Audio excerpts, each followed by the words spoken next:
Snow fell cold on a bitter night. John was gone for the morning light. They blame Karen, but it don't sit right. Too many secrets hid from sight. Oh, the badge runs deep, the law runs thin. They stack the deck, but truth won't bend. The judge looks away, the truth gets drowned. Ain't no justice in Canton Town.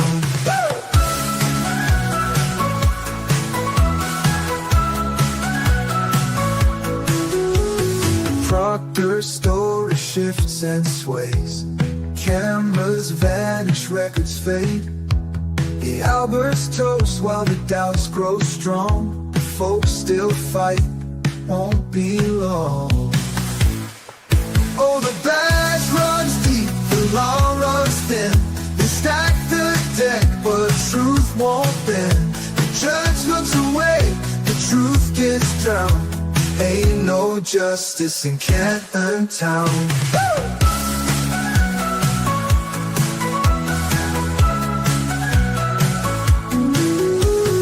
Proctor's story shifts and sways. Cameras vanish, records fade. The Alberts toast while the doubts grow strong. The folks still fight, won't be long.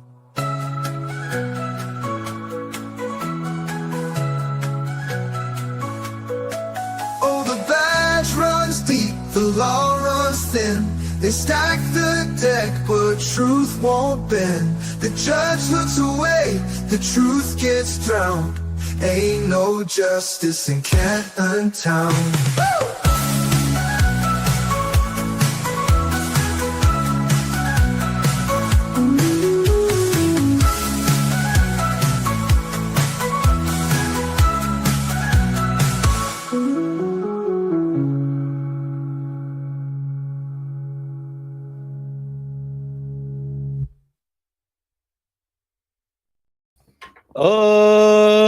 Good morning, good evening, good afternoon. Welcome to the magic show that is the case where people find evidence magically, invert pictures, and stickers appear where you don't think they are. Good morning, Mo. Good morning. Would you like to see what I found? Because I realized that. Did you find more evidence? If there's more evidence, I'm not. I found a bad touch doll / a bendy John, so we can kind of see how he was, that, or how this flipped him all the way around. Well, and I can show where in the brain Hank is hurting me today, because I think it's right here. Yeah, it's like a piercing pain in the front. Yeah. So we needed a bad touch law doll, and I found one for $3. They didn't have any redheads. Redhead erasure is real justice. And no stinger bell. Like, why did you buy that? And I'm like, I needed a bad touch doll. And he's like, I'm just not going to ask anymore. And Stinger Bell, you didn't miss any hot mic moments from Bev yesterday. I think our analysis was it's most likely McLaughlin who had a hot mic moment. Sounded kind of like she was saying Arschloch. If you're German, you know what that means. But it wasn't Bev because the voice was too high pitched to be Bev. So, but everyone it didn't have that gravel. It didn't have that 40 a day Cape White Claw vibe.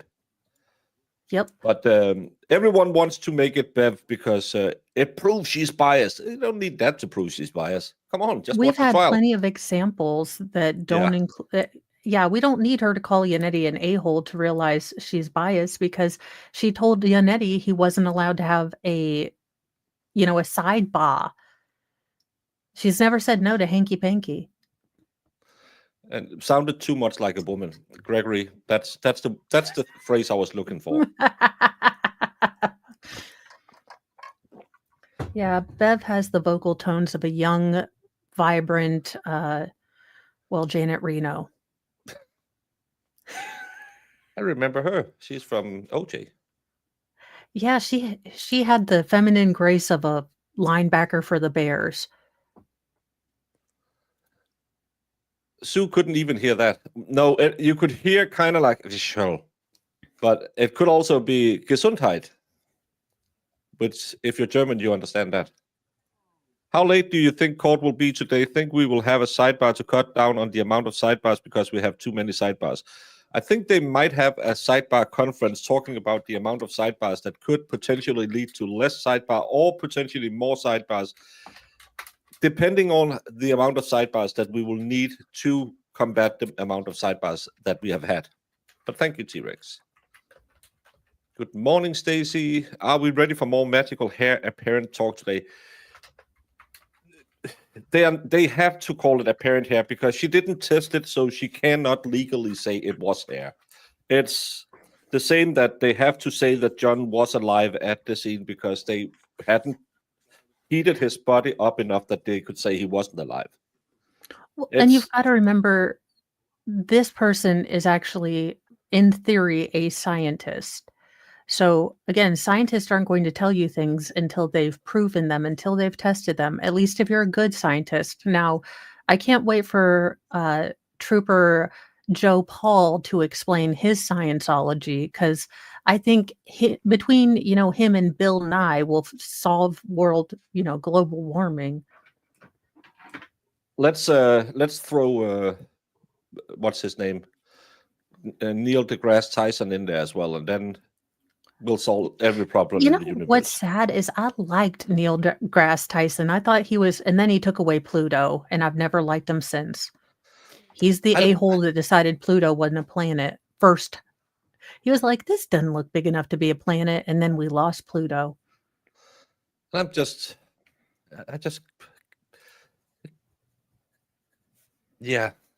know. I think they used that platform wrong, but that's just me.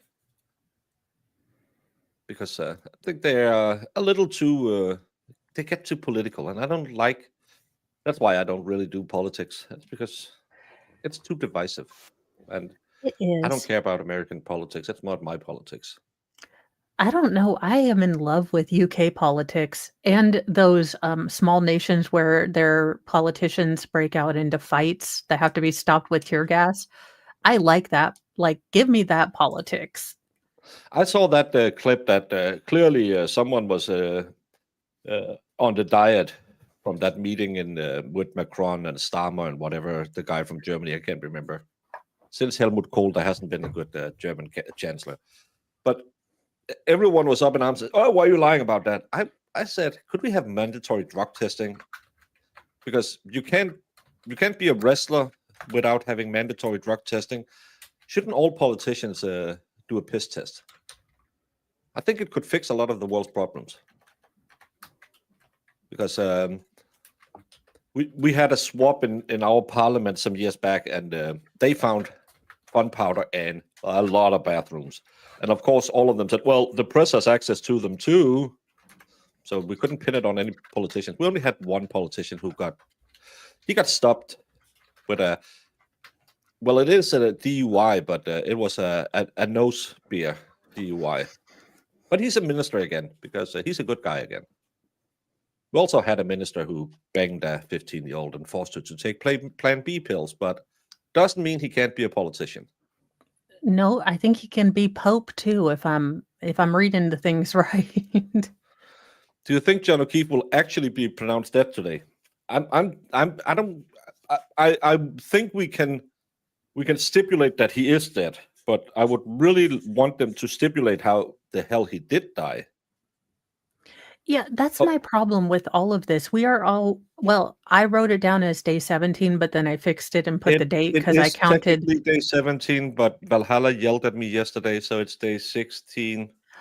Well, so I changed it all to match yours. So the 2-day 16s, one will have a date on it to kind of clear that up, so we're all on the same page, because I thought I'm gonna be different and put it 17, and then I realized that people that jump between us are going to be confused. So,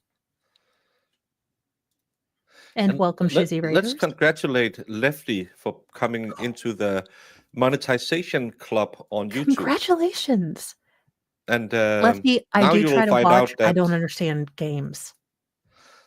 he beat horses. I don't know what it is, but he just likes slapping a horse. Redemption, is that what it's called? Yeah, and when I play it, I go out, I'll hunt down bad guys, I'll kill a deer, I'll ride into the mountain. Wait, you He can kill just a stands deer? around for 8 hours beating horses. I think I found my game, y'all. Yeah. It's, I get Revengeation on deers and Bambi is not hurt. nice done, Lefty. But Lefty will now find out what everyone else of us found out. Do you still have to work when you get monetization? You actually have to work more? Well, Did Emily D. Baker get her channel back? Thank you, Jason JJJ. I think it was a short breakdown. Haven't heard any. Some say it might be the arm because we got partially demonetized Monday, but that cleared up and I didn't get demonetized. Today. Yeah, nothing yesterday because I looked to see if I was unlimited when Jason actually let me know, and I was like, "Oh, holy boobs! I need to check that." And but it's YouTube. Sometimes they'll strike you. Sometimes I think 2 weeks ago, Ricada was sitting with 3,000 people, and all of a sudden he had 1,000 viewers, and he thought, "Oh, that's weird." And then all of a sudden he had 5,000. So YouTube giveth, YouTube taketh away. That's how your son played too, unscripted. Yeah, I hope your son doesn't do the lefty and just beat horses. It's such a weird. I think he might have mental illnesses, but I'm not sure. Well, I know Lefty has mental illnesses, but I will be eating like a doctor. How's a doctor eating?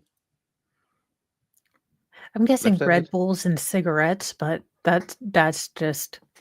That was back in the day. But I've been watching House a lot, so I don't know if you can judge every doctor on, a fictional House character. Oh, she accidentally kicked herself. Well, but sometimes YouTube do things, and that's another wonderful thing Lefty will have to learn now, that all of a sudden, yeah, you're just not qualified, or you said something, or you did something, somebody complained about you. It's a wonderful world of being a creators. Yep. Rumble doesn't do that. No, Rumble just don't really connect to StreamYard. Makes it almost impossible to be found. Don't show you in recommendations. Really stunts your growth. I think I like the idea about Rumble. I just don't like the performance it has. Yeah, the problem is you have to be a fairly big creator to earn any money, and I think you have to be on contract over there to be, you have to be pretty big to begin with. And again, not just for the money part, it's just more that I've been there for almost since I started my YouTube channel, and there's absolutely no growth potential unless they want you to port your YouTube audience to Rumble. And why it's the same with people who stream to X. Sorry, present company included. I don't understand it because not been streaming to X. Oh, I thought since you said normally something. did. Yeah, but I used to, but then we had talked and I looked at the number stuff and it wasn't doing much. Plus, okay, I'm not saying Elon is lying, but there was no way I had 300 people watching with no comments over there. No, and sometimes you go and you see. I was going by. I woke up one morning. I think it was Young Jerks I was seeing, and said like they had 7,000 people watching on X. Then I went to his YouTube channel and he had his normal views, which is great numbers compared to mine. But I was like, oh, that doesn't make sense because he had like I think 4,000 watching on YouTube. It's yeah. Can't comment on Rumble. You can, but it's just hey, it's creator problems. You're not here for us to whine. You are here for us to talk about when, if ever, the case will get started. Well, we're only 5 minutes late, so it's not even late yet. Well, I do wonder if the state is trying to bring in like, oh, the CSI person can't say this or the CSI can't comment. What I do think was important yesterday is that everyone outside of the Norfolk, whatever they call themselves, called Trooper Proctor the lead investigator. Now, I Yeah, don't but know if the jury caught that. I think we pay way too much notice for that. Yeah, and that's the hard thing to figure out is what are we seeing because we've had so much experience with the case versus what the jury's thinking.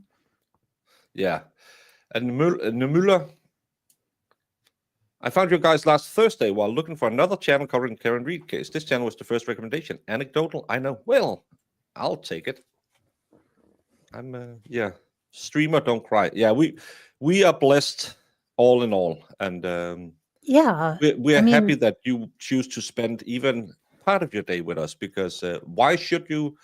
You're talking to a creepy doll enthusiast and a slightly retarded Danish baker, and whenever he wakes up, we will also have a guy who specializes in goats. You could be watching this with the people who knew what they were talking about.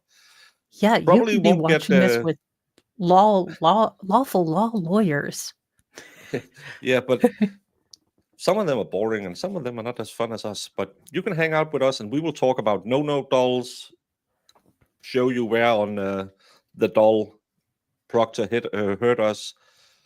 You don't get that in I'm a Professional channel because Yeah, I mean, they can tell you exactly what the rules mean, but do you really want that? Or do you want, Baker drawing on pictures and, you know, sexy talking Kimmy over here? You know, oh she might not have responded because she's in the chicks. Do I need to talk to Kimmy? no, she said she had a husband. Oh, That right. harlot. And wasn't he a Yeah, I well, called I her a wish harlot. them a long marriage and a happy life. I Although wish Kimmy them. doesn't seem happy, so happy life, happy wife. I don't know, sir. Maybe work on that. She has the energy of a woman married to 3 inches.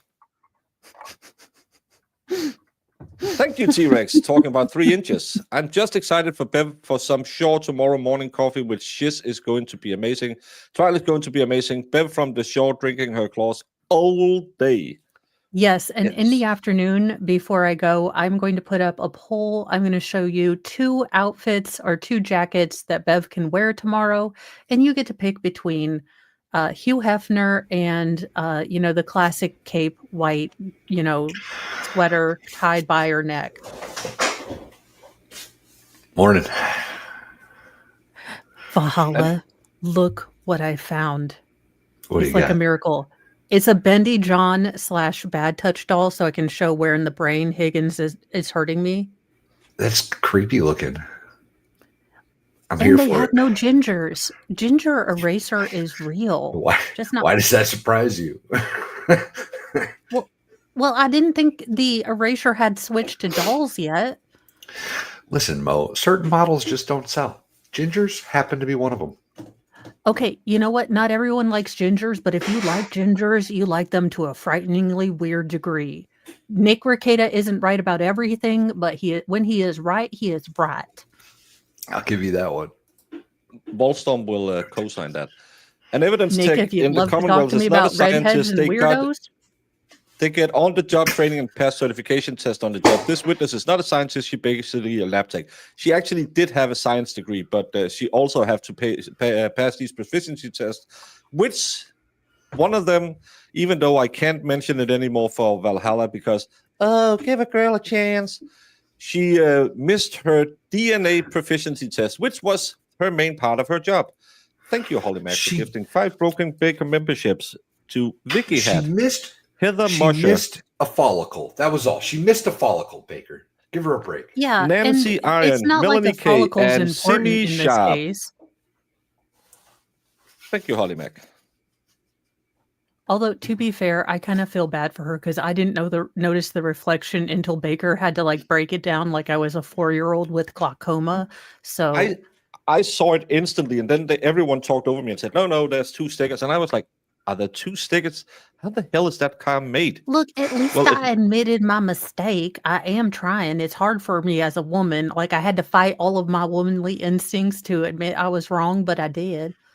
I wasn't even here. I was off cam.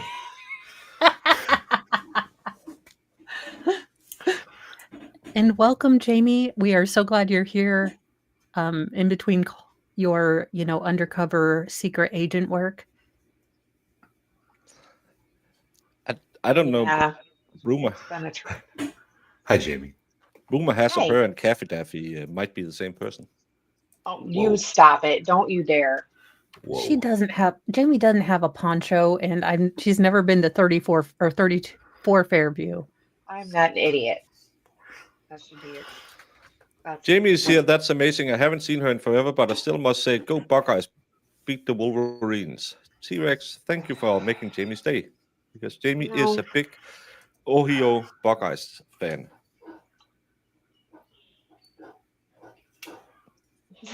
I'm just gonna stop coming. Your headset is really bad connected. No, it was because I was doing something weird. It's just you're very far. It's kind of like Valhalla when he, I'm going to go into the other room and start yelling. Yeah. So I do wonder what Alessi has found, because Alessi, having a background in pharmacology, he is going to be very detailed, very analytical, this means very step by step. I like how he breaks things down. He is my jam. Like, if I wasn't married to Mr. Mo, he'd be on the list of stallions I was looking at, because, tall, nerdy, and loves 67? binders. No, he doesn't have to be 6 feet. He's nerdy. 67. He's 67. He is With that dark phenomenal. I With love dark hair? Okay, well, Yes. Just for Man I was is so working for comfortable him, baby. He's I'm he's here in for the it. 60s. He's in the 60s now. Okay, I'm just saying he is my type. Tall, white, and nerdy with a binder. Look, high school was hard for me. I had a crush on just about everyone. And being a It ginger, was I'm not sure that was reciprocated. difficult. No, I was debunked that. blonde. I'm naturally blonde. Marissa, we debunked that yesterday. It's not Bev who talks. Somebody did, though. Somebody definitely. The called voice him is an way a-hole. too high to be Bev's. Yeah, Somebody definitely Bev called is Well, it. like it sounded here, like a-hole, and the but it voice was most like likely here. McLaughlin.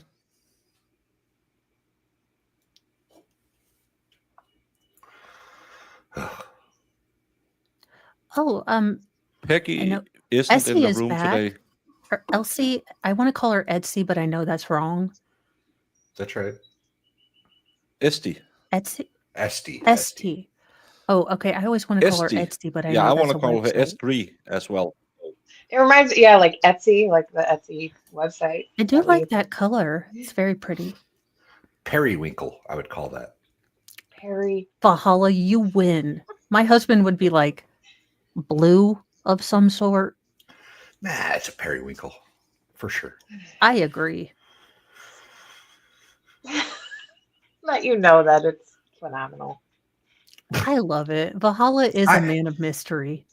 I have a colored pencil set with 400 pencils in it or something. I was about to say, a man that 150, colors knows his 150 color. colors. Dang Are they right. Prismacolors? Because I'm jealous. Oh, fan, Prisma someone is And bougie. Shore Life is over here correct. at Beyonce. And Shore Life is correct. Karen's dad has looked very on edge the last week. I don't know if he might have been feeling sick or something, but he's been very hunched over and he has been very seemed fidgety. I don't know what it is, but I've seen a Well, few might of be those because- front view cameras where he's Oh, having to no, sit but on he those seems hard like he has benches all been in day. pain. Yeah, but it's also if you see the videos from the front viewing camera, there's a lot of times where he's sitting very hunched over. So I think he might also be feeling. He's an older guy. It's been 16 days sitting in shitty chairs, Hard. listening to these idiots. I wonder if they can bring their own pads, like their own, like pads Like for a the like at a chair. middle school soccer game. Yeah, like at Wheelchair Yeah. package. Well, hell yes, I would buy one because I'm not sitting my behind next to Doink smelling like he hotboxed with, freaking Cheech and Chong next to me, and I'm sitting in an uncomfortable chair, I might be next to Stinky, but I ain't going to be uncomfortable. So I'm bringing a pad, a little chair pad. And Just Henry's mom says, Bev's 48 hours are up for our case. Fingers crossed for our case. Yes, she should be within the next hour releasing a press statement about the First Amendment restriction zone. Lord. Or it you will guys, go I'm back wearing my to grieving the weirdo necklace the too. higher court when they will make. I'm sorry, Mo. You keep talking over me. I don't know if you can't hear me. Sorry. No, but it's I every will- time I speak, you just keep start talking. I'm thinking, can she hear me? No, I can. I am sorry. That's me problem. I will work on it. Because I can see my camera is glitchy, so maybe my audio isn't coming through that well. No, just, it's I me. was I trying to- apologize. You go ahead. It's just because I think people might sit out there and think, why are they constantly interrupting each other? And I'm thinking, you can't hear me.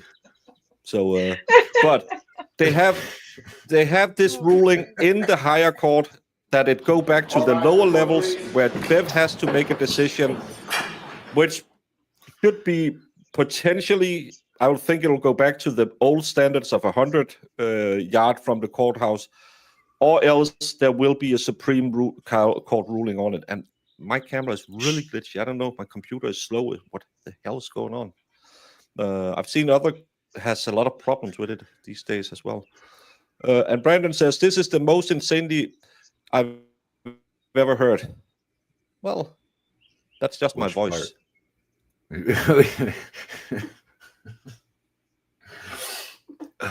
Morning, everybody. Well, he said the most How we doing insanely. today?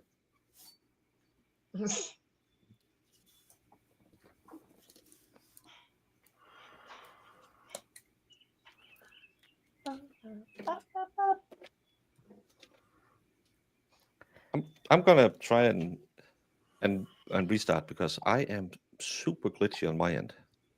Yeah, I was gonna say. You're right not there. coming out as glitchy on this end. The At least to me. video's a little. I was gonna say the video's a little bit glitchy.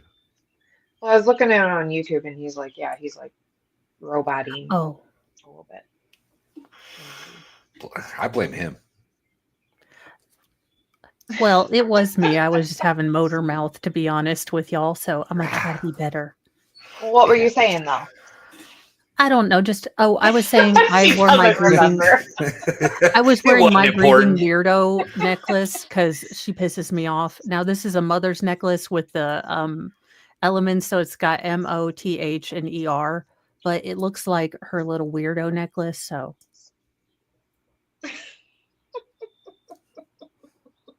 What the hell Oh, is man. like the periodic table of the elements? yeah, I'm a super nerd. So it's got MOTH and ER, and it spells mother. Now I can't rightly Interesting. tell you off the top of my head what those elements are because I've slept since 7th grade, but it was cool. We're gonna have to figure this out now. Yeah, now I want to know what they are. Yeah. Yeah, because that was my next question: was what elements are those? But didn't want to embarrass myself. I'm glad you did it. Maybe for me. mobium, didn't wanna therium, embarrass and ER would be, I don't know. MO is molybdenum, molybdenum.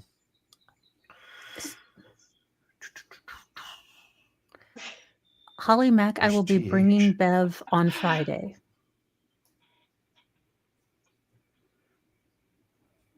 Where's T? I don't think there's a TH, Mo. I think there is though. Okay, well, let me take it off because it actually has them listed I on found there. it. I just can't. Thorium. TH is thorium. And then Thorium. ER. Is erium. ERRIUM. Erium. Well, at least it's not borium or T. or boron. The TH and the ER, they're down there in those like made up elements though that only man can make. Well, know if that those being really count. fair, motherhood is made up sometimes. I'm just kidding. I'm lying to you. I don't have any children. I pay actors. I'm Meghan She's Markle been lying the over whole here. time. Yeah. Been lying the whole time. I don't even have a husband. He's an actor. No, born infertile. It's all a scam, y'all.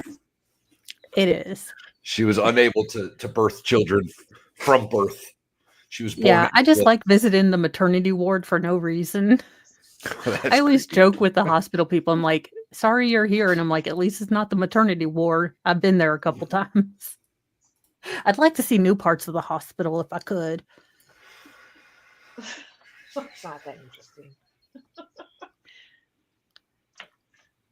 Are you okay, Baker?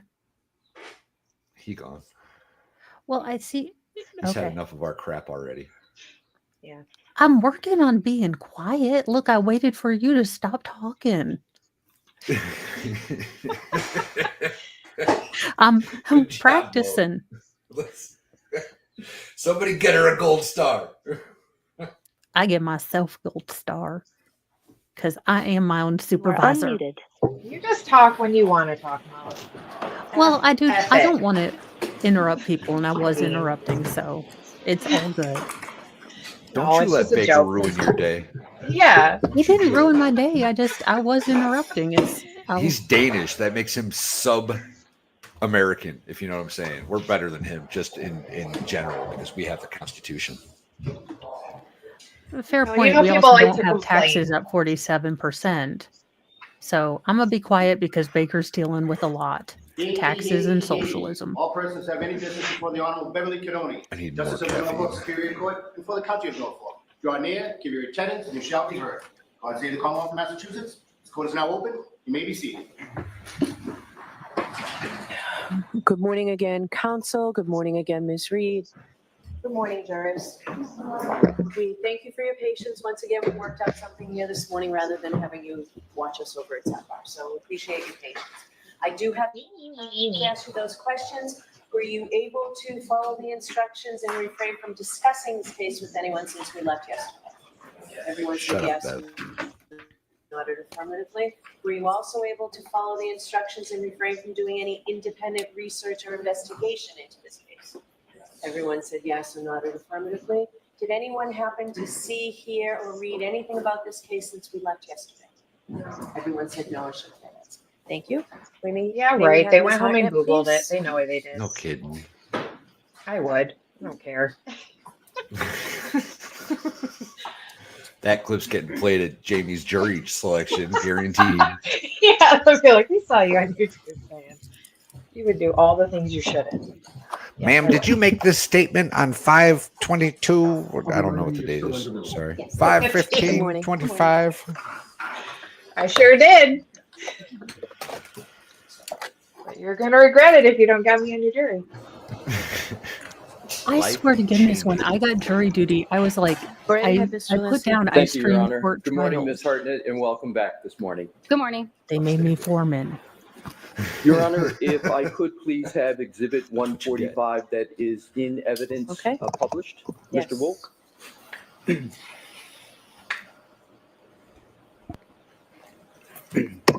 Ms. Hartnett, you will recall discussion about the taillight from the Lexus that was discussed on both direct and cross-examination yesterday.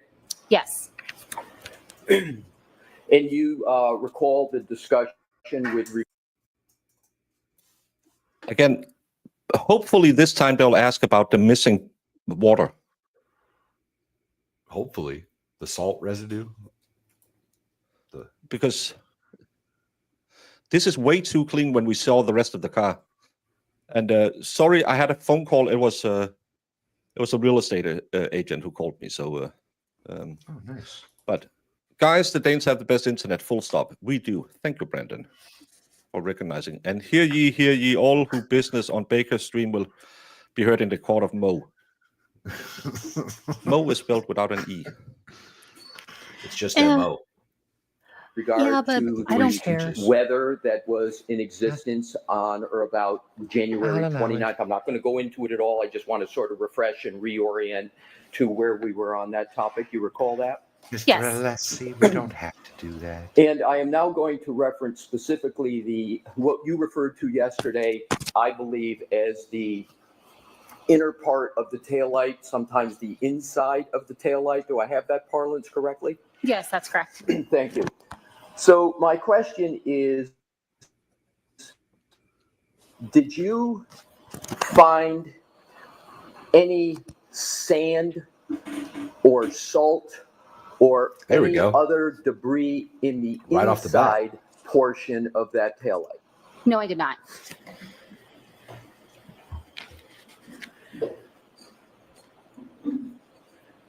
Now, and you can take that down. Thank you, Mr. Wolf. Let's hear some salt talk. Thank you, Stacy, for 2 months. You recall discussion about shards of taillight? Do you recall that discussion at all in your testimony? No, I'm sorry, I do not. Okay. I wasn't certain whether we had that parlance. So my question is, to your knowledge, was there any testing of any taillight alleged to have been found at 34 Fairview for biological material? No, there was not.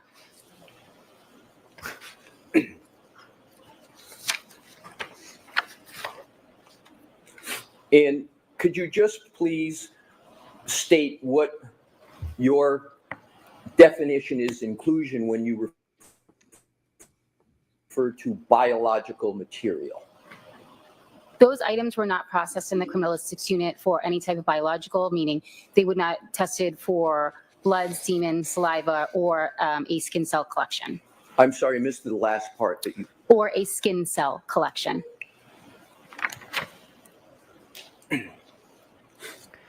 So, Baker, can you pause Now it? turning and changing topics.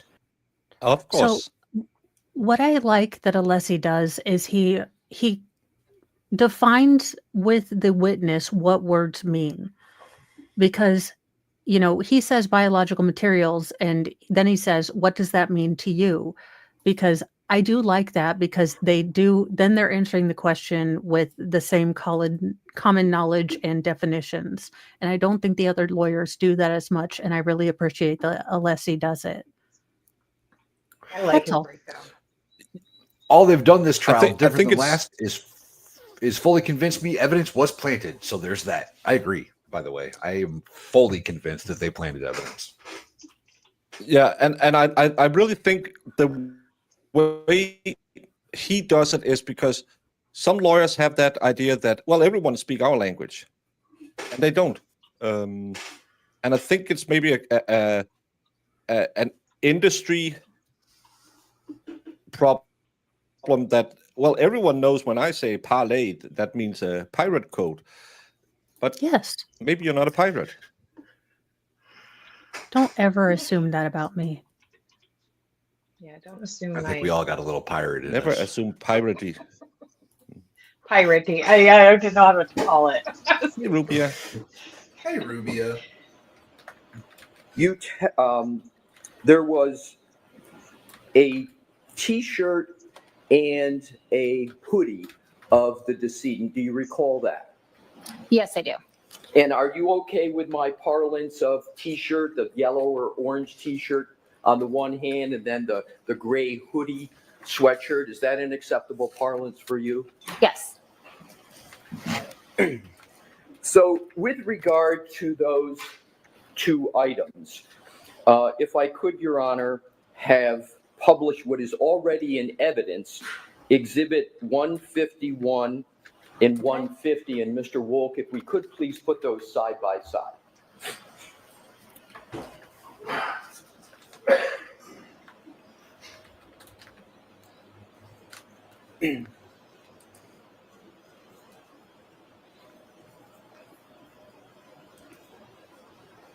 Alrighty, so is it correct that what's on the left is the right sleeve of what we refer to as the hoodie, and on the right is what color would you like to call that T-shirt?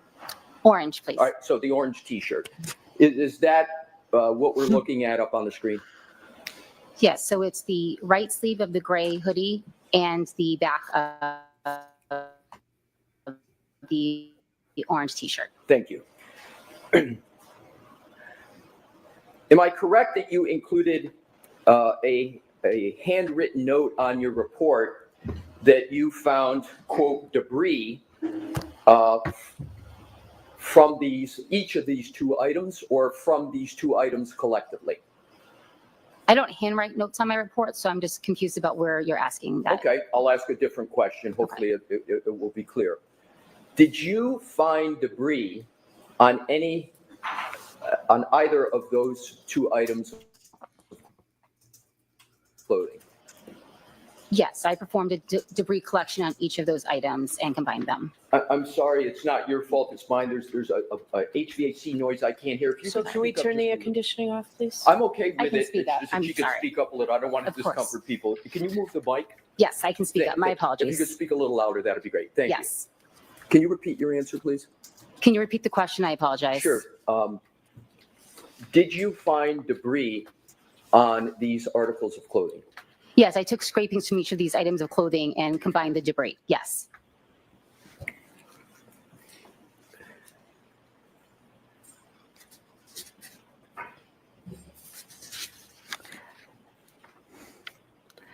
With And the regard combining of to, debris is going to be pissing him off.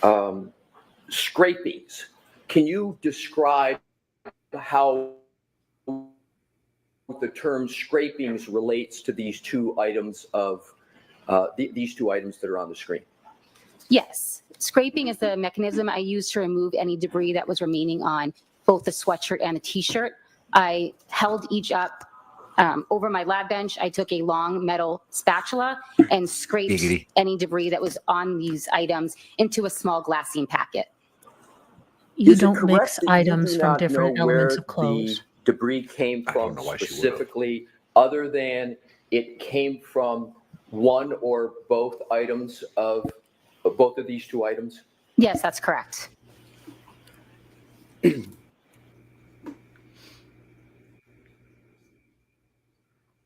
I do it all the time. Is it just me or does this witness? That's maybe why Mo just keeps talking, because I just mute myself all the time. I need help. Does this witness look like she did not sleep last night and she seems more snippy with Leslie than she was yesterday?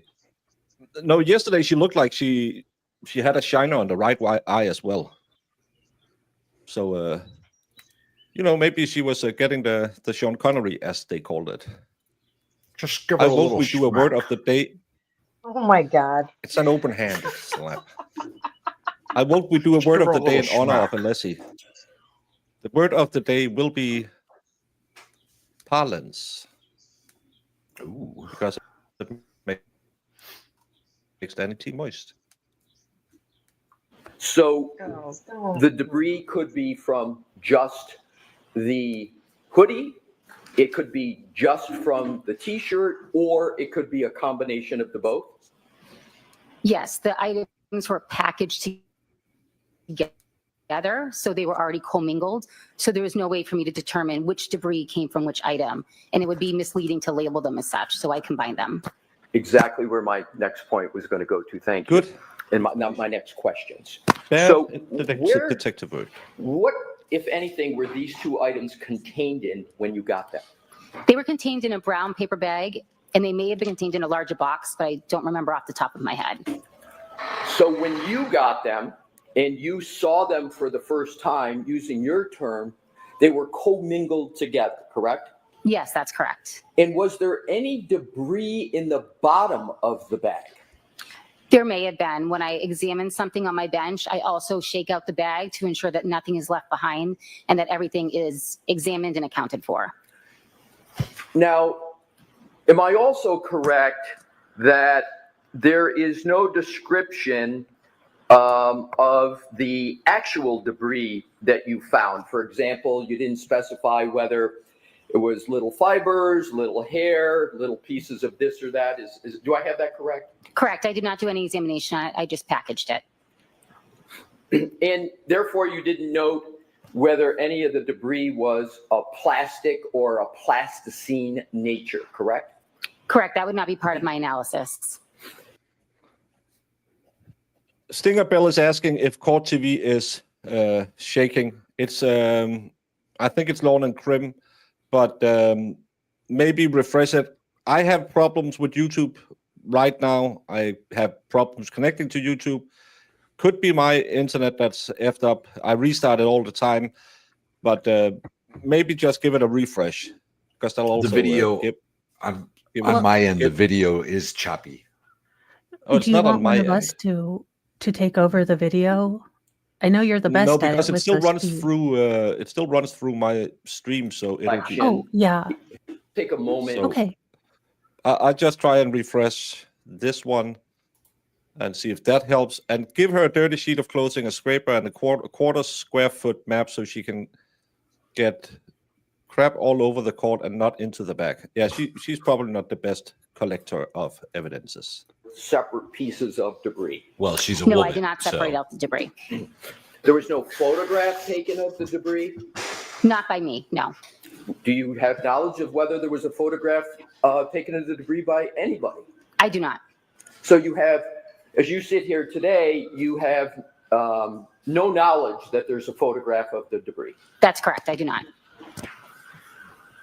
When you received the hoodie and the T-shirt that's depicted as 150 and 151, they came in together, commingled with some debris at the bottom in an evidence bag. Is that correct? I'm not sure if there was debris at the bottom of the bag. What I can say is that there was debris on the items, and I did shake out the bag. I don't have a memory of anything coming out of the bag. I don't know. So there could have been debris at the bottom of the bag when you shook it out. You just don't recall. Yes, correct. If we could, Your Honor, please have Exhibit 154 already in evidence published. We seem to be better And now. let's keep it there for a moment, and then I'm going to ask Mr. Wolk for you to zoom in. Ms. Hartnett, do you recognize this generally, and then I'm going to have it zoom in so you can read it, as an evidence bag? Yes. Now, Mr. Wolk, could you please zoom in, starting from the top, so that Ms. Hartnett can fairly read this. And if you could, Ms. Hartnett, just take a moment to read it, and then I'm going to ask you some questions, but I want you to have a fair opportunity to read it. Let me know when you're done. Okay. And if we can then scroll down, Mr. Wolk, so that Ms. Hartnett can fairly read the rest of what's on there.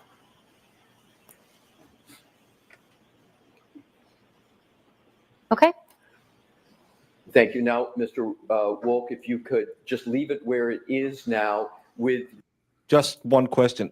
John was just in one hospital. I'm messing up the Turk. No, what was he transported to another hospital? No, he was just in one hospital. No. Yeah, he was just at Good Samaritan. Okay, yeah, I was just thinking. No, that was the case with the guy who hated Panera Bread with a passion. He was in two different hospitals. Oh. What? Yeah. What Panera time Bread did they guy. collect this? 2:00. Is that a 1400? Yeah, 1400. That's 2:00. Well, I know that. I just couldn't make out the number. It looked like it had Oh, 5 digits. It's top 1400 right. exactly. Time of collection 1400. I just couldn't read 1400 in there. It looks like something weird. That was all. Well, it's called numbers. Your Honor's permission, I don't see a need to keep the lights off and have that on, but if That's Ms. great. Hartnett Lights needs on, it, please. you'll just let us know. So is this the evidence bag that the T-shirt and the hoodie were in when you received those items? To the best of my recollection, yes.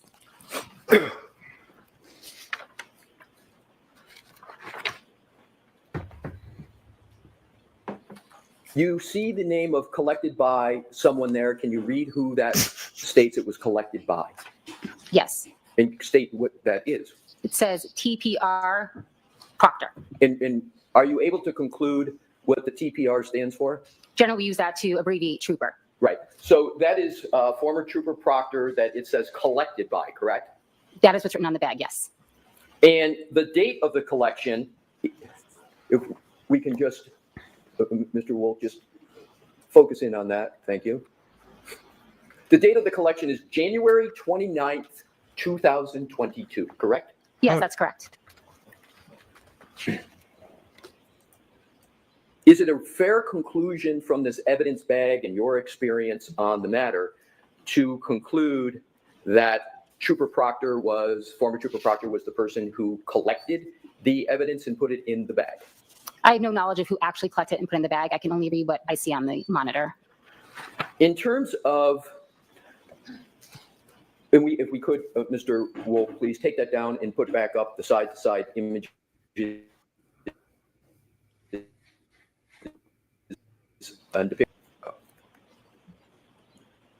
were doing so good. Baker's mad because Mo keeps cutting him off, and I'm getting the brunt of it. This is horse shit. If you will, of those two items. I hate it when mom and dad fight, but you No, did I do get not. 2 Christmases.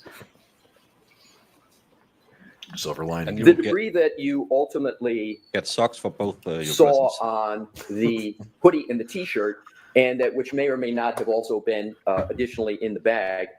Do you know where that debris would have been?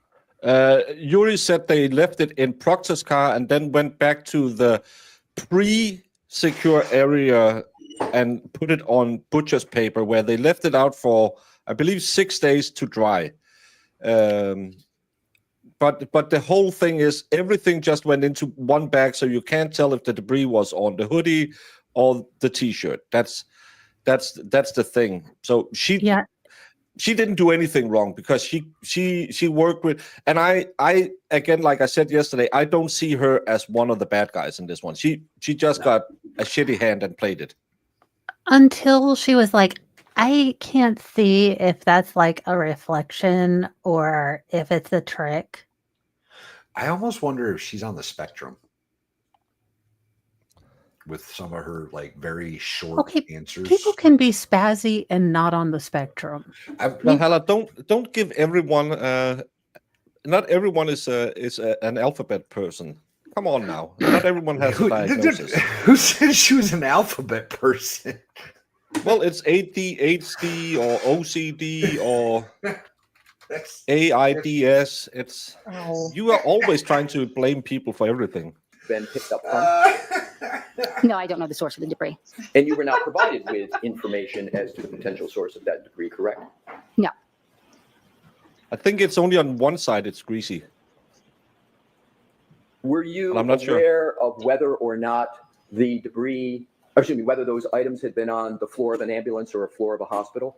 No, I did not have any information like that. Well, she should, because all of it would be contaminated with each other. You can't separate it out and say, "Oh, I'm just scraping the T-shirt," but because you can in no way attest to that it couldn't have been transferred from the hoodie. That's why she did it. She did her job correctly. They did their job poorly.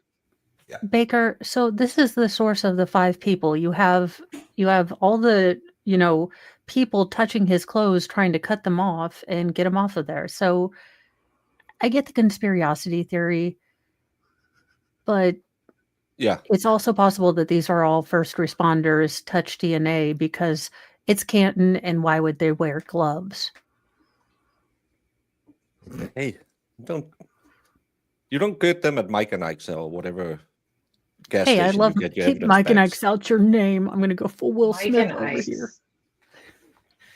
They're my jam. Is it important I to love Mike and maintain the sanitary condition of evidence generally to avoid contamination?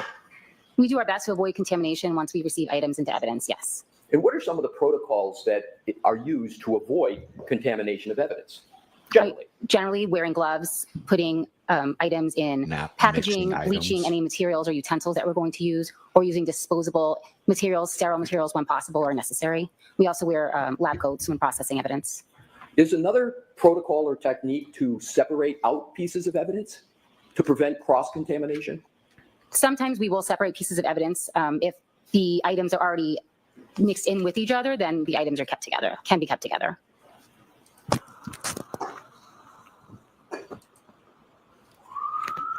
Do you know the chain of custody? I don't care what people say. This is Wales, it's right.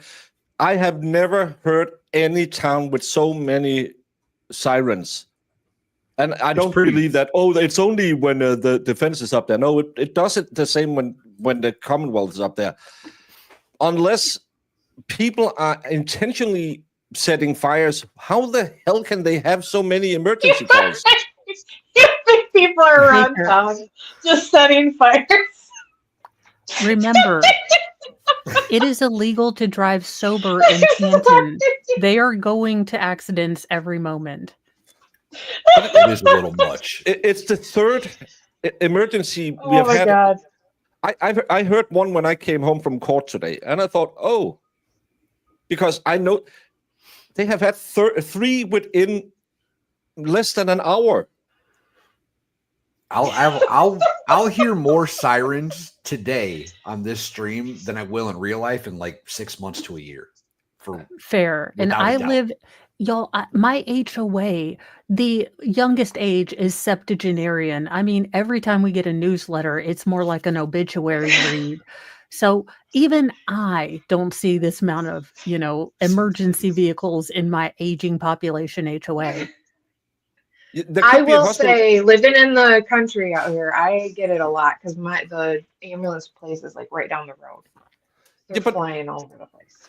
If you leave for anything other than an absolute emergency, like a heart attack or someone burning in, you don't go lights and sirens. Sirens is just to move traffic. How much traffic can it be outside this shitty little road with the First Amendment zone? Baker, A lot of foot traffic. you're talking No, about because there's no one mass allowed there. People can drive still. I Maybe live in a it's city Canton thing. that's. Let's just go. Let's just go back to people setting fires all over town. Grandpa Baker's Do cranky you know the today, chain y'all. of custody Oh boy. of either the hoodie All these or the damn t-shirt? sirens. I only have record of the chain of custody from when it was delivered to the lab. That's what he sounds So like. before any delivery to the lab, you do not have knowledge off of the my chain of lawn. custody of either of those two items. No, I just know which detective unit dropped the items off. And which detective unit was that? Norfolk Detective Unit. Norfolk. What I would like to now do There's no is U to, in we Norfolk. can now take that down. Thank you, Mr. Wolf. I want to sort of speciate, if you will, separate out the evidence that you have talked about so far so that it's clear what you submitted That's and annoying. what may have been submitted by others to the lab. Do you understand that concept generally? Yes. Thank you. So what I'm going to do is to give categories, and if you would be kind enough to say, I submitted it by some other person, that would be helpful.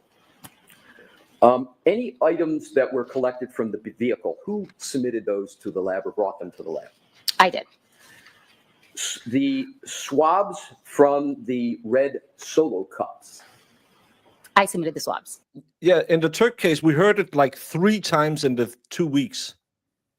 But the fire station right next to it, that in Denmark, we have a rule, they can't use sirens unless it's very, very important. And they will normally only do it if they need to move traffic.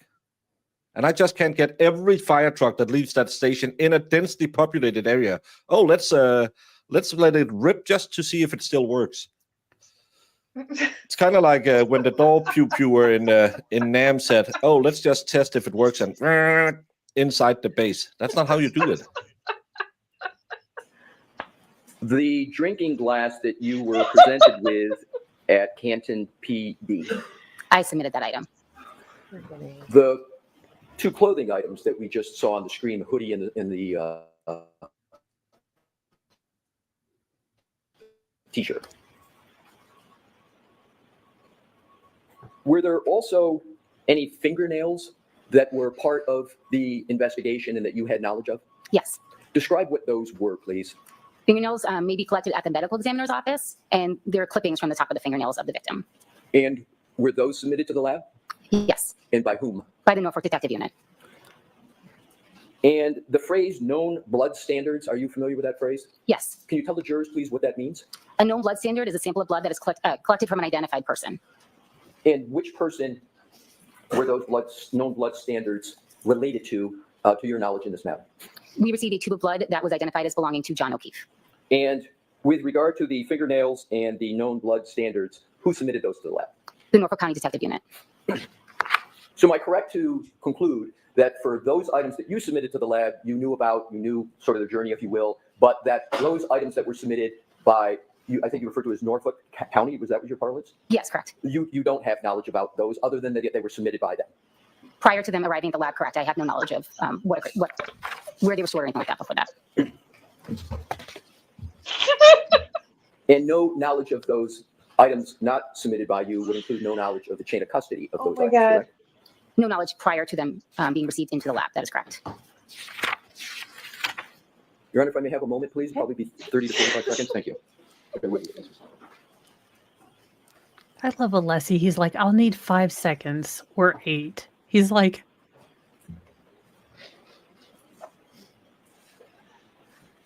we've missed Jamie's laugh. All the old people references to Baker yelling at clouds and it's cracking me up right now. Canton, where the Dunkin' Donuts headquarters is, so maybe the sirens are just police donuts runs. It's the fire station. The fire station is right next to the courthouse. So the questions I have from Ms. Hartnett at this time. Thank you for answering my questions, Ms. Hartnett. Thank you. Tell Marissa to give him a call. Redirect. Chill out. You're making Baker mad. what are you going to do now? You don't need to go up. Sit down. You mentioned that you had an opportunity to observe a paper bag that had red Solo cups in it. Yes, that's correct. And the red Solo cups had a coloring of red in the cups? Yes. You've never seen blood preserved in cups like that before? Objection, Your Honor. To the form, sustained. Had you ever seen blood stored in cups like that before? Asked and answered. Do you know the circumstances of storing that blood? Can you rephrase that question, please? When the blood was stored in the cups, do you know the circumstances? Your Honor, objection. Can we have a sidebar, please? Okay. Yeah, this isn't the witness to bring that up with.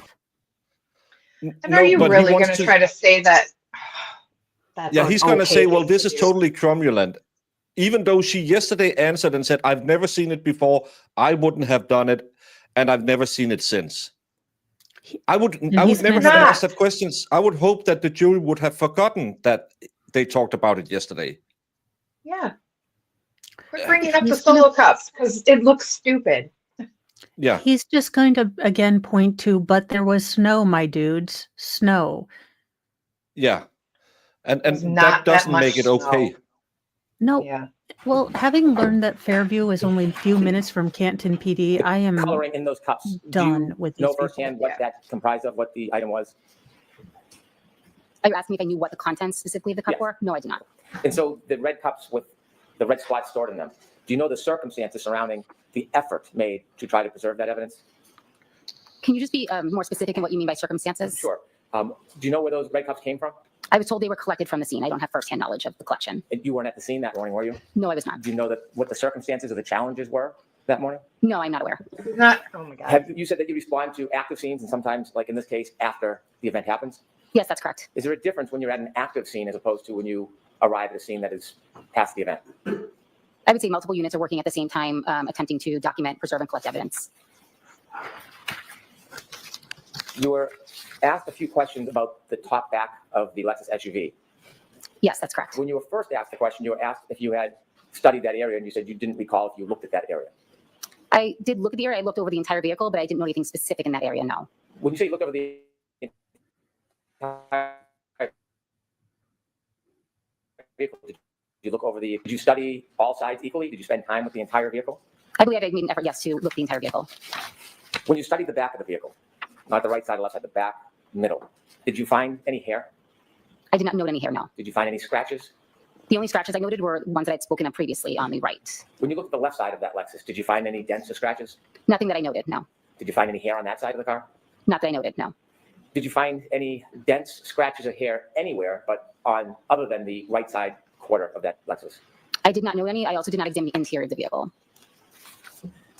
Wait, you didn't examine the interior? I thought you said you did. The hair is placed into a small plastic envelope, then placed into a larger manila envelope, and then I signed and sealed it, gave it the appropriate case number and item number, and then secured it in our storage room. Can that hair be further tested? Yes. Is that something you would do or a different person? I don't perform testing on the hair. I performed a microscopic examination of it, and then additional testing can be performed by a different unit. Let me ask you some questions about where you found the hair. You saw the 2 different angle pictures yesterday that you described? Yes, I saw 2 pictures of that hair yesterday. You were also shown some video where the car had snow and ice on it. Is water a conduit? Does water ever act as an adhesive? Objection, Your Honor. What? So the water stuck the hair to What happened? He's Can you trying to see ask that? if water is an adhesive. Yeah, so basically he was trying to ask, okay, water can, blow things off, but maybe the snow was like a protective layer. Can snow, basically, if you put a hair on a wet surface, does it stick better or does it fall off? I understand his question, but why I said what is because it just jumped to the screen without him asking for the exhibit to be shown. No, I understood that he meant that if there's a droplet of water, Oh, sorry. the hair can be stuck in it. Yeah, I got that part. It's a stupid thing because it blew 76 miles per hour or something like that, 16 miles per hour, maybe. I don't know. I don't understand miles. So it would have blown off anyway because water doesn't stick to a clear-coated surface that long unless there's some irregularities in it. But hey, he's an idiot.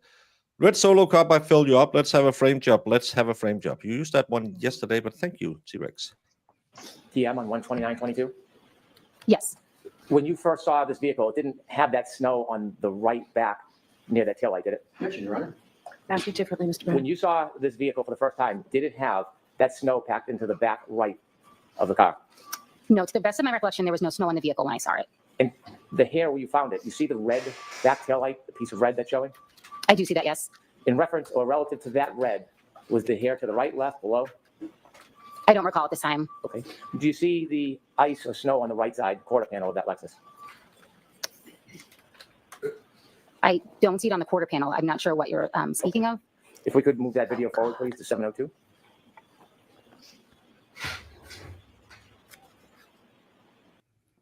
Wait, why did the video suddenly get better? Like a lot better? It was like this yesterday as well. This video was the same yesterday. It's the picture we have seen of it before that's bad. But now we want to talk about the snow that's in this area.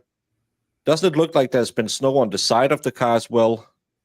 So if that's gone off, we know from the picture of the SUV being driven into the Sally port that we haven't seen in this trial yet that there's snow all over this side. So that would have fallen off as well.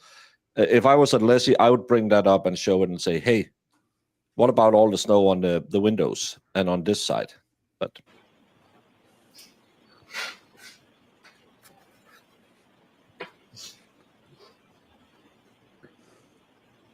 And then to 749, please. Stop. Go forward just a little bit, please. Stop. Is still remnants of snow? Did it look like that when you first saw it? No, I believe I did not see any snow on the vehicle when I saw it. You could fast forward, please.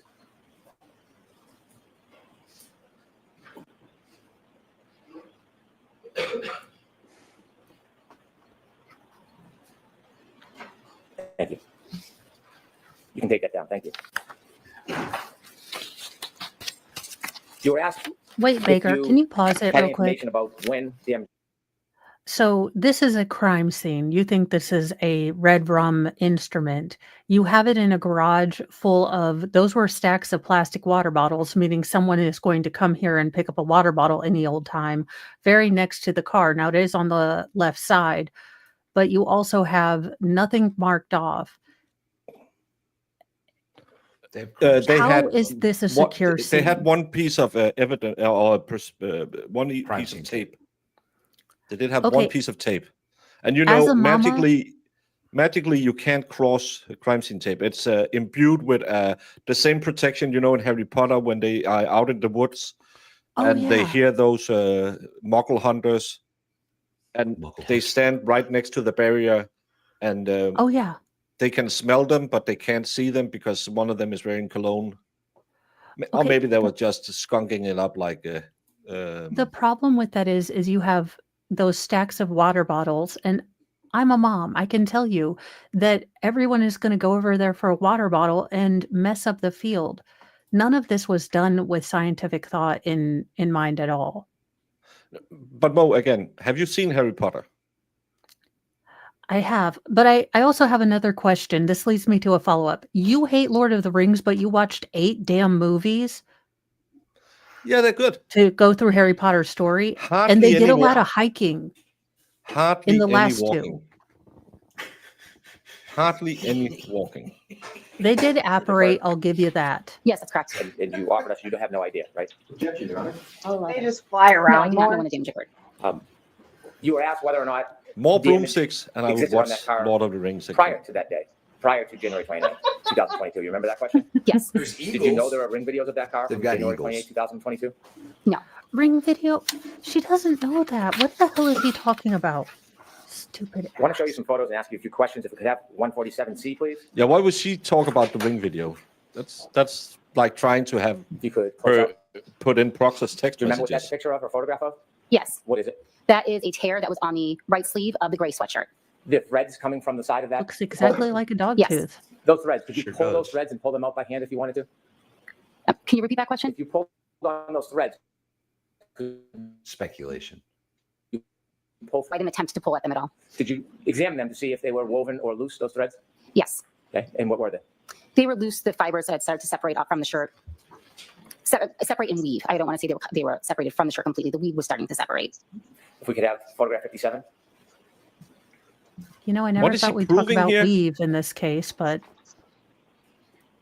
This it's a Finally, knit I see fabric. it. It's going to fray if you cut it. This 57, is 57. called human It- knowledge. I like this picture. It's really clarifying everything to me. Now I think she's guilty. Oh, Are those the red cups that you saw?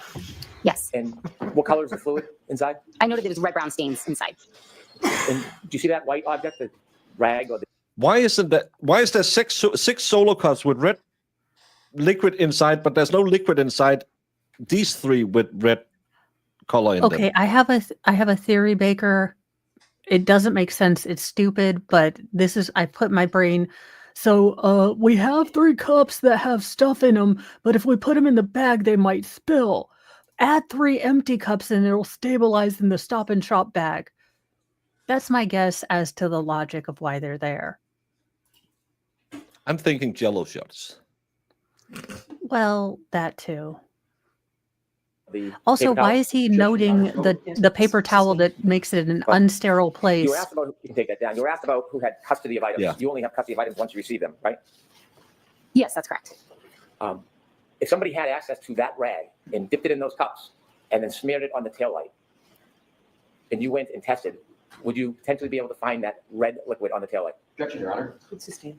Who have said that Strands of anyone did cloth that? Pulled from those clothing Okay, and placed in the taillight area. Would you know when they were placed? Objection, Your Honor. Sustained. When you Okay, get to a scene, sorry you to examine pause an area, again, but you don't Hank see it is firsthand. losing it. He has never had this many leading questions and asinine questions. I mean, he often has asinine questions, but he's able to word them in a way that, doesn't get objected to. But someone wrote me, do you think Hank is intentionally throwing the case and the Commonwealth just wants to lose it? I said, no, they believe their case. It's just that bad, because if they wanted to throw the case, they had thrown it when Proctor got fired and said, we can't prosecute her because Proctor fucked up the investigation. They could have also not charged again after the mistrial. Yeah, but just to get out with the skin on their nose, as you say in Denmark, you would have waited till Proctor got fired and said, well, he fucked up the investigation. It's not our. We still believe she's guilty, but we can't prove it, because then you can help the O'Keefes in their civil suit. He's leading because he can get away with it. Because I was just going to say it. Just stop it. But they already heard him, so it doesn't matter. I need Valhalla to rant about big hole, little hole again. And is there any way you can date when items are placed on an object? T-Rex. I'm sorry, can you ask that one more time, please? Sure. When you look at an area like a taillight, if you found blood or cloth or another item in that area, would you know when it was placed in that area? Objection, Your Honor. I'll allow that. I think there are really just too many variables to say either way. And if an item like blood or cloth was placed in that area, is that something you would be looking for in your examination? In which area? Say the taillight, for example. If it was an object placed in the taillight, would I be looking for that? I'd be looking for any item evidence. I'm not specifically looking for anything. I'm just looking for anything that could potentially be evidence. Thank you. I have no further questions. I'm glad we've gone to hypothetical land. On Fantasy Island, if someone tried to frame someone, If you would totally you know? speculate and don't use your common sense, could this make sense? If we could, Your Honor, have 147C republished. Come on, 147. What did he say exhibit-wise? 147C. Thank you. Would it be acceptable to move along if Ms. Gill, or you have it? If we could have Ms. Gilman, I have just one question, Your Honor. Thank you very much, Ms. Gilman. 147C, I believe it. I think you already had it up there. No, it's this one. Yeah, exactly. Thank you, Your Honor. Do you recall Mr. Brennan asking you just moments ago a question about this depiction?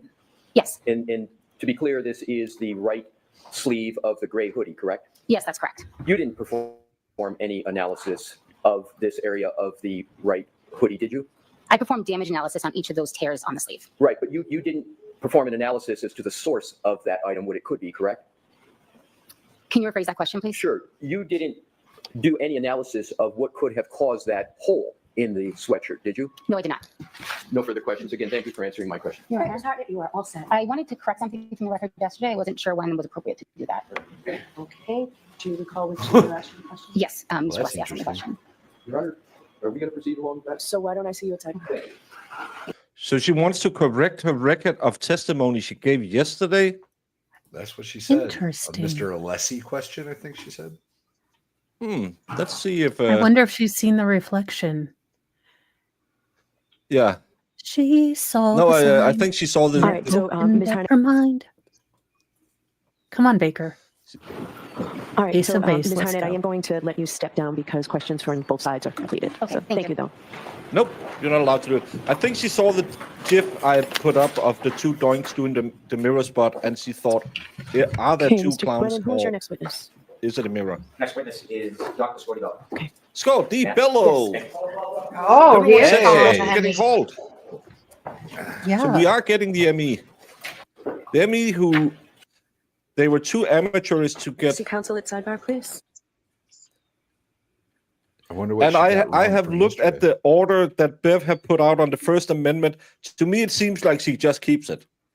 But I can be misunderstanding what's in it. But it doesn't seem like she changes anything. She just specifies what she did. Where's it at? In Discord?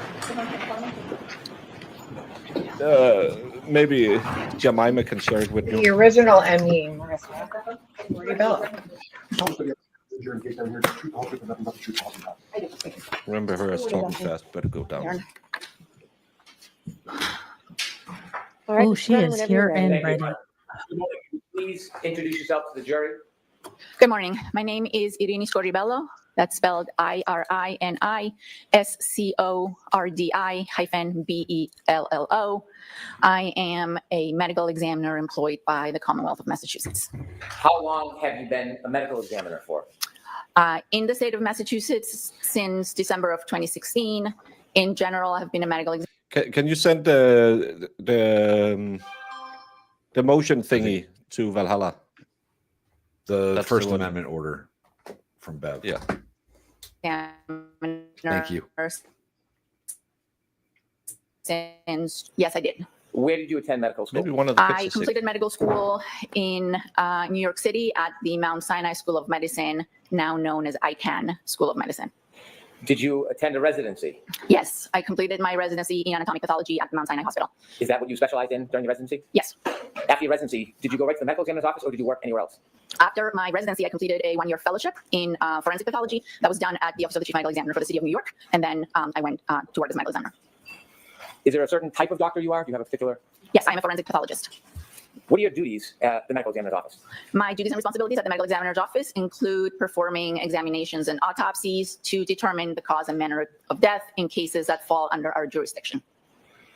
How many other doctors work with you at the medical examiner's office? I think there's close to 20 Her accent is Italian. Scotty Bello is an Italian name. of us. I don't know the exact number. The medical examiner's Please office, let her say are you basta. responsible for all counties in Massachusetts as far as doing examinations and autopsies? No, I am, my primary location is in Westfield, Massachusetts, where one of our satellite offices is, and we cover Worcester County and the entire western part of the state. There's 3 offices in the state, the one in Westfield, the one in Boston, and the office at the Cape, in Cape Cod. You mentioned that part of what you do is to try to determine manner and cause of death. Yes. I use the word autopsy generally without too much detail. Can you describe to the jury what the process is when you're trying to determine the manner and cause of death? Her testimony in the first trial that she didn't believe that the injuries was consistent with being struck by a car normally. She wouldn't say it couldn't be, but she said it wasn't consistent with most injuries received in a pedestrian strike with a car.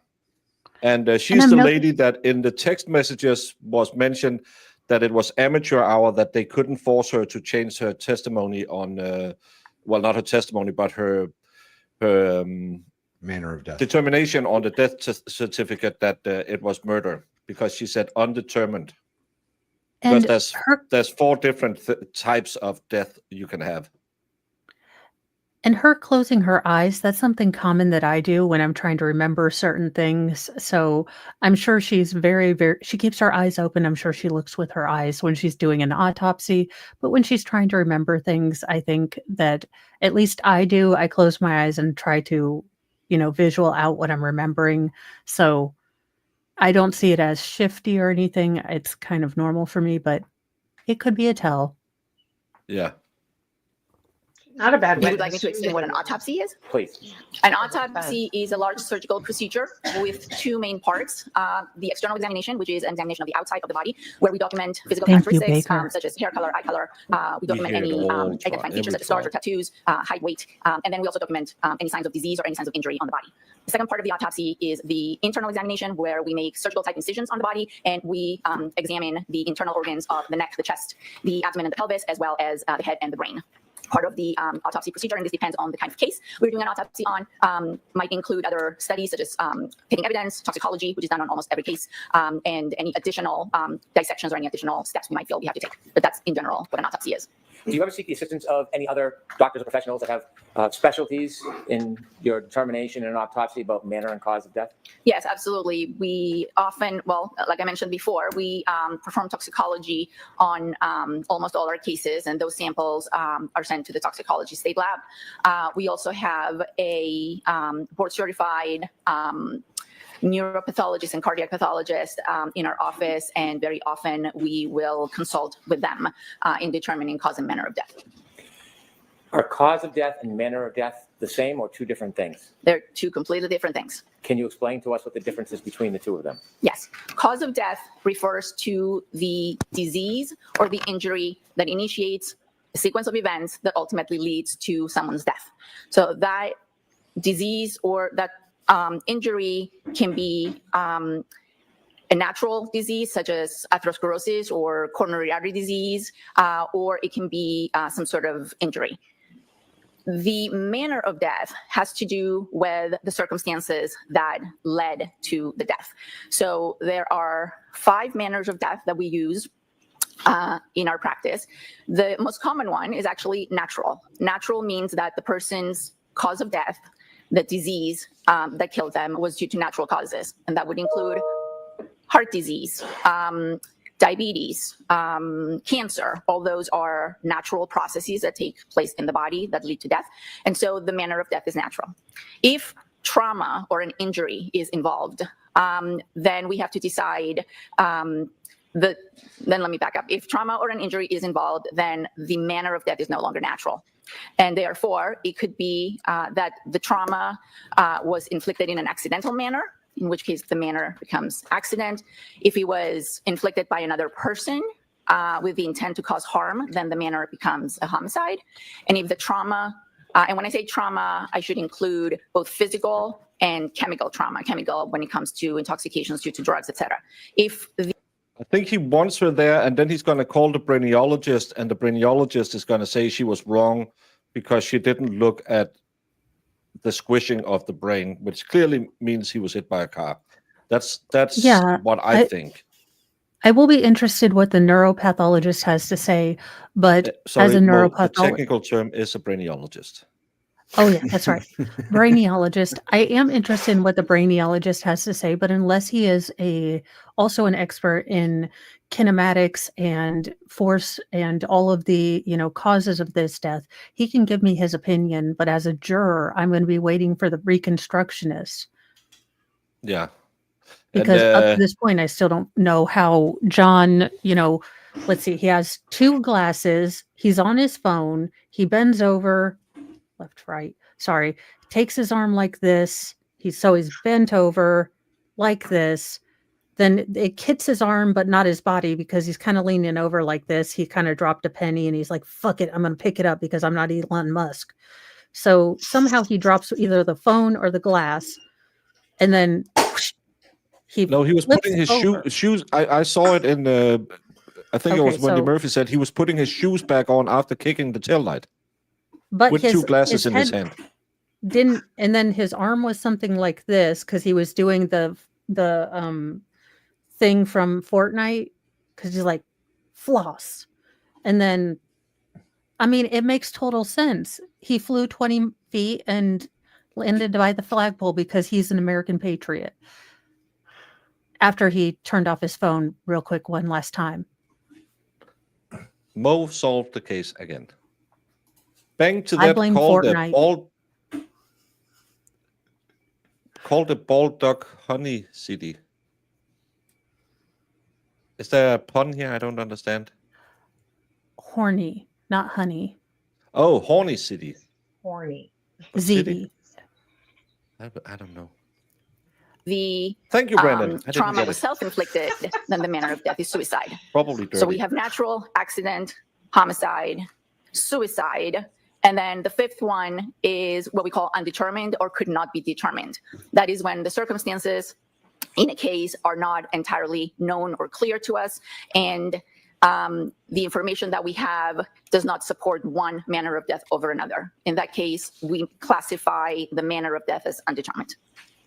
When you are conducting an autopsy and making an analysis and attempting to reach a conclusion, you said when you looked at in a case, is your case and what you do different than the procedure in a prosecution's case? Can you repeat the question? I'm not sure I understand. I can.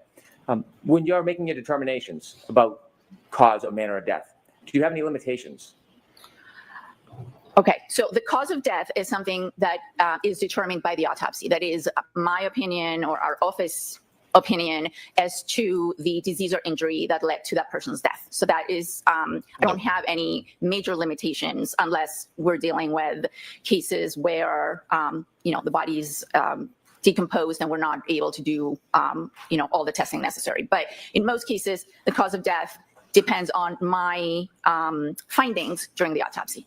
The manner of death, yes, there are limitations because it's circumstance driven. And so the circumstances might not be known to us at the time of the autopsy. They might not be known to us ever. And therefore, while the cause of death is my medical opinion, the manner of death depends on information I get from other people. Are you always able to reach a conclusion on manner of death? No, that's why I said that in cases that we cannot, that manner of death is classified as undetermined. I want to now ask you about whether or not you examined John O'Keefe. Yes, I did the autopsy on Mr. O'Keefe. Finally, we're going to find out he died. O'Keefe, no kidding. Did you work with a team or by yourself? No, we always work in a team.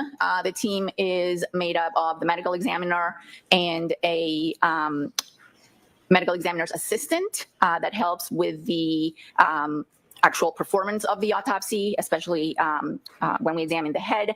And then, of course, we work with the toxicology lab and, in this particular case, our neuropathologist.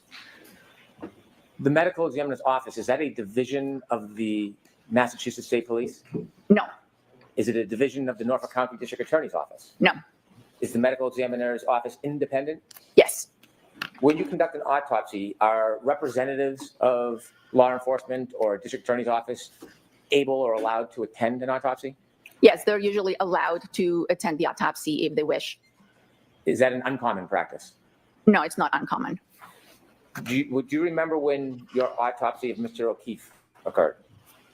That's actually one of the things that I'm a little confused that we haven't heard about, because we do believe that there was vomit on his boxers, but not on his jeans.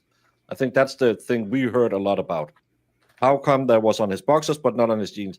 But no one in the first trial and no one in the second trial has asked any questions about what is the thing on John's pants. So I don't know what it is. I've heard people say there's vomit on his underwear, but not on his jeans. But no one has asked that question in court. Yes, I performed the autopsy on January 31st of 2022. If you have notes, Yes, I do. I think you'd be able to use them, but we'll just want to indicate that you're reading from your notes if that's the case. Thank So you. you can use your notes, Doctor. Just Thank you. Thank you, Your Honor. No, this is the ME. When you began the autopsy of Mr. O'Keefe, do you know who, if any, representatives from the Massachusetts State Police or the Norfolk County District Attorney's Office were present? I don't remember their names. I do believe there were 2 individuals, and every person who attends an autopsy. Yeah, that would make sense because, hey, sometimes it happens. But again, wouldn't he have been too drunk to do anything then? So, but that's why I'm thinking it's the same with the blood on front of his shirt. How could it have been there? It just doesn't make sense if we are to believe he was hit by a car, spun in the air, fell incapacitated on the ground. So, yeah. Baker, did they test John's BAC? Do we know? Did it come She up? will get into the toxicology. I think he had Okay, a thank BAC you. of, can't remember, 182, something like that. He was pretty drunk. I'm not sure. Let's see. Autopsy has to sign a log, and their names would be logged in our records. I don't remember their names. What is the role? I can't tell you. I can tell you he had his socks on in the hospital. Doesn't matter because the defense didn't ask about it. His 3 liters of missing blood doesn't matter. The defense didn't ask about it. They never feel raised like those that would questions in the matter. first trial. So it's again, everyone wants to be Matlock, but I can't help you with it because Maybe it's it never will be ever brought been up. mentioned in any hearing or anything else. So you have to call the defense team and ask why they're not interested in it. Oh, question for chat. Anyone with medical knowledge, because I only have enough to be dangerous. Would the loss of 3 liters or nearly a large quantity of his blood change the BAC levels because it's less blood in there? It's a math thing. I don't remember. No, because Thank his you. blood Blood's still going to have the same amount of alcohol no matter how much blood there is. Yeah, it's Thanks. per unit of blood. I love it. You guys can answer my questions. Let's get back to the trial. We are Unless Baker has both something to say. proud alcoholics, so we know how it works. Study. Law enforcement relative to the Your actual physical scholars. autopsy. Do they have any role? Alka scholars. No, they're not part of the autopsy. They don't have a role. Their role is to observe. Sometimes they will ask questions, and based on my findings, they might, go on and do their investigation. Does your office photograph things of interest, like injuries on the person that you're doing the autopsy on? Yes, we do. Is law enforcement allowed to take their own photographs as well? Yes, Did you, in fact, memorialize your findings in this case? No, I did. Are there a number of different ways in which you memorialize your findings? yes. I'm sorry. I took notes, physical notes, pen and paper. There's a report that's issued within 90 days of the completion of the autopsy, and then photographs, digital photographs. You mentioned a report is due in 90 days. Is that often referred to as an autopsy report? Yes. Why 90 days? That is the standard that is set by the National Association of Medical Examiners. We're part of NAME, and therefore we try to have a finalized report for all our cases within 90 days because we know that. Wait a minute, 90 days people, and the families troopers are had waiting for these 600 reports, days? and therefore we do our. Well, it's two 400 different something. departments. They are independent of the police force. Well, no, but the fact that the ME has higher standards than the troopers kind of pisses me off. Well, I don't even think they have a standard from the police. And Patrick W., thank you for the super chat. I've been trying to find something funny to say, but this double jeopardy is just bull. Thanks for your coverage, all three of you. Thank you so much, Patrick. Well, you can say something funny. The expert is not addicted to pixie sticks. That's kind of funny. Our best to finish Oh, that report shit. within 90 days. It was a joke. Did you in fact complete okay. a so-called autopsy report in this case? Yes, I did. In addition to the autopsy report, well, included in the autopsy report, do you make handwritten notations about locations of injuries? Yes. And share with us how's that done. Is there a picture or a graph? There's a diagram, a body diagram that we use to mark the location of injuries. May I approach, Your Honor? Yes.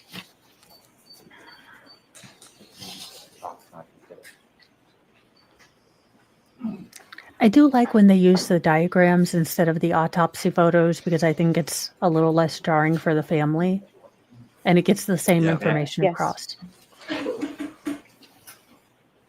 Do you generally recognize what these documents are? Yes, these are my diagrams from Mr. O'Keefe's autopsy. And you just very basically describe each one of them. Some of them. Yes, the first one is a body diagram. A lot of things have been whited out, but it's the diagram that I would use to make note of What has been any whited out? injuries. The second one is a diagram of the face and the skull. I would also use this diagram to make notes as to any injuries on the skull, of the base of the skull, as well as different views of the brain itself. Again, I would. No, it's like Flavored sugar. corn flour mixed with sugar and then added some chemical flavor. It's just it's ADHD medicine. It's Baker, blue raspberry is real, sir. That's the worst flavor for pre-workout. It's wow. Oh yeah, it's gross. Well, pre-workout, I don't know if you get the niacin tingles, but I do, and I already I have flushed one right now. I take it before I go to the gym. When I arrive at the gym, I feel like a crack addict and just want to rip Yeah, my you're just skin like, off. let's go get leg day done. Please, God, don't let me shake off the machine. That's a good one. A pixie stick is flavored at an citric acid for Todd. That's C vitamin, so it's good for you. That's why the expert eats 45 of them a day. He won't have scurvy. That's for damn sure. God. That's would true. make notes to point out different injuries.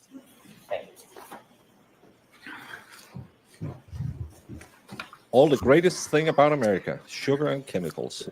As Hey, you we'll are give you noting fried high injuries in your fructose corn autopsy syrup and report, hot pockets. these diagrams, they start off blank, They start off blank and then they're filled out as we go along. and you fill out all the details. No, they final start off in your filled report. out, you moron. Yeah, I and take then you the one cross from it the out. Fuka and I just fill For it reference, yes. And to assist us, I have some blank diagrams that I may ask you to point out. We've been on using blank the same diagram. one from Abraham Okay. Lincoln's assassination ever since. Wait, pause. Pause right now. He is going to have her use blank diagrams. They have whited out the diagrams she wrote on. What in the hell is going on here? Why is he not taking the diagrams she made with the autopsy, which are generally done post-autopsy because usually they're dictating things to keep the field sterile. That being said, why the hell are we using a blank diagram when she has one? This is such obfuscation. It's ridiculous, and I hate Hank. Sorry. We all hate Hank Mo. You wondered how long it would take me. Apparently 16 days. Before you begin an autopsy, do you seek any Made it medical longer than I records thought you would have. available? Yes. When a case is called into our office, depending on the time and the day that it is called in, our intake department, who are the people initially on the phone taking the information, will start asking for both medical records as well as police reports. So in the morning, when we start the autopsy, it's possible that we have some records. Sometimes if a decedent is brought to us from the hospital, there might be some records that come along with the body. But to answer your question, yes, we always ask for medical records, what we call PCP records, which are primary care physician records, any records from a hospital where the decedent may have been, and investigative reports, police reports. Do you recall whether you had access to John O'Keefe's medical records from Good Samaritan Hospital? I did have access, yes, in the day, I believe the day of and the following day. Can I approach, Your Honor? Yes. Subject to any later reactions, I would move the Good Samaritan medical records. No objection, Your Honor. Exhibit 155. Thank you.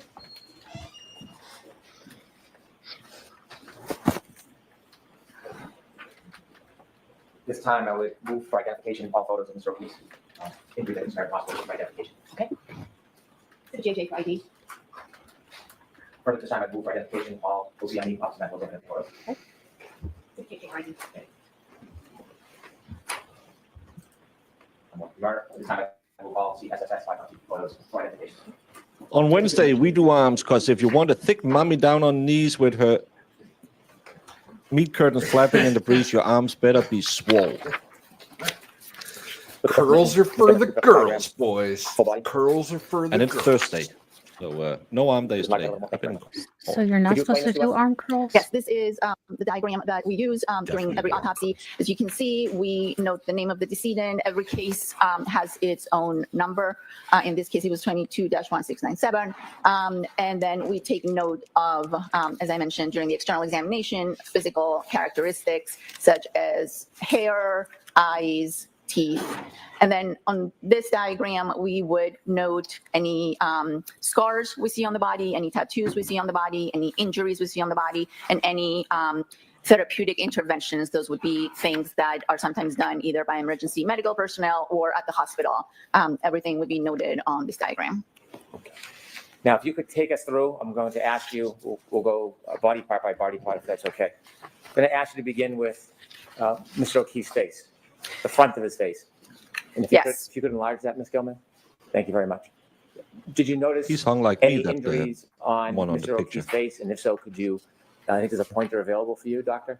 If you could Yes. point out on the diagram what you observed.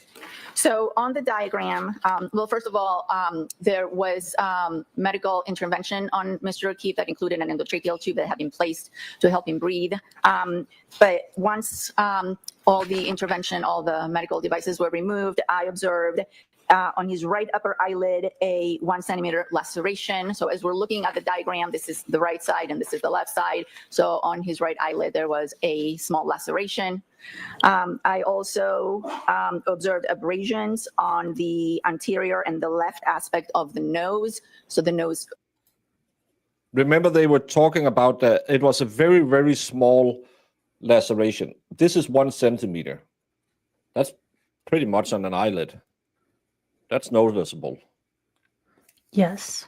That's not a very, very small laceration. That's on an eyelid. If you get it here, I think most punches you get would probably open up like a centimeter and a half if you get punched in the face. Would be here on the Thank you, front and the Patrick left W. aspect. Welcome to the Abrasions Goat Herd. are scrapes. Lacerations are tears in the skin. I should probably explain that. Then You have awesome new emojis. there was some bleeding and some swelling of the eyelids of both eyes. Does that complete your analysis? For the front of the face, correct? Yeah, face yes. laceration, especially in that area above the eye, that's in the boxing world, that's a game stopper because Especially they'll if bleed you're like drinking. heck.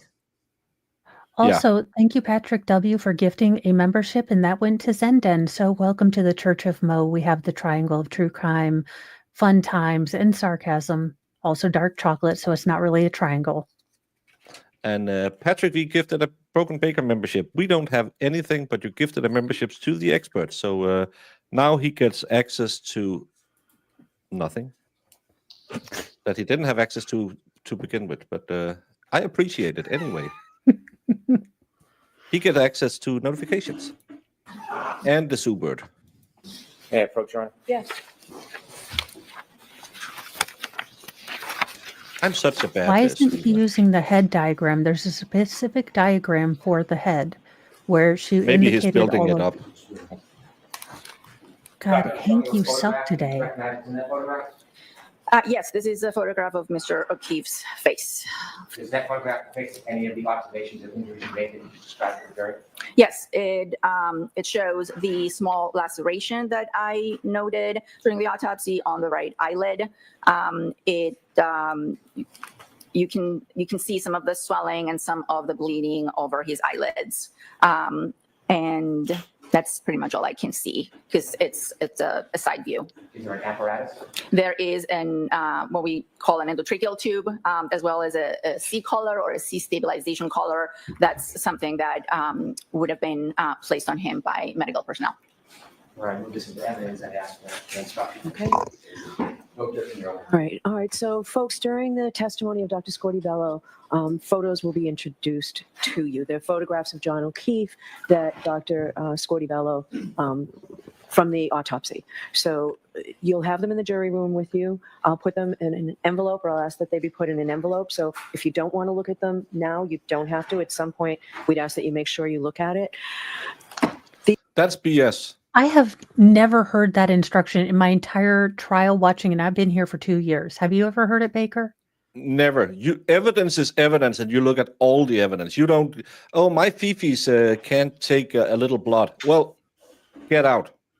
You're obligated to take all of the evidence into account. Yeah. Baker, are you allowed to opt out of looking at sad and terrible photos or hearing terrible things when you're a lay juror? I've told this many a times. I had a murder case where she was so badly injured that her head looked like an orange football. You couldn't determine facial features. My co-layman started doing the. I've sat with where we were watching. Probably the worst were the 14-year-old describing that almost 50-year-old man who. And wood chipper American. Yeah. And I just have to sit there and take my notes, and I can't say, oh, kid cases, sorry, I'm out. Because justice works for everyone, even the worst people on the planet. Again, I spent 2 hours in court today for 10 minutes of testimony. That's why I'm a little pissy, because I wasted so much time. But well, we have thank to sit you for there. listening to their stories, Baker. I know it's not easy. To it. It's evidence. Yeah. It's just, you get used to it, sadly. The expert were the first streamer I joined as a member. I feel sorry for you. You guys are doing a great job. Thank you, Patrick. Thank you. Thanks, man.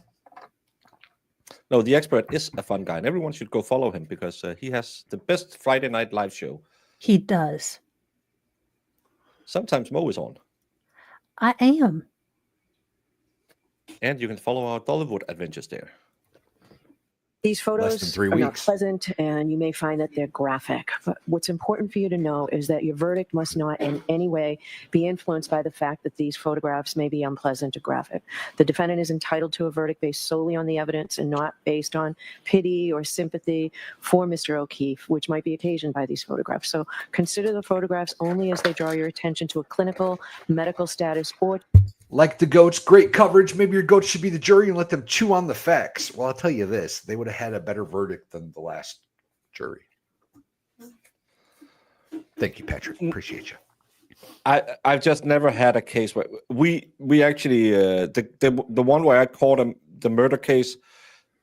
We were sitting in back then we had like a jury room where all jurors met before we got out into different cases, and I was talking with another guy who was also emergency called in, they caught a case where they had to look at 250 very graphic toddler pics. So I said, I'm happy I caught a murder case. Oh, heck no. So when people say, well, I would like to be on a jury, sometimes you don't get a fun murder case. You get gigabytes of toddler pictures. And then you will go home and you probably get really drunk. I've had to drink every time I've had kitty cases. Luckily, only caught 2 so far, but I've thank you drank again every for time. doing it, because it's not easy to see those. And thank you for the first responders, not anyone from Canton, that come on these scenes that look at this gross stuff and put these monsters away. Although I'm saying Lord Chippy is available, why are we paying taxes for these a-holes? But I'm not in charge of anything allegedly in Minecraft, of course. It's just something we play. To the nature of Mr. O'Keefe's injuries or to the nature of the incident itself. So they'll be displayed up on the screen for you as well. Okay. The last exhibit is exhibit 156. Thank you.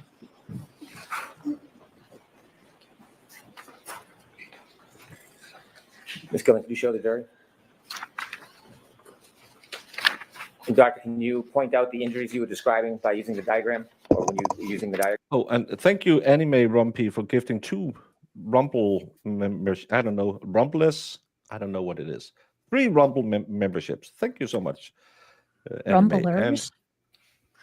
I've been watching, but hubby's home, so I haven't commented as much because of that. Love to Mo, Baker, and Val. Thank you, Inspired. Thank you so much. And let's call them Anime Rumbled 3 people. And now I need a bio break.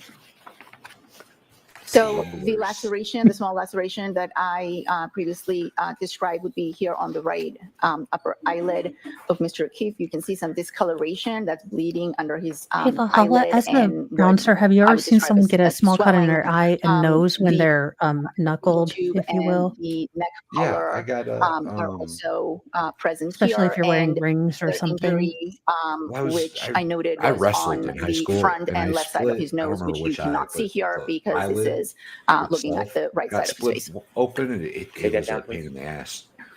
You It's mentioned like right that in there the was something crease, about his eyes that was open noted. wide. Yes, there was bleeding or pain in the hemorrhage, butt. as we call it, on the eyelids, as well as swelling. I'm going to ask you more detail about that later, but was that observation important in your ultimate diagnosis or conclusions? May I approach your arm? Yes.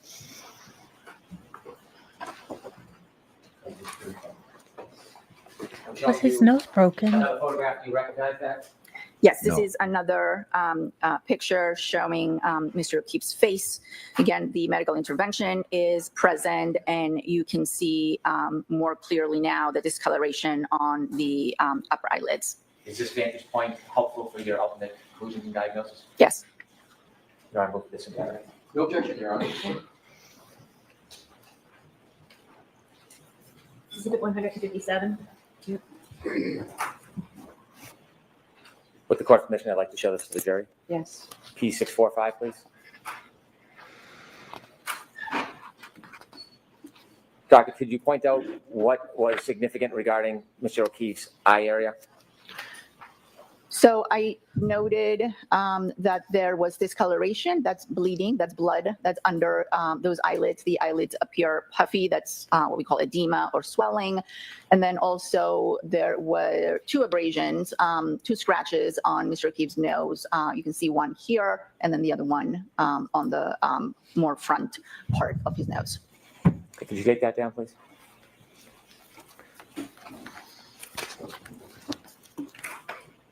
If we could move down a bit to the chest and stomach area, did you make any observations about this area, Dr. Squadabella? The observations that I made on the chest were that there was, as I mentioned before, there were defibrillator pads on the body, and there was an abrasion that's very commonly seen in people who have undergone resuscitation. Internally, that abrasion and the whole resuscitation apparatus was associated with some anterior rib fractures, which are also seen in cases of resuscitation, but I didn't make any other notes in terms of trauma on the chest or abdomen. Okay, so I'd he like to had move rib to fractures the to arms and the hands. anterior Come down just a due to little bit. resuscitation. Let's begin with Mr. O'Keefe's hand or hands. Did you make any CPR. observations regarding Yeah. Mr. O'Keefe's hand or hands? Yes. On his upper right arm, I noted that he had a superficial abrasion. So it would have been, you can Can we move that down a little move bit? it down a little bit. Yeah, thank you. Doesn't seem to be doing a very good job. Okay, somehow. Doesn't wanna Sorry work. if that's not working well. It's projecting here, but not on the actual picture.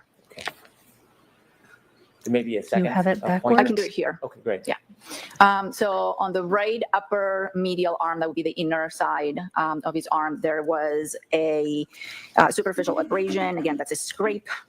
Then on his right posterior arm and forearm, so not exactly on this aspect of the arm, but on the back side of the arm, which would be in the back of the diagram, there were multiple abrasions, which I described as ranging from 2 to 3 millimeters and up to 7 centimeters. Then, if you could move the diagram down, please. Again, there is a back to this diagram. I don't know if you could put that on the screen. There we go. So this is now the right side, and this is the left. I noted that there were 2 bruises on the back of his right hand. Also a faint scratch on the back of his left hand. And then moving down to the lower extremities or the legs, if you could please show the front, there was a small abrasion, a small scrape on the side of his right knee.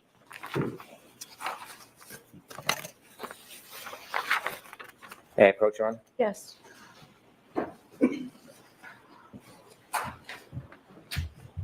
Dr. handing you a photograph. Do you recognize what's in that photograph? Yes. What is it? This is the back of Mr. O'Keefe's right hand, I believe. That's fair and accurate depiction of how his hand appeared when he was examined? Yes. What is the evidence, please? No objection, Your Honor. Okay. 158. With the court's permission, I'd show P647 to the jury.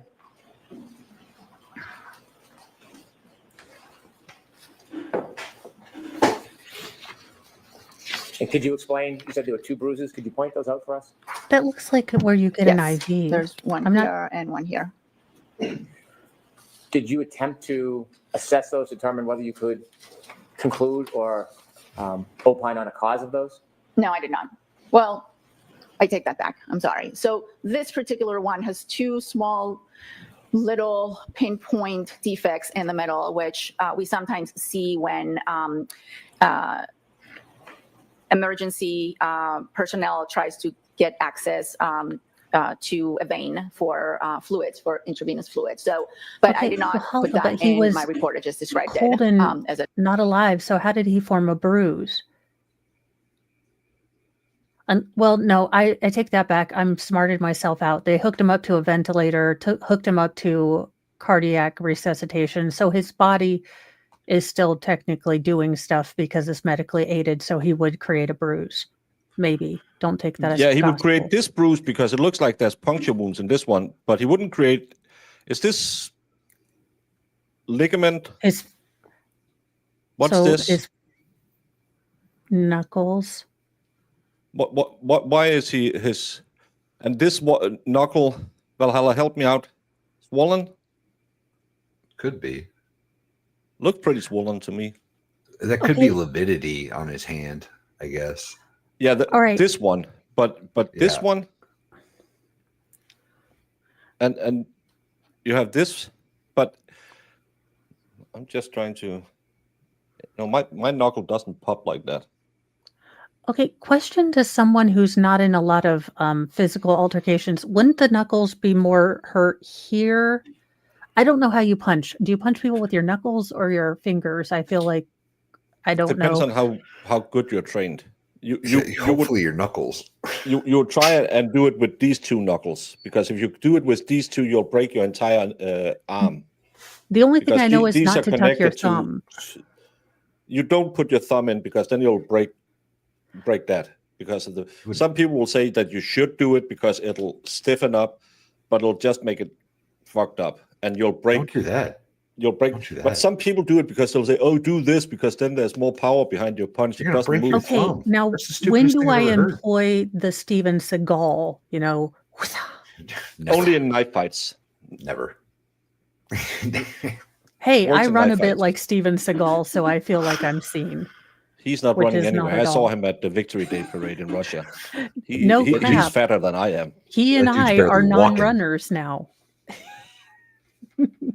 But normally, if you've been a trained puncher, you will try and hit with the two leading knuckles. But again, if you're in a frantic, you'll just swing away. Most people can't fight. Most of us, you learn all the skills and say, "Hey, duck your head down, because take it in your forehead, because that's the hardest part of the It's body." full on middle school for me. We're going windmill in this bitch. Yeah, and that's actually how most street fights go. It'll just be, again, a monkey and a football. But his middle knuckle just looks swollen to me. But it could be that he had it broken before, so it's always protruding or something. But it's just, this is very different from. Well, also, if he got ambushed and didn't have a time to, again, Chloe takes him, he tries to flail, and that's on his right arm. So Chloe already has it, so he probably isn't punching with that. I do want to see the left hand. Well, he could actually have Chloe attacking him, letting go again, because there's multiple. To me, it looks like multiple attacks, and then fighting that off, because you would probably club a dog. You would clobber a dog more because it's lower to you. So if someone is yanking at you and she's grabbing at it, you would most likely be clubbing instead of punching.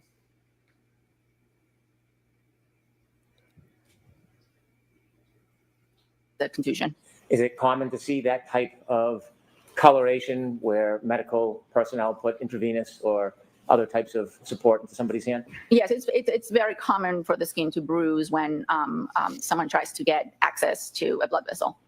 The other coloration that is unrelated to those two small points, would you have a description of what those are? No. Okay.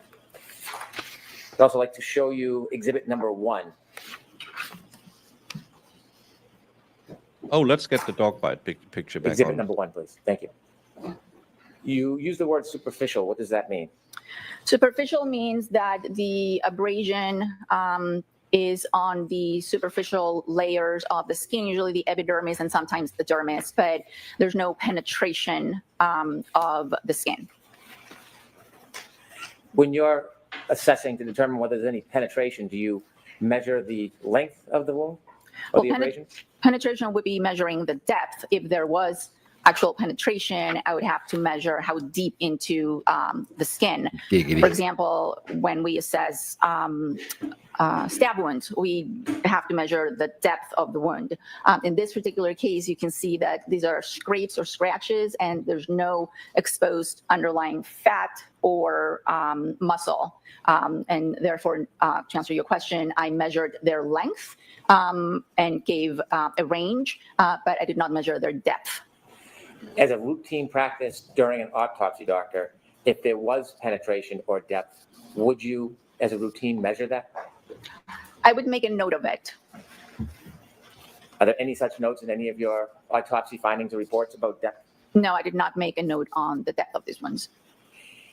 Do you have an opinion to a reasonable degree of medical certainty as to how those superficial abrasions occurred? I do not.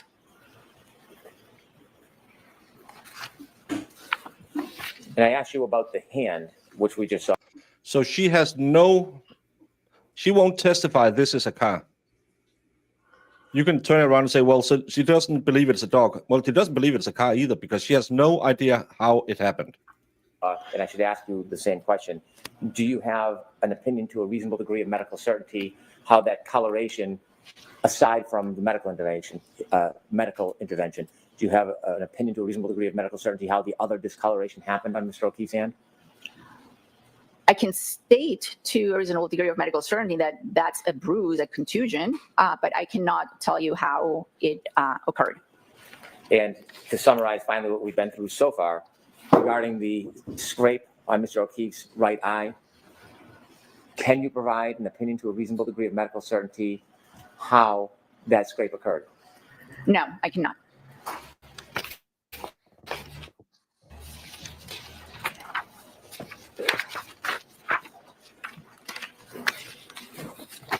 You mentioned for us that when you looked at Mr. O'Keefe's legs, you observed bruising on or a small scratch on his right knee. Correct. I don't want to summarize it. Can you describe that Can we turn the more lights on, specifically? please? Thank you. Yes, I described it as a 0.5 centimeter abrasion on the right lateral knee. Did you see any marks or abrasions on his left knee? No, I did not. Was the mark scratch on Mr. O'Keefe's right knee on the inside or the outside of the knee?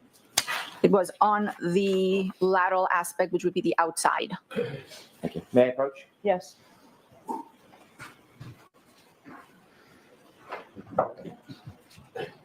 Penny, photograph, you recognize this in that photograph? Yes. What is it? This is a picture of Mr. O'Keefe's lower extremities, his legs. Is it a fair and accurate depiction of how his knee appeared to the autopsy? Yes. All right, we'll go to the evidence, please. No objection, Your Honor. Okay. 159. Baker, was that a Leslie? Yeah, now Leslie will do this one. With the court's permission, I I'd like thought to show so, the but I jury didn't want to 9467. assume. Yes. You used the word lateral and you talked about abrasion or a scrape. Could you look at this photograph and could we enlarge it, Ms. Gilman, and could you point out to the jury and explain what it is that you saw? Yes, you can see the abrasion here with a little bit of adjacent discoloration, but this is what I was describing. If you could zoom back out, please. Oh, that's when Lally And claimed you didn't see any similar that type shows of he was bruising or hit by a abrasions on car. the left knee. No.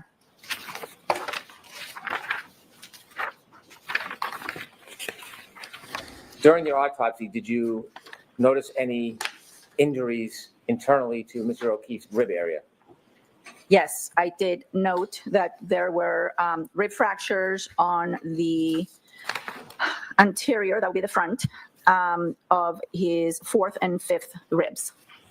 And so would that be his left or right side? It would be both the right and the left, and it would be the part of the rib that is closer to the sternum. Is there a number of ribs that had fractures or are they connected as one? The 4th and the 5th, both on the right and the left, close to the sternum. Have you, in your experience, seen ribs fractured during first aid or medical intervention? Very often, yes. Given your experience and your study of Mr. O'Keefe's body, do you have an opinion to a reasonable degree of medical certainty how those rib fractures were obtained? I believe those rib fractures were due to resuscitation. And you have that opinion to a reasonable degree of medical certainty? Yes.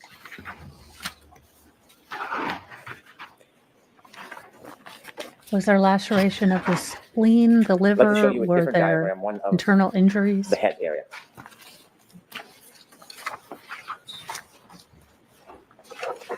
Only Big rib large fractures bottom connected right. to CPR. Thank you.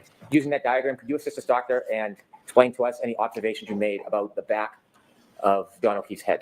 Yes. The main observation was a laceration that is a skin tear on the back of Mr. O'Keefe's head to the right of midline. So this would be the midline. The laceration was somewhere here, is what we call the right occipital area. And associated with that, there was an abrasion Where? over it that would have been here. Where? So this was what we call a compound injury, an abraded laceration. We'll turn in a few moments to your autopsy observations about the inside of Mr. O'Keefe's skull. But first, I want to just show you a photograph relative to what you described to us. May I approach, Your Honor? Yes.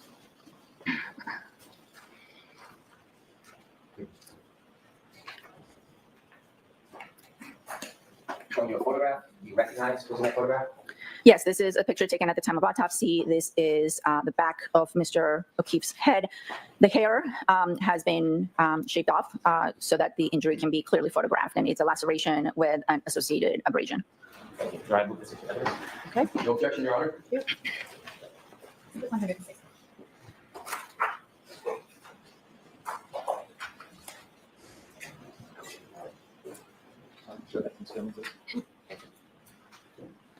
This is a preemptive move to get ahead of the Commonwealth. He has so many bad witnesses in his case that he needs to get.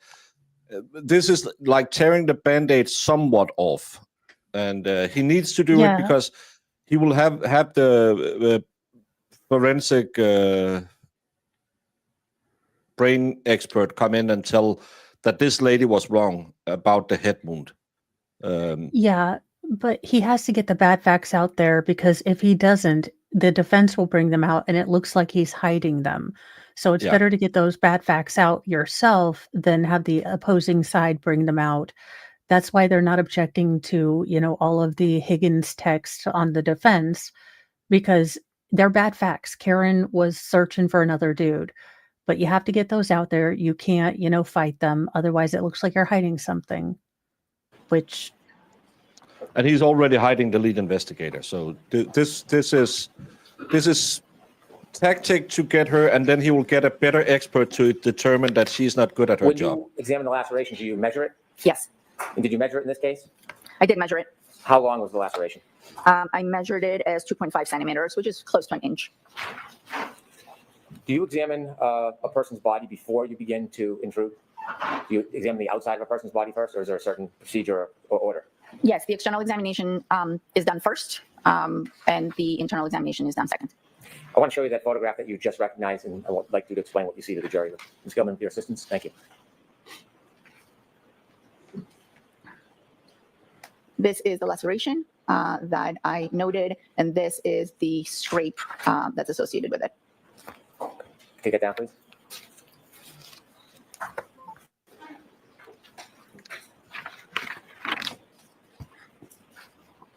After you make observations, what are your next steps in an autopsy? The internal examination. After the external is performed, the pictures are taken, then we proceed to the internal examination of both as I mentioned before, the torso, the body, as well as the head. I'd like you to take us through the internal examination. Did you have a chance to look internally? She's not good enough for the Commonwealth because she won't say what they want her to say. It's not that she doesn't do her job correctly. It's just because she doesn't find the findings that the Commonwealth wants her to find.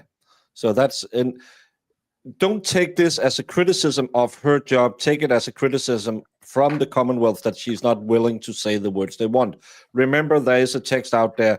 It's a rookie move that you couldn't get her to change the manner of death. Behind the laceration you saw on the back of Mr. O'Keefe's head? Yes. And when you did that, could you describe for us what you saw? Yes.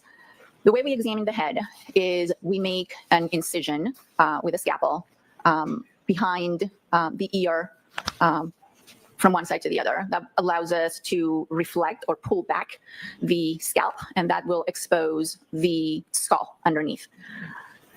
We do this carefully so that we don't disfigure clearly the face. And when we reflected, or when we pulled back the scalp, I noted that there was blood, what we call hemorrhage, under the laceration or associated with the laceration on the back of the right head. And then furthermore, there were skull fractures associated with that laceration abrasion on the right side of the head. Were the skull fractures in the same or different area? The skull fractures were in multiple areas of the skull, what we call the base of the skull. Imagine the base of the skull is sort of a bowl, and the brain sits on top or in the bowl. When the brain is removed, you can have a very good view of the base of the skull. So when the brain was removed and we were able to look at the base of the skull, I noted that there were multiple fractures that appeared to be originating from the area of the laceration, or what would correspond to the area of the laceration. When you made your examination of the fractures in the skull, did that lead you to your opinion, or was there more you needed to look at before you came to an opinion about the cause of death? Well, that was part of the findings that led to my opinion. But yes, I removed the brain, and as is our protocol, I saved the brain in a special solution called formalin that allows the brain to become a little harder so that our neuropathologist in Boston could go ahead and examine it. Because when I did look at the brain, I noted that there were injuries. There was bleeding on top of the brain. And therefore, I saved it. The brain ultimately went to our Boston office, and our neuropathologist, Dr. Stonebridge, examined it and issued a report. Did you engage in any type of analysis on your own about any injury to Mr. O'Keefe's brain? I noted the kind of injuries I could see superficially on the brain, and I have looked at the brain after it was fixed and pictures of it, but I did not issue a report on it. The whole point was for our neuropathologist to examine it closely and issue a more detailed report. I have a few more photos. Would now be appropriate time for a break, Your Honor? Yes. So the jury needs a smoke break after that. Hey, even though we are always late, we are just in time. So far, nothing really damning has come up for the Commonwealth. But remember, this is the best version you will get. And she has so far testified she don't know how the abrasions appeared on his arm. Can't really tell you how the abrasions appeared on his hand. The discoloration could be ligament, but not ligament. Lividity. Lividity. Sorry. And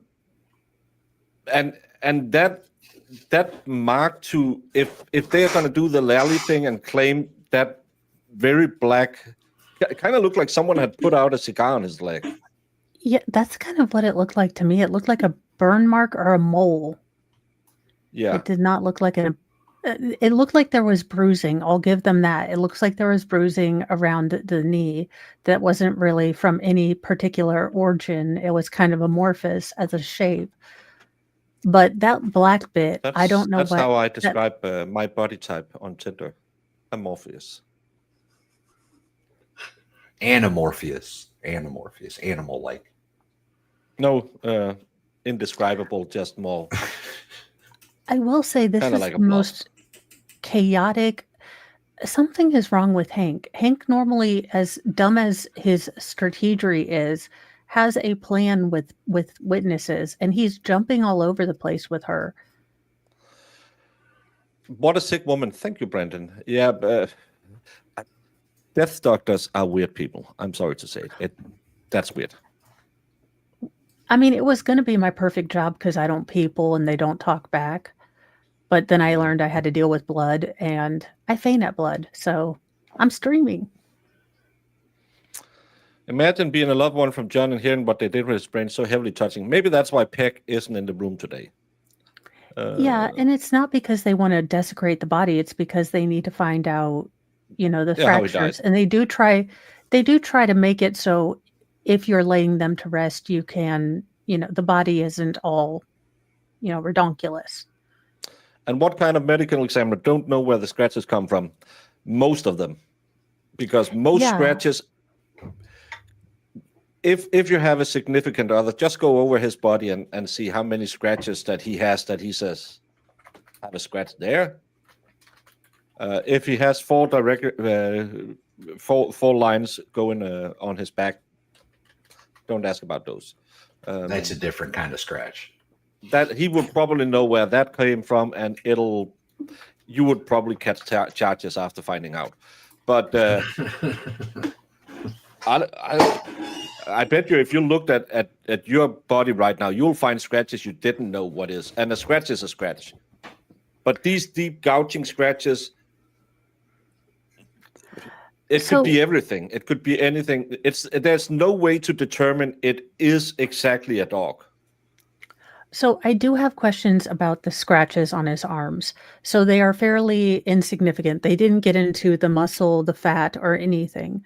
Now, do we have comparative dog bite exemplars? I guess you can find. Brandy had a canine trainer on who had a dummy arm. I'll have to looked exactly like the same thing. But again, what was the situation? Because in a perfect situation where the dog grabs on, gets a full bite, and he keeps his arms steady, that'll be something. And he had another clothing one on. where this is going on. It's the hurricane. You don't know how the dog got there. It might be grabbing. It's kind of hanging on with the shirt. It gets one paw up there. You can't tell that this is that. What you can tell is it's not a knife, because it's not consistent with a knife wound. Yeah, I was just wondering again, because these are some questions I've had for a long time. But again, that's why she can't determine these are dog bites, because there's no way to. It could be consistent with is one of the, because he asked her to any degree of medical certainty, and she said, "I can't do that."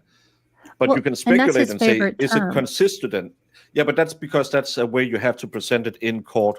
That's what Dr. Russell did wrong, and Bev said that's why she needed a voir dire, because she didn't use the magic word. Yeah. I will say that also experts who are very analytical, very looking for the problem, are not going to commit to anything they don't know. I mean, this is not their first time in court, and you would think Brennan would know that. He does, but he also knows that he has to get ahead of it, and by stating that, they can't ask, "Is it consistent with a dog bite?" Because she already said, "I don't know." And the rib fractures, but no bruising, it's because of CPR. The fourth and the fifth, ribs. Fourth and fifth ribs is where you normally would do CPR. So his injuries to the chest is compressions. Also, I just touched myself, but it is mid-sternum.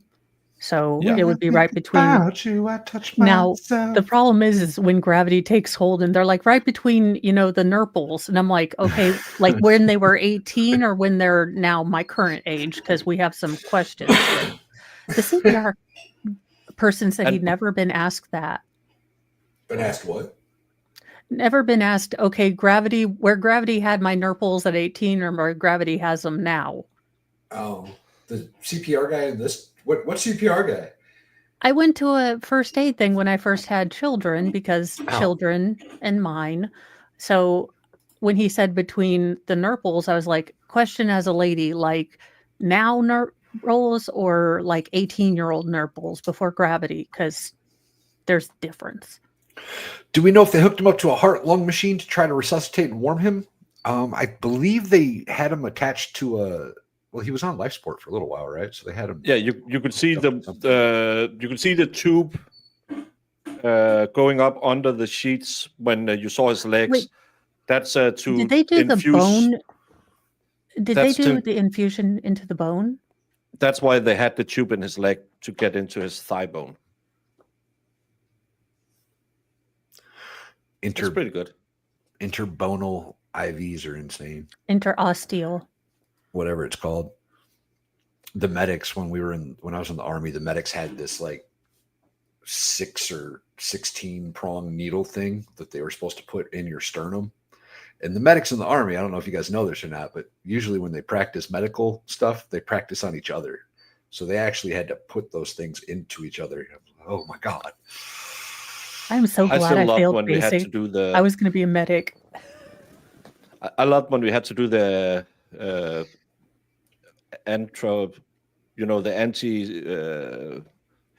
histamine, the EpiPen, yeah, because we were supposed to jam it, and we were just given a fake one, but they will always show us a real one where they said, okay, and when you punch it, keep it down, and this needle will protrude, and there was a big ass needle coming out of it, and everyone was like, and now do it to yourself, and everyone. And people were just, and it was just a dummy pen, just to, okay, you can understand that if you get in a gas attack where you'll probably be coughing your lungs up anyway, because we teach you stuff that will never work. But then you jam this in your legs and you'll still cough your lungs up, but it'll just take a little longer. But everyone was screaming and thinking, oh, I just got penetrated by a big needle. Atropine. Atropine. The atropine. Yeah. That's not histamine. That's a heart race. Yeah, that's adrenaline, basically. Yeah. That's the one they tell you you're supposed to take for like nerve gas, right? I think. It's, yeah. Yeah, right. The 911 call handed off to 3 different operators is very unusual. Karen not remembering where she dropped him off would be her downfall. Doing the dog interviews were insane. I would be duped. I think so. There was 2 different operators. Karen not remembering, I don't think will be her downfall. That would be the documentary.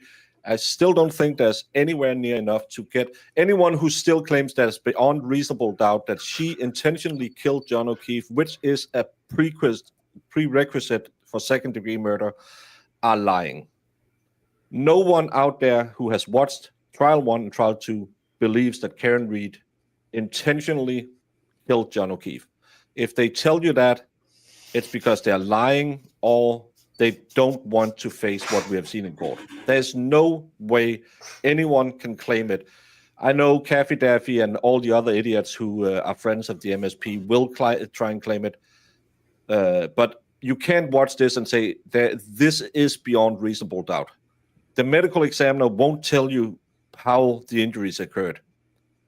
No one can give me a reason why a lady who was very lovey-dovey in a 5-minute drive all of a sudden got flashbacks to Nam and said, Aruba's in the trees, man, Aruba's in the trees. Becky's mom, I'm gonna effing kill you. Got it going on.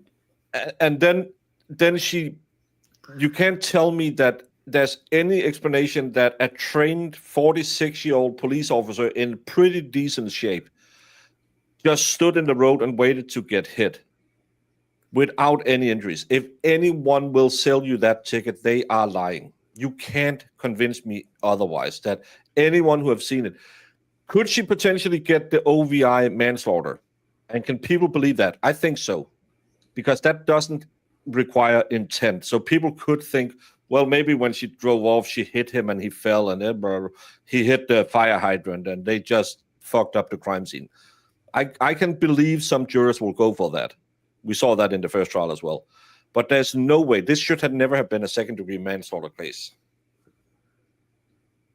Joke for the days. Are your knees swollen or did you just go bra feet? Thank you, Patrick.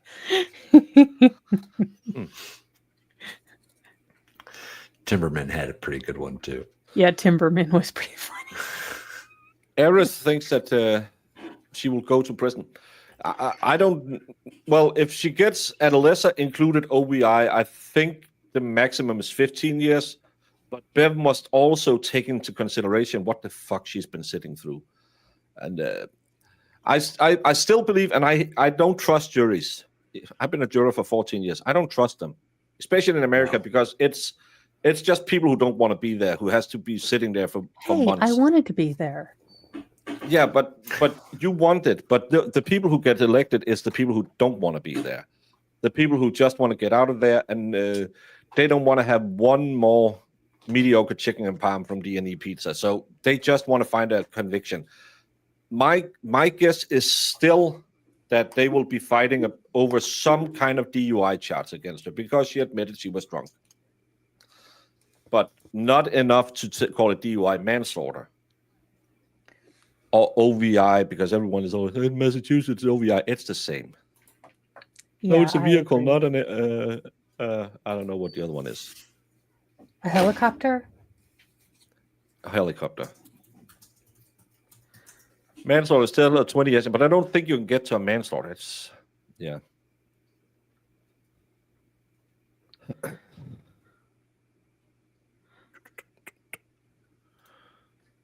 We also have what? I don't know. And by the way, Mel it's 66A. I don't believe all the glass was planted. The problem with the state's case, and I'm not a big conspiracy person, is that none of this was treated like a regular case. None of it was given the care the regular case would have. They were using, red Solo cups. They were using, leaf blowers. My problem is with the investigation and the investigation alone. Now, do I buy into the planted stuff? But my problem is it wasn't done correctly. None of this was done with, the attention to detail that is required for a murder case. So, and this is why I say no one out there can at this point believe beyond a reasonable doubt. They can think she hated him. They can think, well, maybe they were breaking up because, yeah, she was out getting attention. I actually saw a really great video about that yesterday about a young woman, I think from the South, maybe a little religious, who was asked, why don't you ever... Someone's ringing my door. Oh. Someone's ringing his doorbell. And it's not Yeah, that late. and here's the thing. I have a personal beef against cheaters. I don't like that Karen was talking to Higgins because, ew, aim higher. But she could be a cheater. She can be a heifer. She can be a mecha thunder cow. She still deserves the same level of justice as the nun across the street, because that is our system. Agreed. I was watching Coffin Decker. How desperate was she to go for Higgins, though? Ew. Again, double ew. She thought he was hot. Does she have glaucoma, too? Well, to be fair, maybe, fluffy and, teddy bear-like with no game is also her jam. Because I'm like tall, white, and nerdy, so I get it. John wasn't, though. John wasn't fluffy. He was in pretty good shape. Maybe she was changing it up. Maybe she's like, you know what? I need to find me a fluffy guy. I think they call them badge bunnies, where they tend to date cops. The cop being... To be fair, they do have access to handcuffs. Kind of a selling That's fair. That's fair. Mr. Mo was like, I used to be a correctional officer. I was like, do you still have the belt? He's like, why would I? I was like, good doy. You should get a belt, Mr. Mo. I told him, okay, I know this is bad, but those shoulder holsters? He's like, I don't wear firearms. I was like, would you?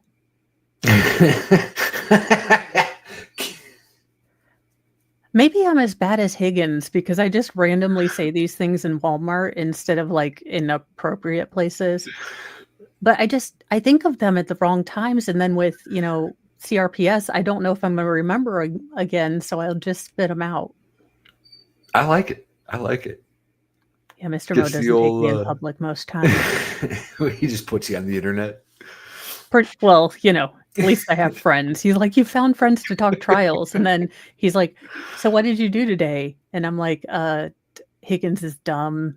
And he's like, that's not good. He's like, don't you have friends to talk about this with?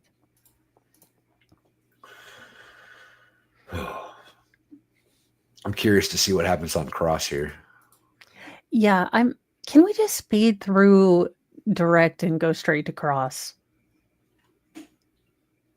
Oh, we need. I know that's a bad precedent, but I say in this trial, we get nothing from this state. We speed through direct and just do Cross. I'd be okay with it. Pureblood Warrior says, why do you think the boy did not testify? Did he refuse? And is the girl threatened to do it? I don't think threatened. So they didn't issue a subpoena for the girl. So she came in on her own free will or whatever. But that could also be a lot of pressure from the family, I don't think threatened, but I do think there is pressure. I think, again, if Peggy and I don't know Papa very well, and let me just say this. No parent should have to watch or be in a courtroom listening to an autopsy of their child. So I get their mega hate boner for Karen if they actually believe that Karen did it. I get that. But it can also, all that grief can turn you into a really hard, hateful person. And I think that maybe Peg is struggling with that. And there would be a lot of pressure as a kid to, get justice for your uncle, who is kind of your father figure. So it might not be actual threats, but I do see there being a lot of pressure to kind of shade her answers or things like that. Well, in all fairness, she's young, right? And surrounded by people that have been telling her Karen Reed killed her Uncle John for years. So it's probably less pressure on her as opposed to just, brainwashing, for lack of a better term. It's also kind of a survival thing. If Peg isn't the most warm and loving person, but she gives you positive reinforcement when you bash Karen, and that's where you get positivity. This is all speculation, you guys. I don't know what happens in that house. I've never met these people. This is rank speculation. But if she does get positive reinforcement from that, that's what you do. It's a survival mechanism. These kids have been in survival mode for nearly all of their lives. And one way you survive is being a people pleaser, is changing your, your stance to whatever the people around you are so that you can be loved and you can get support. That being said, I'm not a doctorologist You are unmuted. or a therapistologist, so take it with a ramen noodle packet of sodium.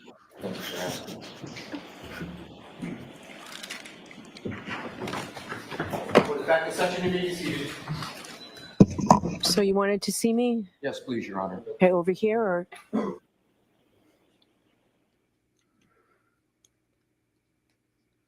Do we think A lot of Bev got sidebars this morning. Well, do you think Bev got calls from higher judges saying, did you try to deny a sidebar from the defense? Like, do you know they're watching us? I wonder if there's any communication. Again, rank speculation. I'm going to have to get a speculation hat so people know when I'm speculating. Do they sell tinfoil hats? You just buy the tinfoil and make the hat yourself. It's not that hard. I get cut when I play with tinfoil. I have issues. Well, we have the heavy duty tinfoil. I was going to say, get thinner tinfoil. Get the cheap stuff. Get a little.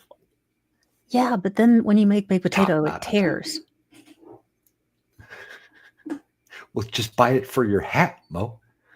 It's like fair $3. I'm sure somebody will super chat you enough to buy some aluminum foil for a tinfoil Poor Mr. hat. Mo, he deals with this on the regular. Can you imagine? Because I am at 11 Mo. I'm usually at a 7 Mo with Mr. Mo, but this is what he has to deal with at all time. Pray for Mr. Mo. Light a candle for him. I would stay Lesko. That's funny. I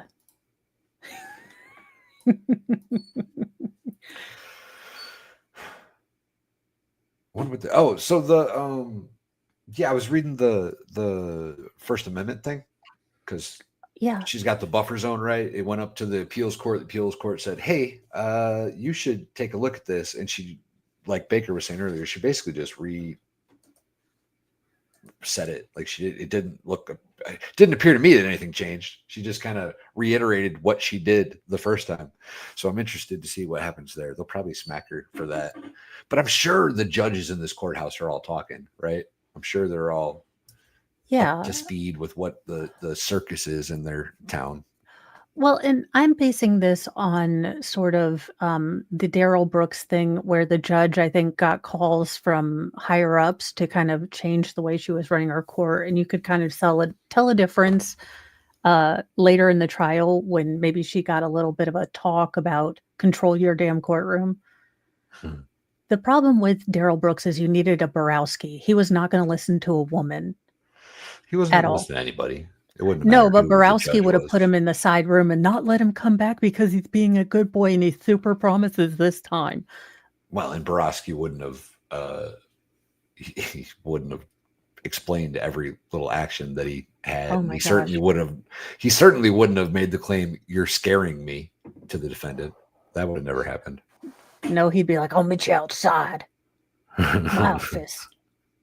And thank you so much, M Spire, for the cheap tinfoil. I actually have my physical therapy this afternoon, so I might go, or I might send Mr. Mo, because my physical therapy is basically my insurance pays for my torture. That sucks.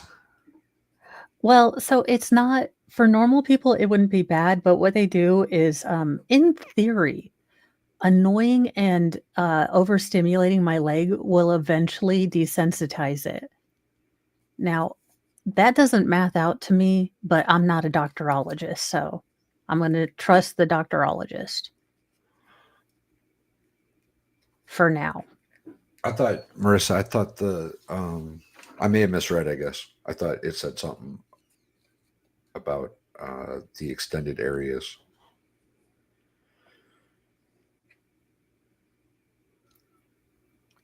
Monty G, I did not, but I saw an article about it.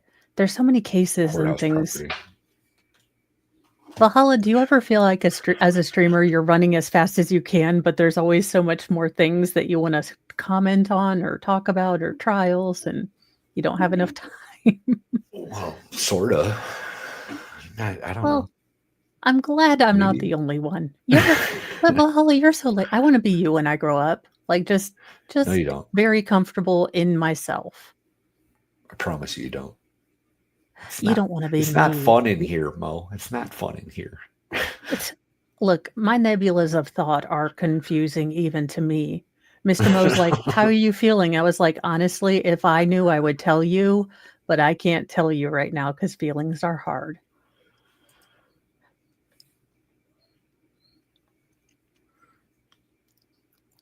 And if you want a more like middle of the fence lawyer, we are just here pretty much.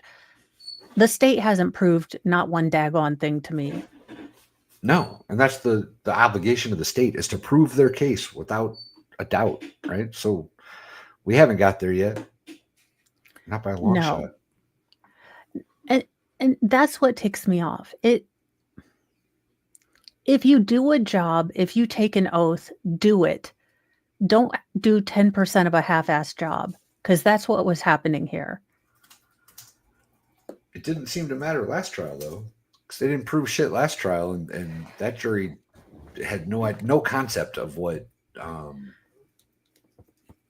reasonable doubt is. They were talking about shit that had nothing I wonder to do if with Bev will allow that demonstrative that shows the kind of reasonable doubt, like a display, demonstrative. They have some You had the right word. visuals.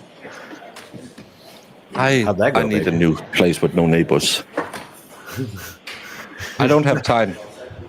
Yeah, but can I just show you?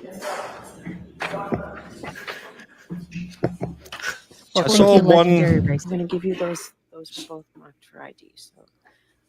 Saw one Lori clip where the judge asked her, "Are you done now? How do you think we can ask people if you know of you without using your name?" Or the Lori Vallow. Oh. Why did they go to the sidebar? Don't know. Unless they came back he from asked break. for one. They came back from break. Bev was like, "You wanted to see me," and it was like, "Yes, Your Honor." And they went up there, and this is as far as we've got. Oh, I thought they had already blown up. Then that's why. No, not yet. Hadn't even started. More comfortable, doctor, for now.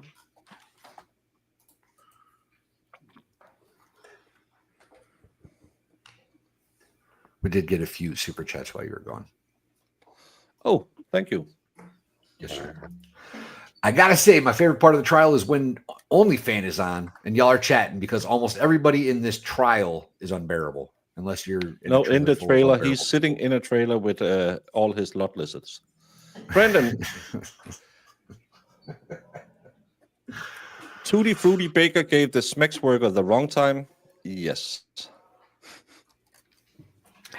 Thank you, M. Spire, for the cheap tinfoil. I'm making a speculation tinfoil hat. Outstanding. And then T-Rex Trucking and more. Thank you for the super chat. The inner machinations of Mo's mind are even an enigma to her. And that is correct. No lie detected. 100% true. Hey, as long as it's your girls, have them running all around the place. I didn't hear any of that, man. You kind of roboted out. Yeah. I said as long as it's your squirrels, let them run free. There you go. That worked. Have you noticed I don't really stop them? Bev rolls her own cigs. What's going on in this trial today? Nobody knows. This is the most ridiculous. They're just standing there. I think they're about ready to do the Pledge of Allegiance. That's what's happening. Yeah, and someone was saying earlier that we should talk less and listen more to the evidence, but there's no evidence. Well, and the problem with us is that we've already seen this trial. So if it's stuff we've already seen, so we do try to be quiet and pause. But if it's something egregious, we might have verbal outburst. Karen looks nice today. Well, she looks guilty, and the way she purses her lips, that's clearly because she's guilty. I saw the most heinous comment today by Valhalla's good friend, Masshole Mafia, Kate Krusty Pandies, wishing the big C on someone else's kids. And people wonder why we don't like her. What?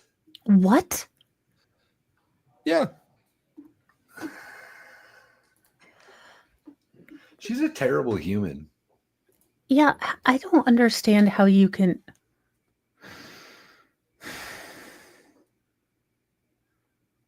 This is the official spokesperson for the McAlpert clan.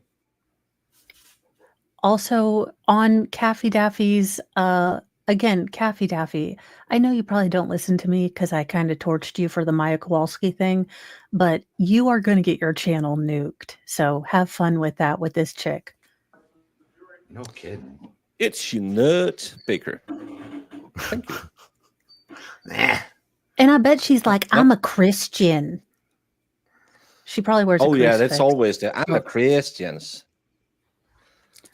Well, as the world's worst Christian, I can tell you that I'm pretty sure in Deuteronomy it says, do not wish cancer upon other people's kids. If it doesn't, it probably should.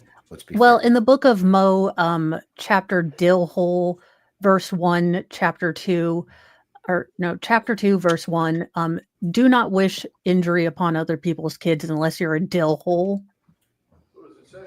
I was arguing with that Sterny, salty Sterno yesterday, and I said she needed a hug, and she said, "Well, I have a spouse and kids," and I said, "Well, I wasn't I hope they don't grow up to be like you," and I think that's a nice thing to say, because she's a dillweed.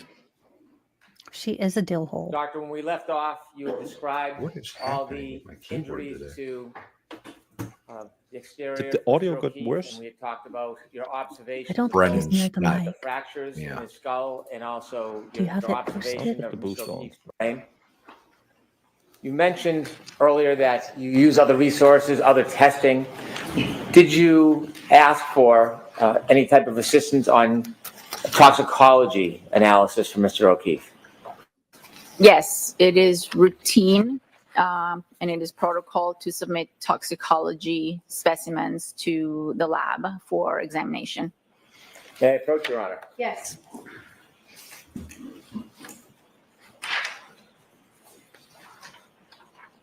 Thank you.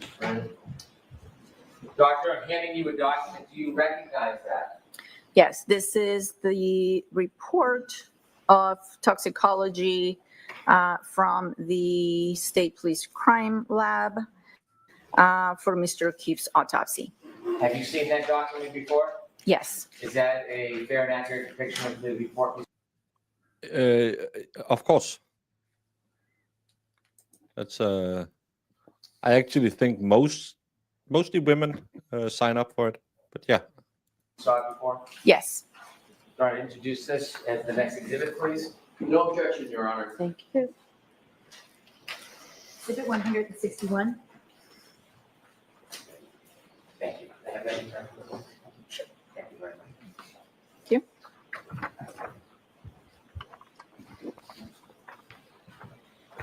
In your experience, Doctor, are you familiar what the toxicology report and the testing involves?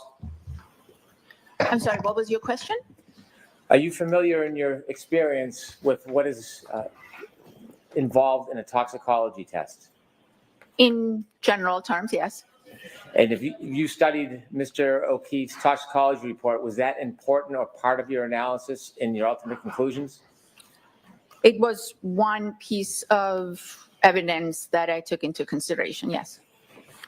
In the toxicology testing, is there a search to see if there are any type of drugs or medications in Mr. O'Keefe's blood? Yes. Okay, and was there any? There were no prescription medications. There were no illicit drugs in his system. In a toxicology,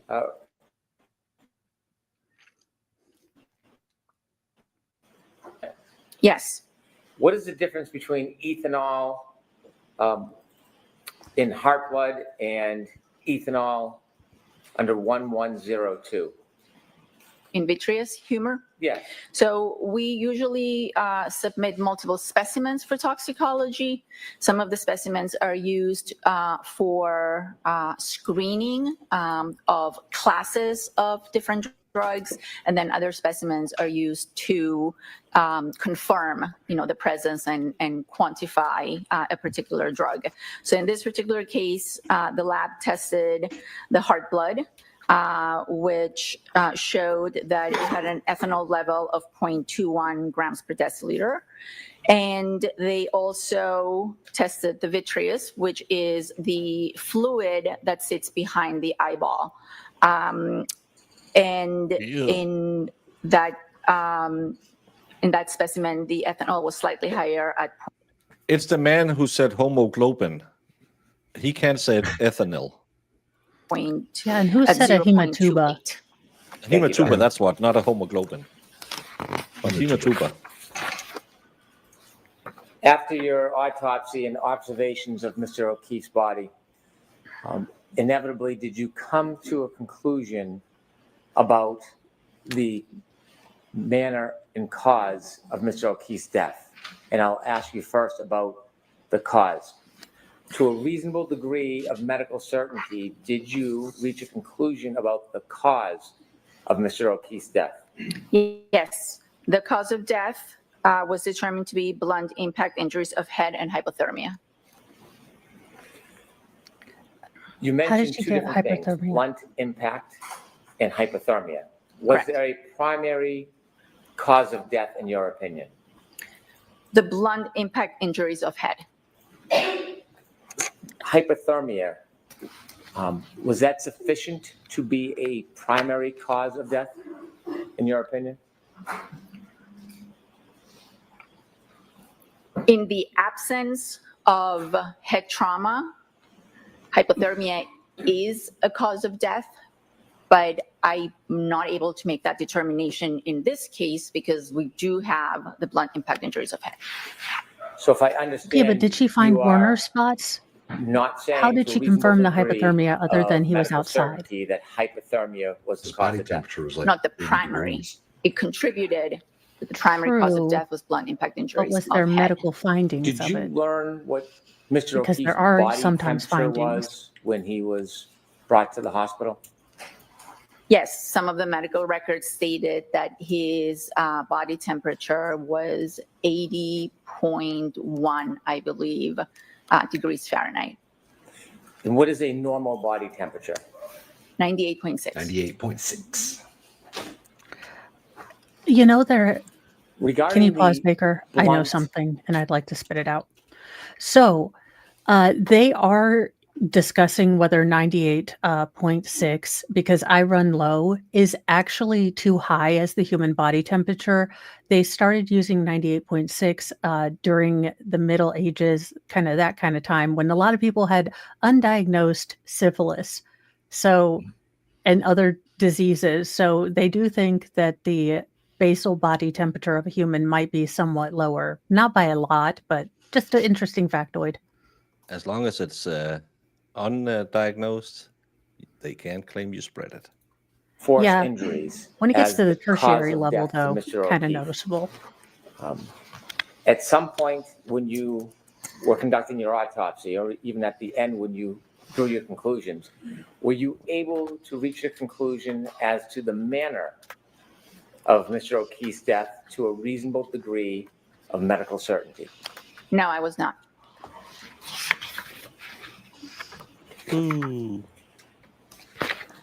After you complete your findings, including the manner of death and the cause of death, even if undetermined, are you required by statute, by law, to file a report or a document? Yes, And what is that document? it's the death certificate. Did you do so in this case? Yes, When you file a death certificate, do you include your ultimate conclusions regarding cause and manner of death? yes. There is a death certificate that is issued immediately after the autopsy. The death certificate is a document that is necessary for the family in order to make funeral arrangements and proceed with their plans. So a death certificate is always issued at the end of the autopsy. If the cause and manner of death are known at that point, they are I'm not a doctor. stated on the death certificate. If they are not, or if we need to do additional studies, then both the cause and the manner are listed as pending. And that death certificate is sufficient for the family to make arrangements. Later, as we get more information, as we get more results from our studies back, we issue an amended death certificate. So that amended death certificate will have a cause and a manner. The amended death certificate, in this case, stated that the cause was blunt impact injuries of head and hypothermia, and the manner was undetermined. May I approach, Your Honor? Yes. Is he getting slower, or is it just because we have it at normal speed? He's really annoyingly slow.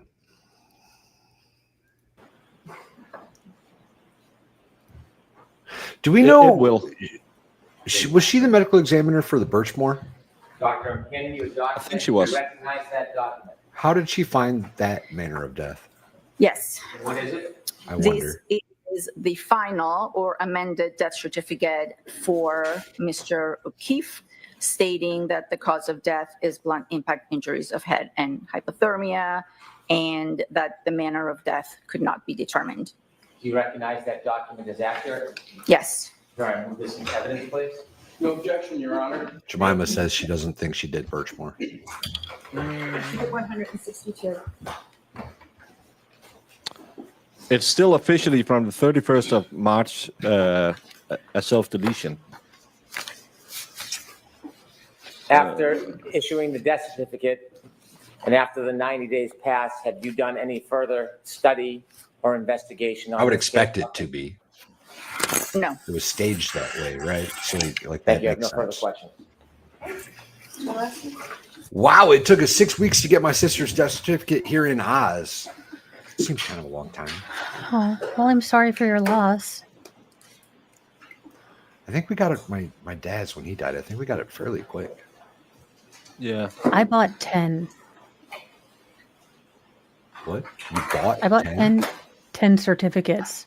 I don't know why, but I was told to get multiple, and I just figured I never wanted to go back to that office, so I bought 10. Could you have just got one and photocopied it? Well, that makes perfect sense right now, but a lot of places need the seal and everything officially, so you can close bank accounts May and I, things Your like Honors? that. We have not had the pleasure of meeting, so good morning, Dr. Scordi-Bello. Good morning. Oh, Wesley flirty. Maria del Mar Capo Martinez is the one who did the first autopsy. And then Michael Baden did one. He's the one who raised doubts about it.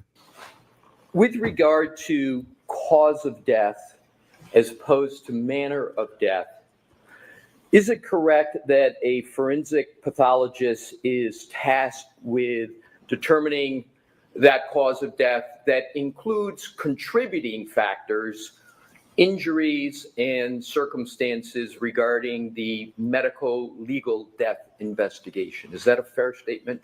Yes. And I'm using the term medical legal. Is that a term that you're familiar with? Yes. And is it correct that medical legal means, particularly for medical examiners, that there's a medical aspect to the investigation that you perform, and there's also a legal aspect or a law enforcement aspect to it. Is that correct? Correct. And that's a little different than what physicians usually do, right? Because isn't it the ordinary course that it's mostly just medical, but medical examiners? I mean, I got to consider have something to Do I do with have my that free right? time. Yes. So, in other words, the forensic pathologist, which you've indicated you are, is tasked with determining the cause of death, which answers the question as to why, in more layman's terms, why did the individual's body stop functioning at a particular time, correct? Yes. So more broadly, the cause of death is generally defined as the disease or the injury that resulted in the death of a person. Correct. So let's now, if we could please, move to the manner of death. And I'd like to summarize, I know you covered it on direct, but I want to put it in a slightly different context, and hopefully I'll get it right. So medical examiners, as you've stated, are also tasked with, if they can, determining the manner of death or the circumstances under which the death occurred, correct? Correct. So manner can and does involve the circumstances under which the death occurred. Yes. And that causes one to go the medical examiner to go beyond just medical analysis. You take into consideration other factors, which we'll get to. Is that correct? Yes. So you talked about, and I'm just going to go through them quickly, but if you could just check me on this, the 5 main categories of manner of death. So you talked about natural causes, correct? Yes. You talked about accident. You talked about suicide. You talked about homicide. And then the last category, undetermined. Do I have that correct? Yes, you do. So what I'd like to do is to focus on the undetermined category. And my understanding is, doctor, that that's where you landed, that's where you concluded with regard to manner of death of Mr. O'Keefe, correct? Correct. So undetermined is a term that is used and that you use. And does that mean that when the information pointing to one manner is not more compelling than other reasonable possibilities, investigation lacks sufficient information to opine on a manner of death, at the time of death, the certificate is signed. Is that generally correct? Yes. So as we've talked about, I'm just trying to follow or just develop some logic and see if this is in agreement with you, that as a medical examiner, you're specifically tasked with conducting that medical legal investigation. And what we've just talked about is a bit of the method of analysis that you go through for that, correct? I conduct the autopsy and I request information The stream just glitched. Information from the investigative body that is out there investigating the other aspect of the case, not the body itself. Yes. So is it correct that there's 4 general components to a forensic pathologist death investigation? Is scene investigation one of the components? It depends on the jurisdiction where you practice. Scene investigation is part of forensic pathology in certain jurisdictions, and it is the responsibility of the district attorney and law enforcement in other jurisdictions. In the state of Massachusetts, we are responsible for the autopsy, and the DA's office and law enforcement are responsible for the scene investigation. Excellent. So scene investigation in the state of Massachusetts is not within your domain in the office of the medical examiner. That is the domain of the district attorney and law enforcement, correct? Correct. How about another aspect, forensic autopsy and laboratory testing? That's within your domain, correct? Correct. And how about police reports and witness statements? That is not under my the police. You consider information, nonetheless, from police reports and witness statements in your analysis? Yes. And do you also consider, even though it's not within your jurisdiction in Massachusetts, do you also consider information about scene investigation? Yes. So it's correct then that you consider, whether it's within your jurisdiction or not, you consider scene investigation and police reports and medical statements, correct? Yes. And then forensic autopsy and laboratory testing is right within your jurisdiction, and therefore, of course, you consider that.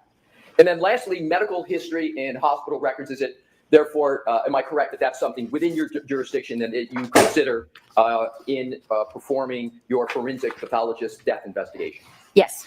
So now let's move on to the application of those principles. So in order to conduct a proper medical legal investigation, the medical examiner has to have certain qualities, if you will.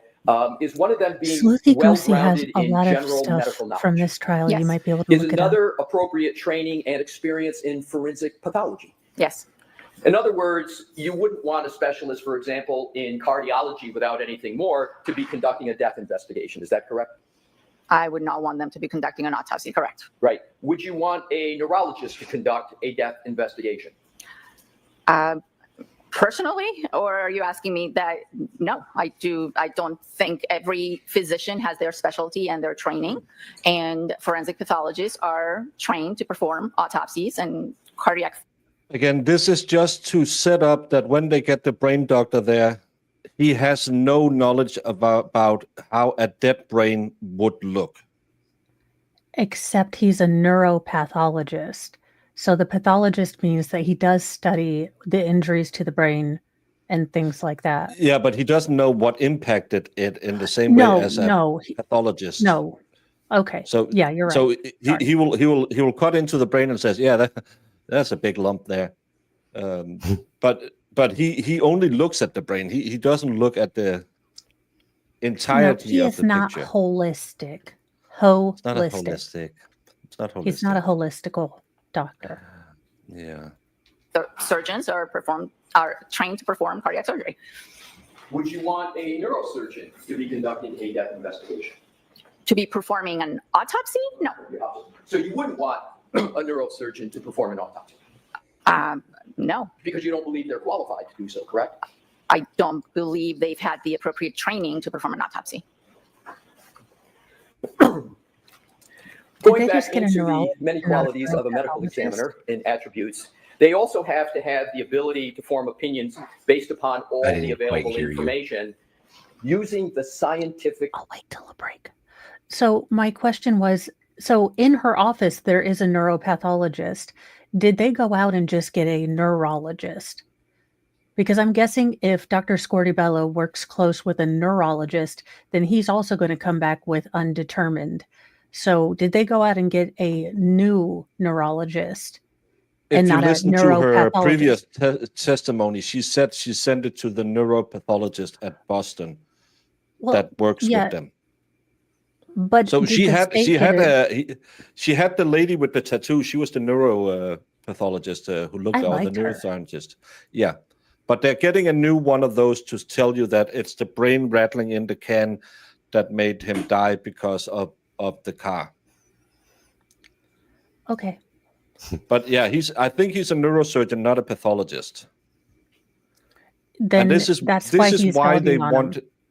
This is why we are preferences this saying the lady with the tattoos, she knows what she's doing because she works with deaf people. The other guy, not so much. Method along with sound reasoning. Is that a fair statement? Yes. And you're familiar with the term scientific method? Yes. And is it fair to say that the scientific method generally is sort of a systematic pursuit of knowledge that involves recognition and definition of a problem? Is that fair? Yes. Is it also involve the collection of data through observation and experimentation where appropriate? Correct. Does the scientific method also include the analysis of data? Yes. Does the scientific method also include the formulation, evaluation, and testing of hypotheses? Yes. And does it also, where possible, include the selection of a final hypothesis after considering other hypotheses? Correct. So what we just discussed is a fair explication, a fair explanation of the scientific method. Correct. And the scientific method is part of the autopsy and forensic pathology analysis, correct? Correct. Now, applying one concept, that medical legal concept we talked about, just holding for a moment, if you could, the medical and going to the legal, if you will, law enforcement that you said in Massachusetts is not under your jurisdiction, but nonetheless, you consider information arising from it. Yes. Are you familiar with a person named Michael Proctor? Is that name familiar to you? Yes, it is. And at one time, Michael Proctor was a trooper, correct? Correct. And so did former Trooper Proctor inform you of the working law enforcement theory at the time of the investigation of this matter, namely his working theory, a collision of a motor vehicle with a pedestrian? Did he inform you of that? He informed our office of that, yes. He informed your office. And is it fair to say that he informed your office, or provided that information to your office in or about February of 2022? That information, part of that information was provided to our office at the time of the autopsy. One of the pieces of information that had come in, and there were multiple sources calling into our office providing information, was that this was a possible person struck by a motor vehicle. And the time of the autopsy, if I have it correctly, was that around the end of January of 2022? The autopsy was January 31st.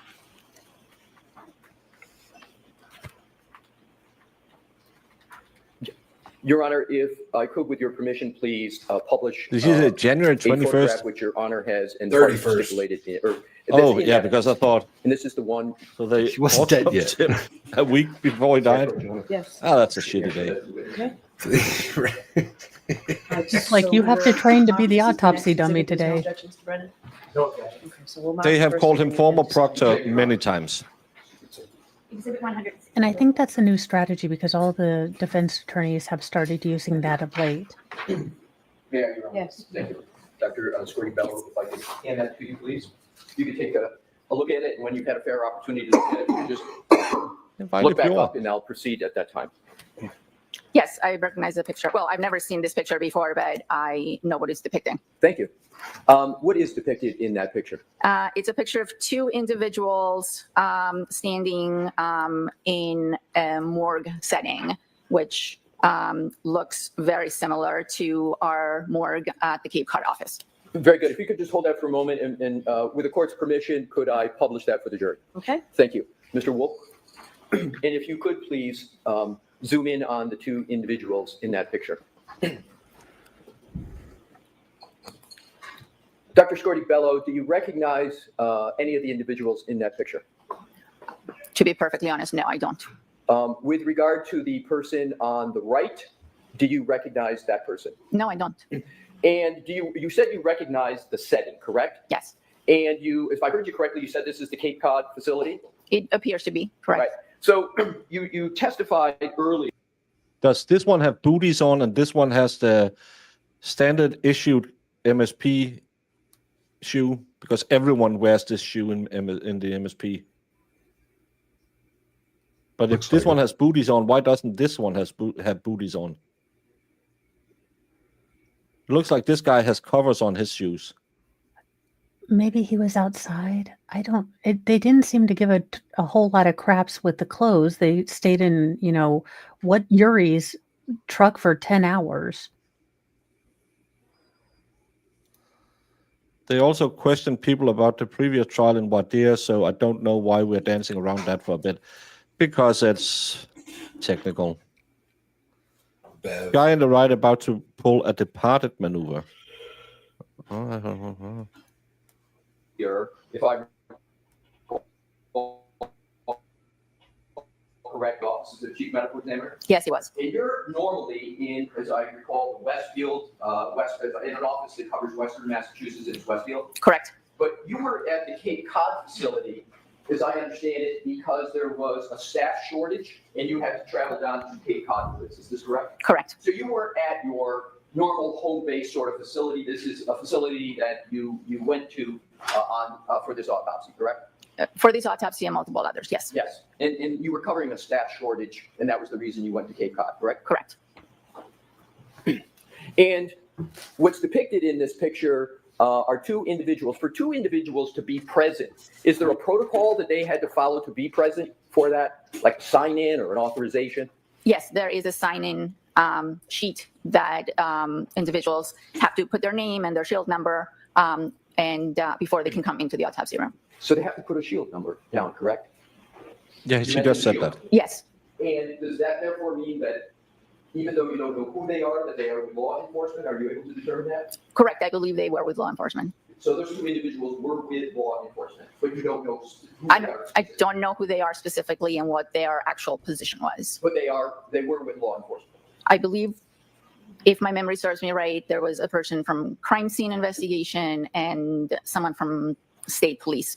But I'm working on a 2+ year memory. Fair. That's fair. That's fair. I'm not going to ask you more. Your memory questions. doesn't get better after 2 years? Everyone else's does? Yeah, we are finished with that. Yeah. You could hand that to the, thank you. Now, we were speaking about former Trooper Proctor. Do you recall former Trooper Proctor sending you a copy of scene photographs and wanting to schedule a phone call with you so that he could explain the status of his investigation? Do you recall that? Yes. And that occurred approximately in March of 2022? Yes, approximately. Right. And the method of communication of that was that by email, to the best of your recollection? I requested that our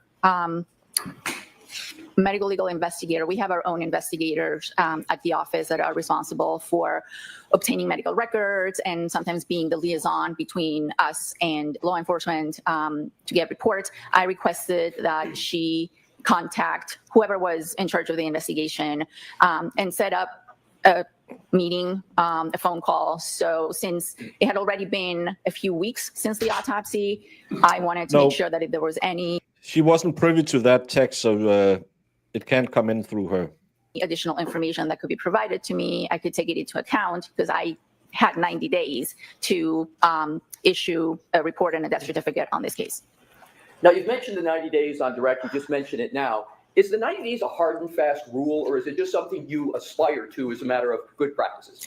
It's not a hard and fast rule. It's something that as an office we try to achieve.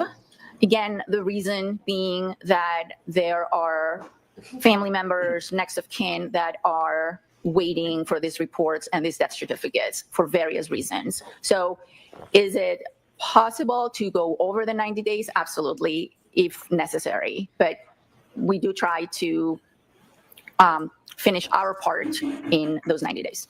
So it's possible to go past the 90 days, but there would, given the considerations you just articulated, there'd have to be a pretty good reason why you want to do that, right? Correct. And in this situation, you concluded that you had sufficient information on the medical side and the legal side to come to the conclusions that you needed to come to. Is that fair? Well, I had sufficient information on the medical side because I did the autopsy and I had those findings. I did not have sufficient information that pointed to one manner of death over another manner of death. And therefore, I stated that the manner of death was undetermined. Exactly. So the manner of death is undetermined. And I want to, if I could with you, pursue that a little bit in a moment. But when you came to toward the end of that 90-day period, you had information from the law enforcement side on their theory of what had happened, correct? Correct. Yes. I'll let that one stand. It's Lawn and Crim. You had performed all of the medical investigation and analysis that you needed to perform. Is that correct? Yes. There wasn't something more that you wanted to do on the medical side. You had mentioned, to be fair, you had Dr. Stonebridge involved as well. You had what you needed on that side, correct? Yes. And you therefore concluded on the manner of death that there was a not more compelling or more likely than other reasonable possibilities. Is that fair? Yes. So in furtherance of that, on April 14th of 2022, you issued a death certificate, correct?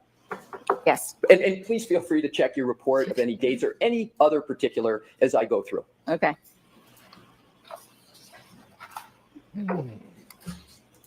I issued my final report on April 14th, correct. And I would assume that the death certificate was on or around that same day. Thank you.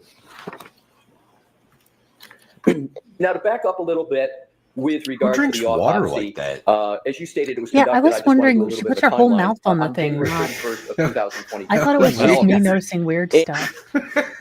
That's what's called subtle hints to a lesson. Sorry. We discussed that the body of Mr. O'Keefe was presented to the Cape Cod location, correct? Yes. And you also discussed that you brought Dr. Stonebridge to work with you on this matter, correct?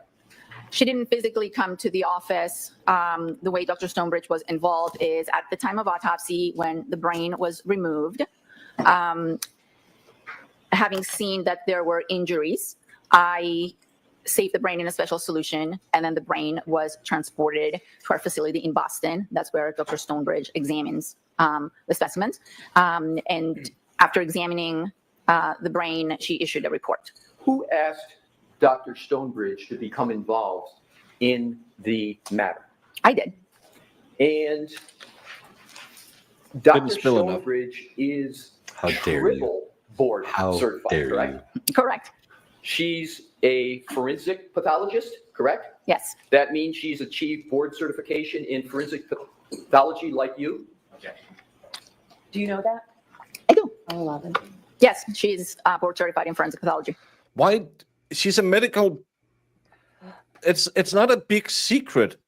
Why object to her testifying that? Yeah, I know her. She has Oh a my degree. gosh, that smile says "screw you, Hank," and "screw you, all troopers," because you know that call was like, "You must say this," and she's like, "No." And now she is. That smile is a face of "I'm gonna get you." I love you, Miss Scorty Bello. Fernabanca is good. Fernamenta is also good. And What she is is board that? certified in general pathology, correct? Yes. And she's board certified in neuropathology, correct? Correct. Can you briefly describe to the jury what neuropathology is? Neuropathology is a subset or specific additional training in forensic pathology where the person spends a considerable amount of time, usually 1 to 2 years, examining brains and learning all about the diseases of the brain as well as trauma to the brain. Now, you asked her to be involved, as you indicated earlier, correct? Yes. And you determined that she should be involved because there was a brain injury, correct? There was trauma to the brain, correct? Trauma to the brain. Is it a fair characterization that Dr. Stonebridge is sort of the brains of the brain area of autopsy? Is that fair? I'm going to sustain the objection. So, with regard to Dr. Stonebridge, Nice. would you agree that she's really uniquely qualified in some ways? Or how would you describe her qualifications, Dr. Stonebridge? Sustain. With regard to Dr. Stonebridge, what did she do? I'm going to see you at sidebar on this, please. Again, I don't know if it's because can you use one witness to testify about the qualifications of another witness? That's probably the problem here. But Well, and probably testifying about what she did because she didn't do Yeah. it. Unless she was there witnessing. yeah, but it's they did the same with Bukaki to talk about how great a police officer Proctor was. That was okay, but now because That's it's different. his- That was the Commonwealth. Don't yeah. So remember where we are, Baker. Sorry. way I'm reading this, and I could be very wrong, the state is still going to call this Dr. Stonebridge, but Nope. they also got, or they're not going to call Stonebridge. So They they have just hired got, they have hired a neurosurgeon to Oh do my her job God. because she didn't do the right job. They're not using her to impeach her. They're using her to boost her credentials. yes. So you take a pathologist and then you take a surgeon. A surgeon doesn't do pathology. This is ridiculous. I can't. How can you keep the doctor specialization out of court as part of the job title? You can't, but you can keep out that another doctor says, "Oh, she's really good," or she couldn't suture a straight line down the back of someone. She's absolutely horrible.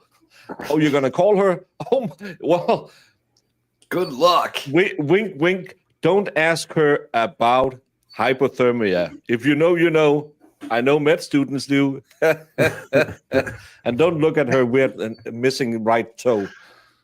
That you can't do that because that's the problem here. They want to have this lady testify there is no better in the land. And then Alessi will say, when they are asking the neurosurgeon, that, but so you're claiming that the very best neuropathologist in Massachusetts got it wrong. And for those of you who didn't remember her, she was the lady with the sleeve tattoos, which I have to say, and it's because I go to court a lot, I thought she was dressed inappropriate for court for an expert. Not that she wasn't a beautiful lady, and I think she was a rock and roll chick, but I thought she was a little bit unprofessional in her, and a lot of people yelled at me and called me a misogynist because of that. I thought she looked fine. Yeah, but you want to take her out for a beer and not listening to her brain talk. We are on cross.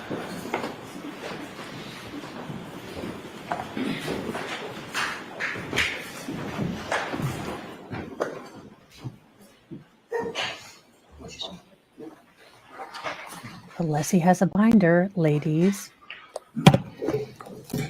And he has. I still don't understand how he's 60.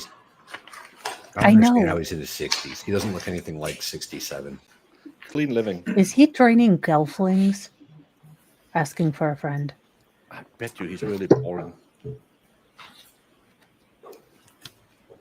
No fun. Kind of living clean. May I, Your Honor? Yes. Thank you.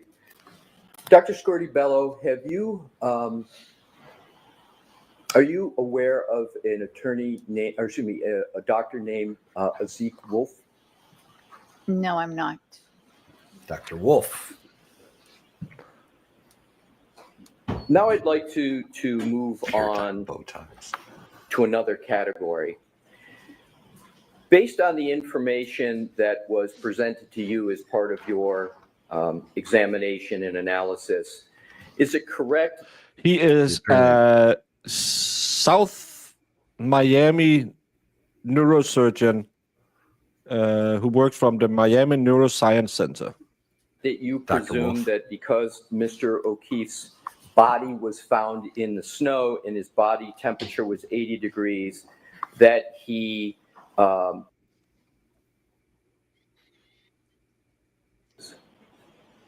I reached that conclusion after performing the autopsy and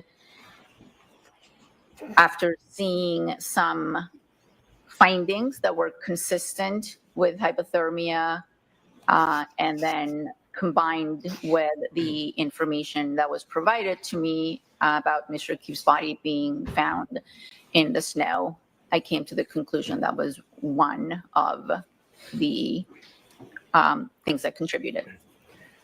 Did you consider whether there may have been other reasons as to why his body reached that temperature of 80 degrees? Sort of applying the scientific method and seeing if there were other reasons? Other than being out in the snow? No, I did not. Do you know whether there are other alternative reasons how his body could reach the temperature of 80 degrees? People can become hypothermic for other reasons, such as sepsis. But in this particular case, I didn't have any reason to believe that that was part of the circumstances. Good night, Empire. You're familiar with the medical phrase differential diagnosis, correct? Yes. And a differential diagnosis is a term that's used by doctors to pursue other potential causes of a medical injury. Is that a fair general statement? Yes. So, for example, if somebody is having difficulty breathing, a doctor may say, I think it's the heart is their primary hypothesis, but they may want to differentially diagnose this and look at the lungs. Is that an example of a differential diagnosis that let's look at the lungs to see if that may be the problem? Is that a good, fair example? In the example you're giving, yes. So applying that concept, and do you believe the concept of, well, applying that concept to this situation, Did you perform a differential diagnosis as to the cause of the death and question whether there was hypothermia as any cause of the death of the decedent? Did you make that analysis? I looked at the anatomic findings that I had at the time of autopsy, the information that was provided to me based on the circumstances where the body was found, and I came to the conclusion that there were hypothermic changes in Mr. O'Keefe's body. So you just used the phrase hypothermic changes. Did I hear that correctly? Yes. Can there be hypothermic changes without a cause of death being hypothermia? Yes, of course.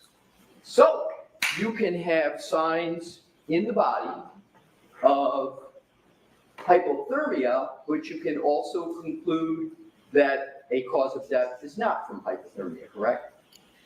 If the person is deceased and I am examining the body and there are multiple things that I believe contribute to the death, then I tend to include all of them. Meaning that if this was a drug intoxication and the body also showed signs of hypothermia, I would include both of them on the death certificate, because there is no scientific way of teasing out whether it was just one or the other or both. In this particular case, I had two processes that were going on. One was the head trauma, and the other one were these hypothermic changes. I put all that together, and again, included or took into account the investigative information of where the body was found, what the temperature was when the body was found, whether the person was still alive or not, and I came to the concluded the hypothermia because I saw during the autopsy that there were changes consistent with hypothermia. So I want to break that down a little bit, if I could, with you. So you testified on direct, and I think you alluded to it here, that the primary cause of death, use that phraseology on direct, was blunt force injury. Is that correct? Blunt impact injuries to the head, yes. Blunt impact injuries to the head, and that's the primary cause, right?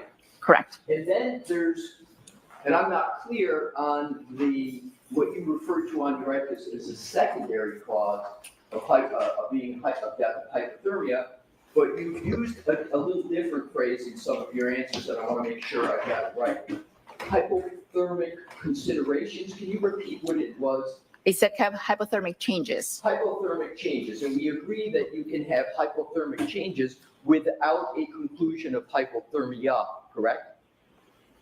No, hypothermic changes are what I'm referring to are actual things that I can see in the organs that are consistent with hypothermia. They're anatomic findings. They're things I can see with my eyes. So you can, I'm sorry, did you finish? And those changes suggest and are consistent with someone being hypothermic. As you sit here now, with regard to, you used the phraseology consistent with hypothermia, signs of hypothermia, that's what I want to pursue just a little bit with regard to further information. We got started on this by asking whether you used the concept of differential diagnosis and hypotheses to determine the cause and manner of death. And you said in one of your answers that you relied upon law enforcement information, correct? Is that Yes. part of it? it was, you brought that up. You're the one who said you relied upon that, correct? Yes. And you've brought that up on your direct testimony and earlier in the cross. Is that correct, that you relied upon the investigation of law enforcement? So, Sustained. so now what I'd like to do is to ask you whether, using the concepts of differential diagnosis, scientific method, did you consider whether Mr. O'Keefe could have died somewhere other than where the body was found and been moved and placed in the snow? Did you consider that? Objection. Sustained. May we approach, Your Honor? Move along with this. We can approach in a bit. Thank you. Yeah. What, if any, alternative diagnoses did you apply to Mr. O'Keefe? I don't understand your question. What alternative scenarios did you look at, if any, for the cause or manner of death of Mr. O'Keefe? I'll allow that question. What, if any? At the time of the autopsy, I documented injuries and signs of hypothermia.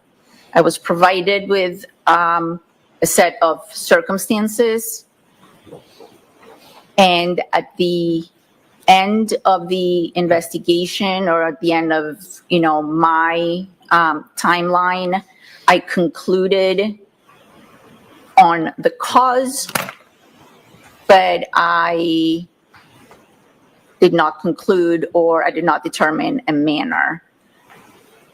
The manner would be the circumstances you are speaking about, whether I considered other causes or circumstances. So here's just a speculation, but I think these questions, is there a calculation to see, or a formula to see how quickly the body would have cooled being outside completely? I looked it up in the first trial to see how long okay. to body temperature, and it has so many variables that you can't tell. I didn't know. He has a very high body temperature for someone who's been out in a wind chill factor of, I can't remember how he said, but he 25 below. I don't know, something really but crazy. I think that was later in the day, and that's the big problem because you don't have any accurate measurements, and you don't have an internal thermometer that can really measure his decreasing body temperature.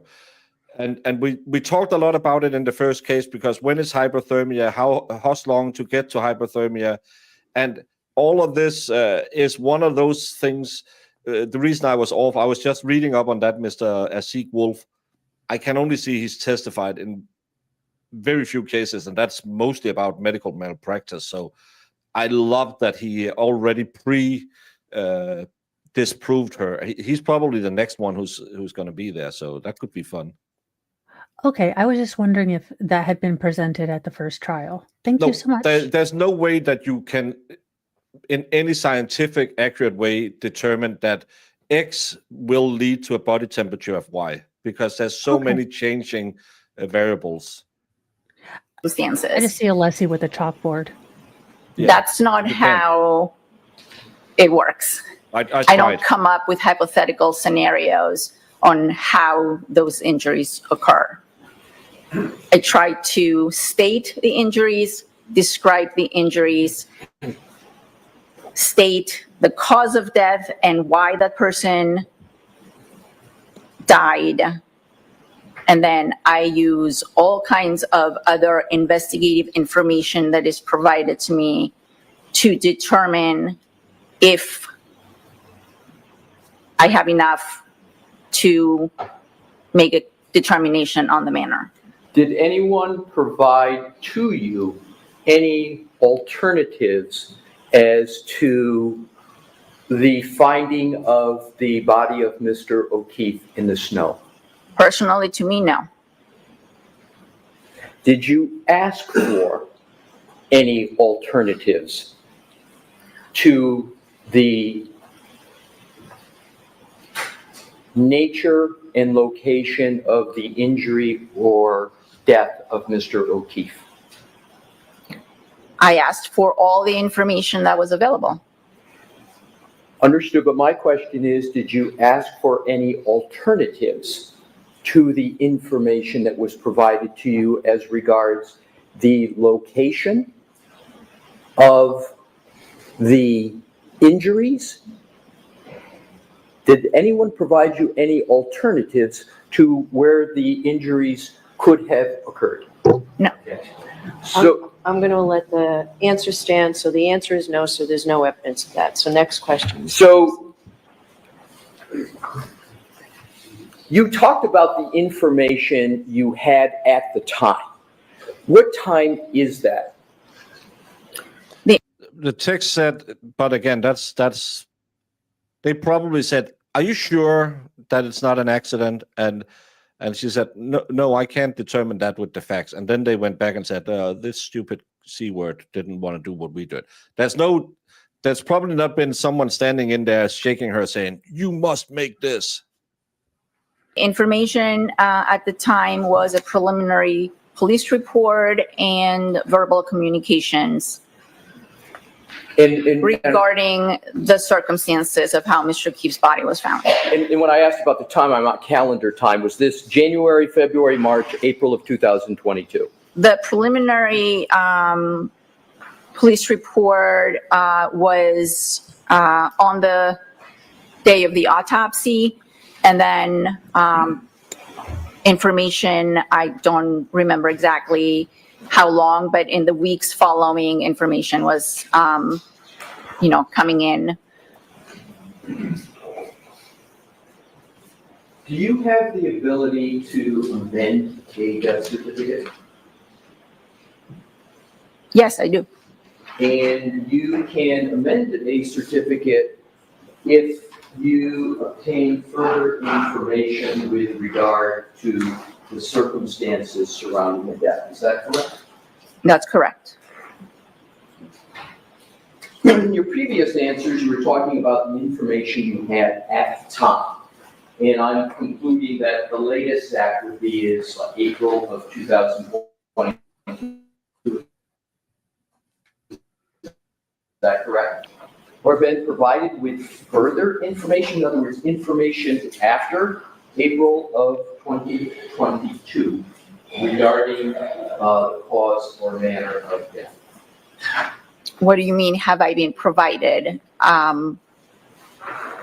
Has someone physically provided me with a report on different circumstances? Well, what I'm just talking about is any other information that you have received or considered in terms of the analysis with regard to the cause or manner of death.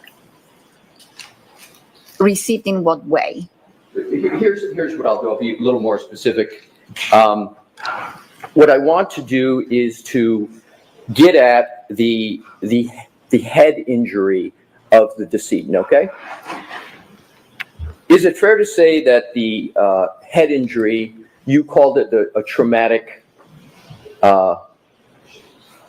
state what you phrased that as, because I want to use your phraseology. Blunt impact injuries of the head. So blunt impact injuries of the head. Is it fair to say that that was a very severe injury? It was a severe injury, correct. And would Mr. O'Keefe had been rendered unconscious nearly instantaneously with death following shortly thereafter? It's very possible, yes.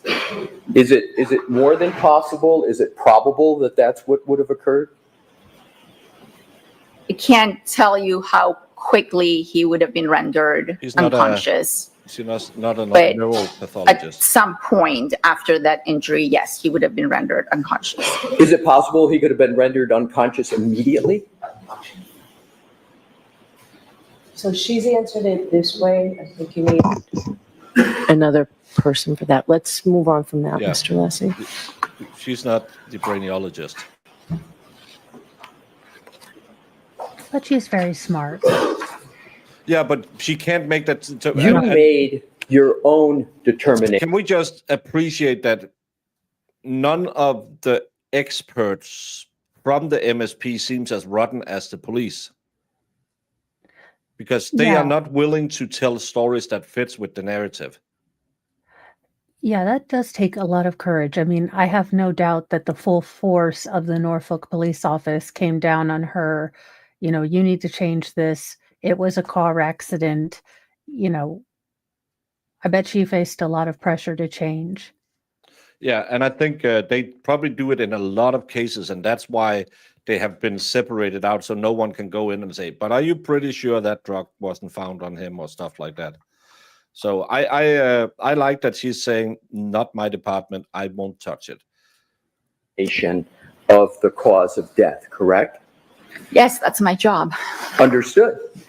And what I want to do is to pursue the basis of your determination.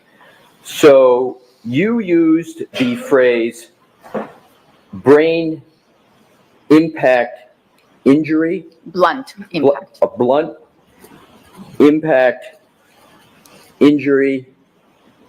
Have I got that correct? Blunt impact injuries of head, yes. Of head, right. And that's your conclusion, correct? Yes. Based upon your conclusion, did you make any determination as to whether the decedent would be able to carry out any purposeful movement after that injury? Define purposeful movement. Sure. I'm talking about the Operate a ability vehicle, to perhaps phone. manipulate their hands. I don't know. Did you make any determination as to whether they would be able to engage in any cognitive functions, meaning processing things and making decisions? I did not make that determination, no. Did you observe any pattern to the injuries to the head of the decedent? A pattern? I observed that there were injuries to the back of the head as well as other internal injuries to the base of the skull, as well as the brain. Your Honor, if we could please publish, I'm just going to check to make sure they're in.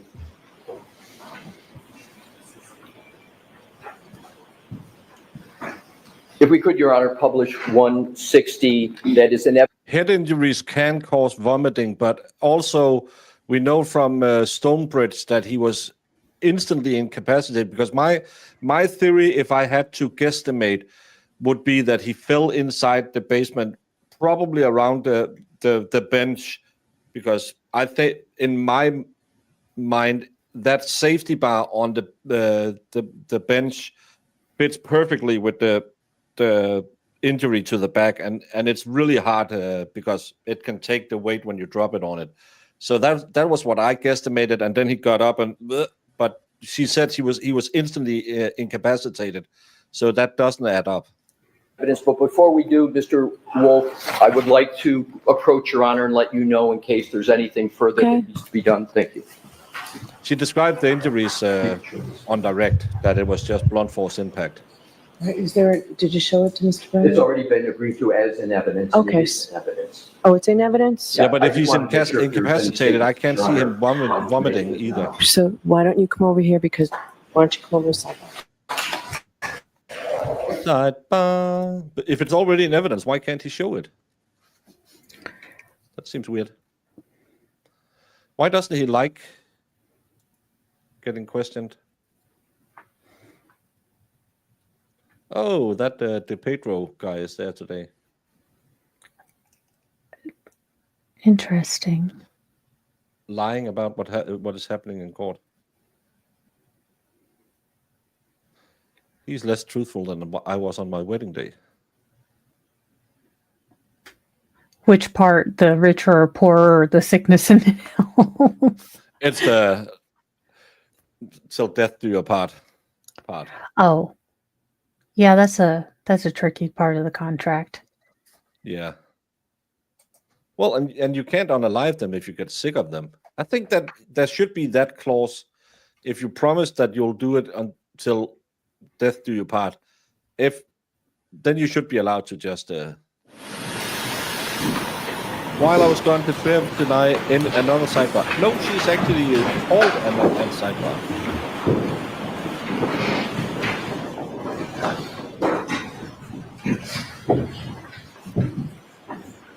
May I, Your Honor? Yes. Thank you. With Your Honor's permission, I would like to publish Exhibit 160. Yes. Thank you.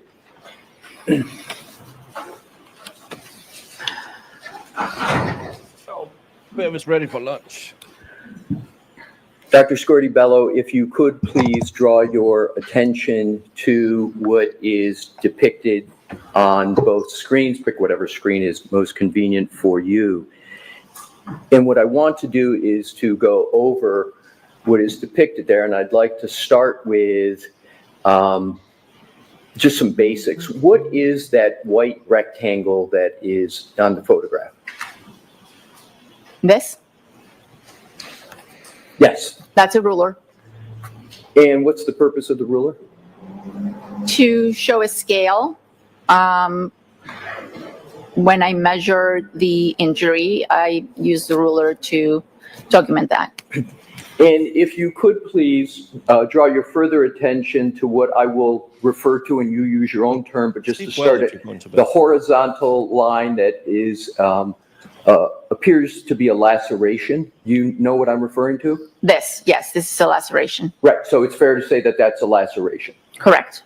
And just so we get all that's depicted on this, you referred to earlier up above that, the red area, and is that an abrasion? Yes.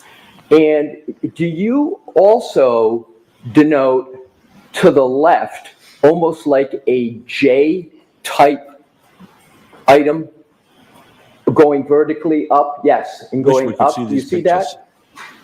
Yeah, that I did not note that specifically. I just noted the whole injury as part of the abrasion. That's my point. So you didn't make a separate note of what appears to be a J, and it might be easier to see it in the screen over there. It's your conclusion, but is it easier to see there? Yeah, I can see it. Yeah, and so you didn't. Actually, this is a really good picture because I never saw that either. Jemima or Marissa, I believe, have shared it in the documents on the Discord, because when you see it, it kind of looks like there's writing on top of the laceration in the back of his head. It kind of looks like an imprint that says J something. It looks like there's 2 or 3 letters imprinted in his skull or in his skin above the laceration. I think the picture is in the Discord. They won't be showing it on screen. I can't show it. It'll get me in trouble with the YouTubes. But is it in docs or evidence? Yes. I was saying their names in hopes that they were not working, so they could say, "Oh yeah, it's in there." But they are probably I'll working. scroll and look and let you guys know. Make a separate note as to what that was in your report, correct? No, I did not.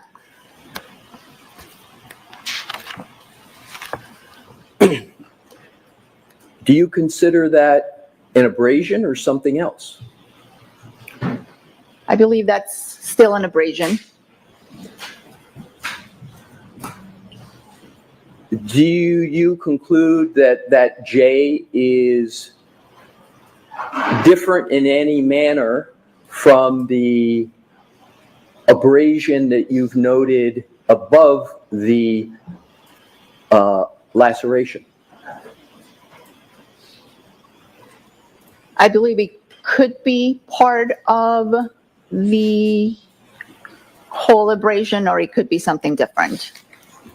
Fair enough.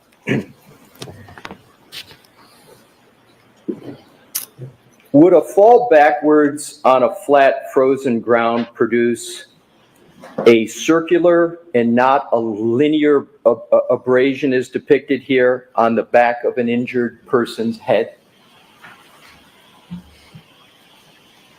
Can you repeat the question? Sure. Assume a fall backwards on a flat, frozen ground. Would such a fall and impact present that type of pattern, or would it be a circular pattern, perhaps with... I'll allow that. Can you answer that? I can say that a fall backwards could very well produce that injury.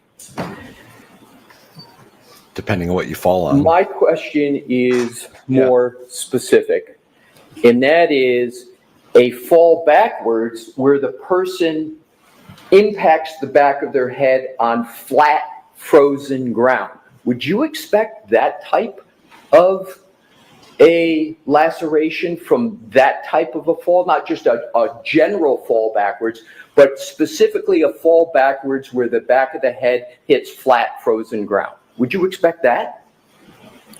I could, yes. And under what circumstances could a laceration like that and an abrasion, all of it together, what circumstances could cause that type from a fall backwards on flat, frozen ground? Well, the laceration is due to the blunt impact, and so is the abrasion. The abrasion is friction. So depending on the type of surface, you mentioned flat, frozen ground, it's quite possible to have an injury as the one depicted. There's nothing inconsistent with this injury and a fall on someone's, on the back of the head with a blunt surface. Is there, are you familiar with the phrase pattern recognition in medicine? Yes.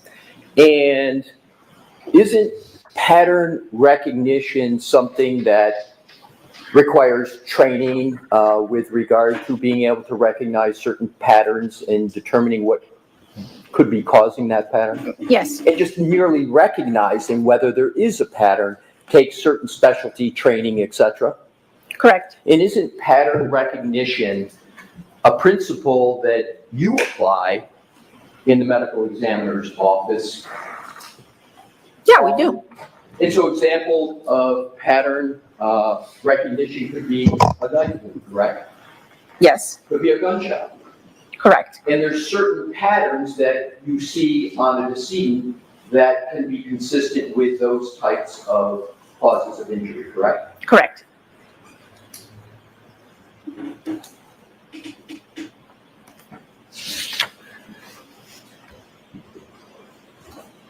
Assuming a fall backwards onto frozen ground and there being on a lawn with grass, would you expect to see any grass at all in the injury site?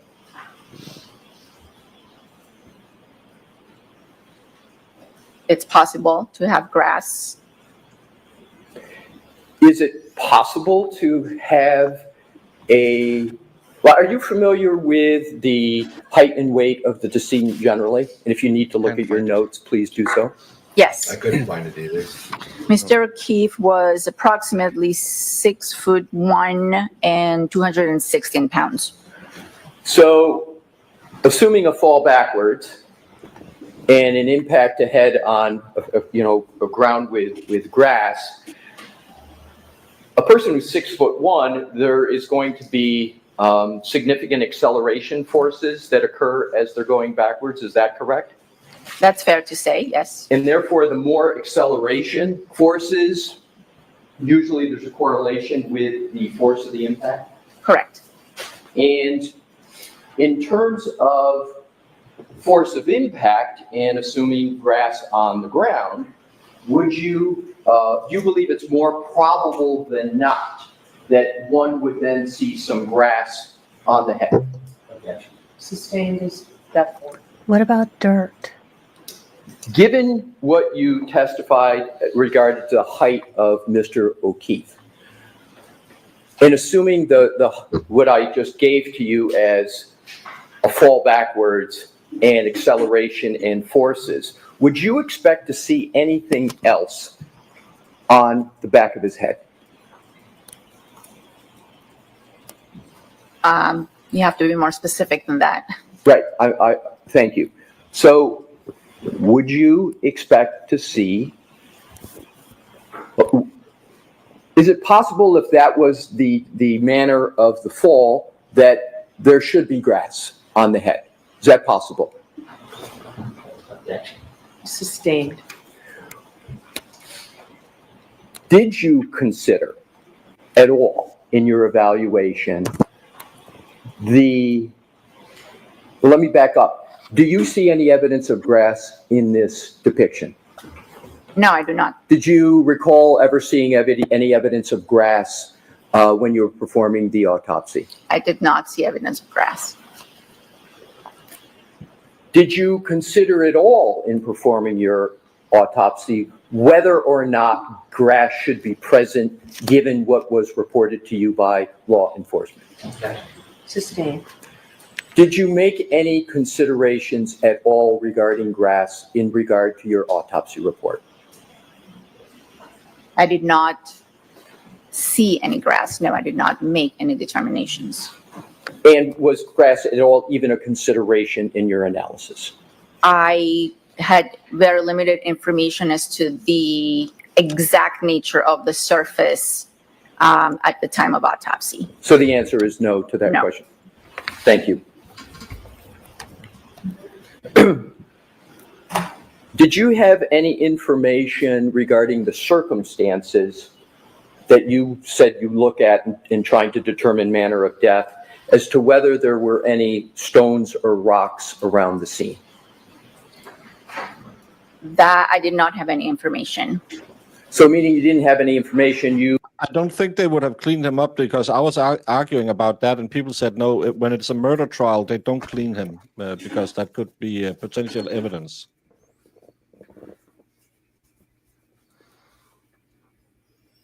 Well, I'm looking forward to it. You saw no information that there were any stones or rocks by the scene. Is that correct? Sustained in that form. What, if any, consideration did you make in your assessment of cause and manner of death with regard to stones or rocks? I did not make any.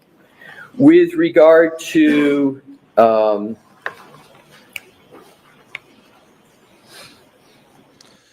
she couldn't determine that, and again, she can't declare what time he died because of the circumstances, and no one can determine he's dead until they heat him up enough to find out that he is dead. So that's why he's not declared dead. Any other potential causes other than ground? Did you consider any other possibilities that could cause the type of injuries that are depicted on the screen? There's a number of possibilities that could cause the injury. My question is, did you consider, not whether there are, but whether you considered them at the time you were performing the autopsy? I'm always considering at the time of autopsy what could have caused a certain injury. Did you put in your notes or your autopsy report any of those considerations? Are they documented? No. Now, in terms of differential diagnosis that we talked about, did you? I just put in a link to Aidan Carney's twit. If anyone wants to go look at that picture he described, it's bloody, it's not nice. But to me, it clearly has a J. But again, what do I know? I'm just a baker. But if you hit this link, you will go to Turtle Boys, and he have the autopsy photo, and to me it looks like there's a J above the laceration. But yeah, it's very distinctive. Yes. Now, that being said, I had never seen this video, and I always assumed that the laceration was vertical, but it being horizontal doesn't make a lot of sense. No, unless he fell on a straight surface. Or a straight across surface. Yeah. But that would be the berm, and then how did he get by the flagpole? The berm wouldn't be. That's soft. That's rounded. Okay. So that's why it says page does not exist. I just copied it. It didn't work for me either. Well, I just copied it. I'll try it again.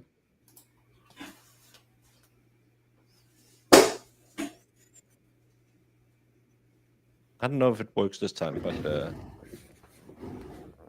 it's. I think it's one of his latest. Yeah, it's his. I'll put in the link to his Twitter account, and then you can go look at it.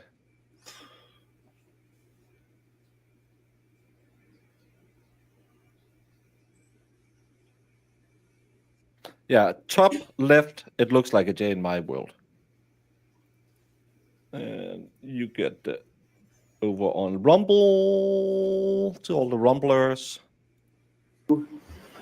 Determine whether there were any other possible explanations for the injuries to the decedent other than what law enforcement presented to you. I'll allow that. Internally, I consider all kinds of other explanations. I have to look at the findings and the possible ways that those injuries could have been sustained and decide whether I have enough information and whether I am satisfied with the information that I have in order to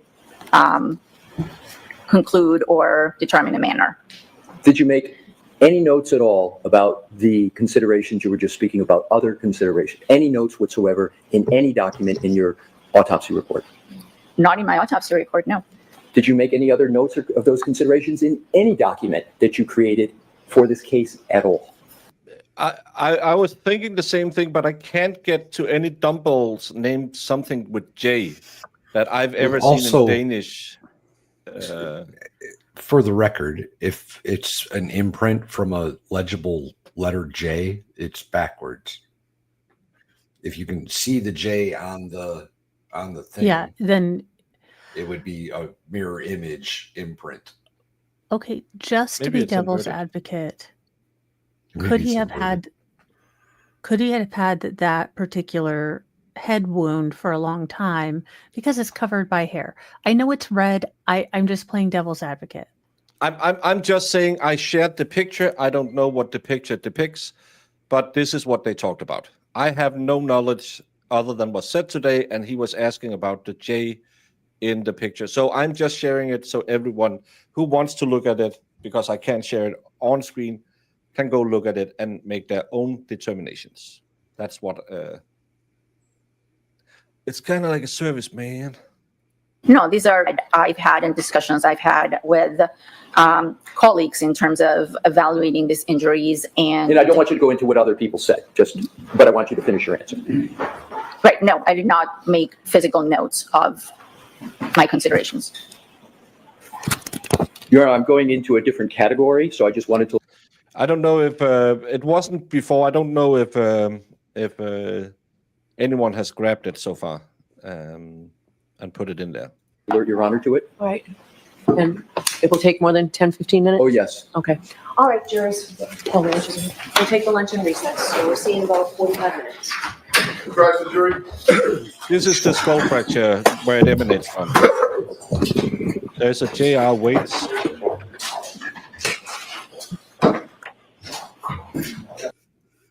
So 45 minutes lunch break.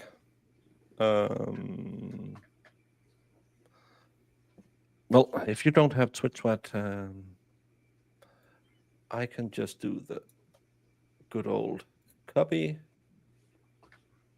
And I can save, and I can save, and I can close, and I can go to Discord. And if you go into the Karen Reed. Come on. So many posts in here. You write too much, people. Thank you for joining the Discord. Kaylee has just shared it. If you go into the Discord, it's in the Massachusetts Karen Reed chat. And if you need a link to the Discord, there's no sign-up fee, no nothing. You can just join it. It'll take the mods will have to assign you a role to make sure that you are good people, not someone who just wants to come in and make things. Thank you, Katie, for sharing it. But if you go in there, you can see it and you can try and enhance it, play with it.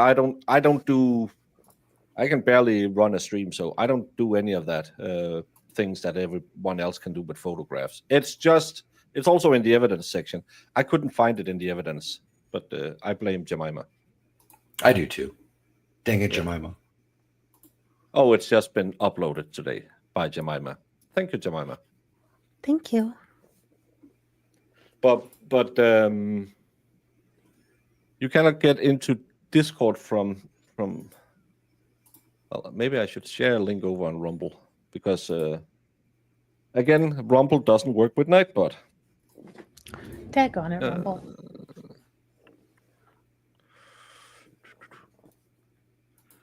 If any of you wonderful Rumblers want to share, this is the link in Rumble, and again, you might be hung in the waiting room until a mod just can. If they don't really recognize you instantly, they might say, "Hey, who are you on either one or the other?" And you just say, "Ain't no goddamn business of you, fat."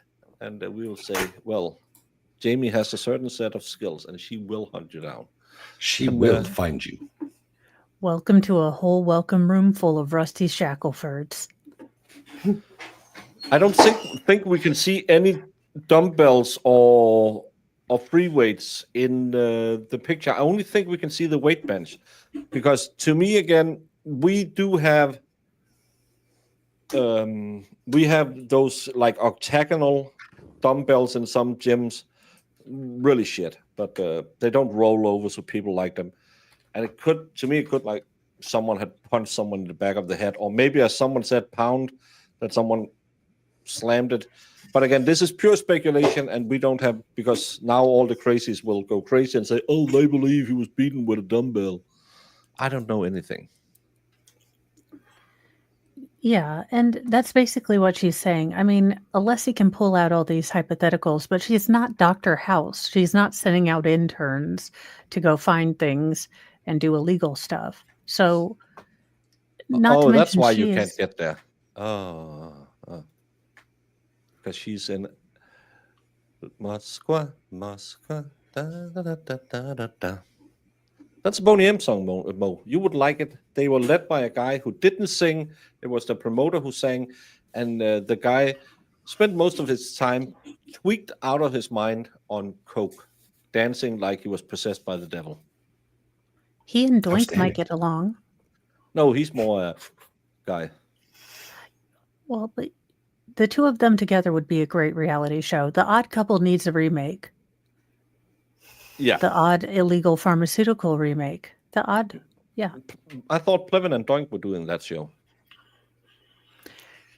Who has the weirdest idea? Well, clearly, Karen Reed threw his phone out of the car. No. She was holding. He was holding the phone while he was reaching for her glass with his own glass in his hand. So he had a third hand. Well, some ladies did say he had what looked like a baby hand with an apple in the end.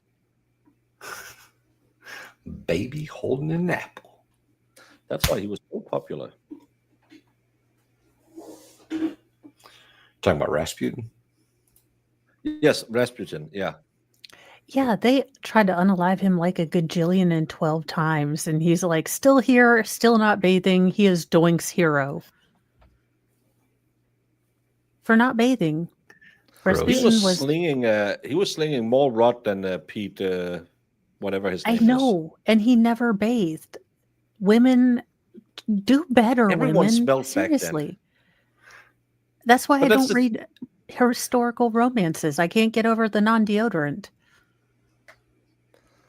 It's just everyone is. Oh, it must have smelled horrible. Everything smelled like shit. They were pouring shit out the windows. That's true. Yeah. And we all know it. When you go in it every day, you don't smell it. Back at the last, year 1900, if you were in New York, the streets would have beads of manure from all the horses. And everyone thinks, oh, it must have been such a wonderful time. No. It's absolutely. If the horse couldn't walk anymore, let's And just then it would move just on. lay in the street. Yeah. Someone will pick it up in a couple of days. Yeah. That's hard pass. Yeah, no, thank you. Yeah, they were nose blind. Well, you get that way. Like if you live on a farm, right? If you live on like a chicken farms smell disgusting. But if you live there, Oh, good you get Lord, used to it. yes. Oh yeah, when they drive the manure out from chicken farms, it's so gnarly. acidic. It's bad. Horse manure gave birth to the automobile. Yeah, actually, it was to clean up the streets. Yeah, they were And- afraid if more horses came in, they were going to be inundated with poo. Yeah. It's just things we. Do you get this on a law tube? No. On law tubes, you get stupid stuff like, well, that could be an appealable issue because under Massachusetts Criminal Code 243-18, well, that's actually a funny one. When I was in law school, I used to study, and we brought this up because we call it the fun paragraph, and everyone at that party laughed. The fun paragraph. Here we talk about horse poop. Horse poop and weight benches. Weight benches. Oh, nice. Not the smell, but the baby's part. So Valhalla will now drive to Danny Teen's farm and have a pig cam. Let me know how many you get. It seems more like a swinging motion that caused that, as the cut is steeper with that skin flap on the left. Yeah, it looks a little bit uneven, but I can't see this from. I know you can bust your skin by falling on a flat surface because it's just that the skin gets too much tension, and this doesn't look like he just back bumped on the flat ground.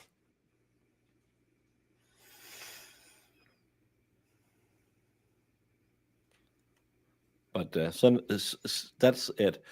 We're gonna jump off, get some manger, be back in 30-35 minutes. About that time, enough time to make Brandon call us happy in English, and hopefully this will continue. Again, every expert I feel is a good expert for the defense, but again, we are not the jury. We don't know. It's I don't know. Anything on the fall rope? I got nothing. Well, it's probably the land plank. Well, it's the rope that was connected to the, when they walked onto two ships. We say that. A guideline, I think. Yeah, because that's the last part you disconnect for the ship. So if you want to have any parting as the very last thing, we say nothing on the. I have to look it up. What the hell is Eris, that? I know. Have a great sleep and see you tomorrow.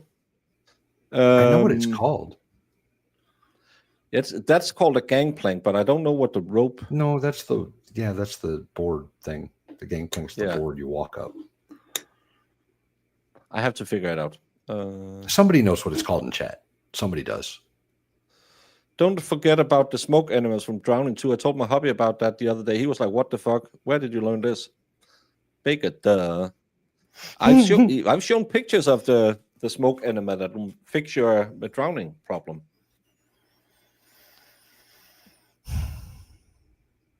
Gangbang rope. I'm not. I don't think that's it. I don't think that's it. Could be, but I'm not sure. Maybe a gangplank rope.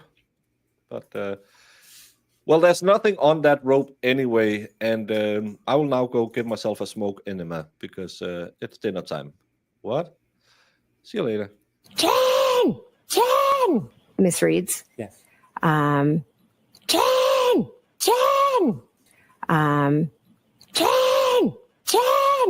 Get cut and dry. Pretty simple. Just pin it on the girl, right? Pretty simple. Just pin it on the girl, right? Objection. Pretty simple. Just pin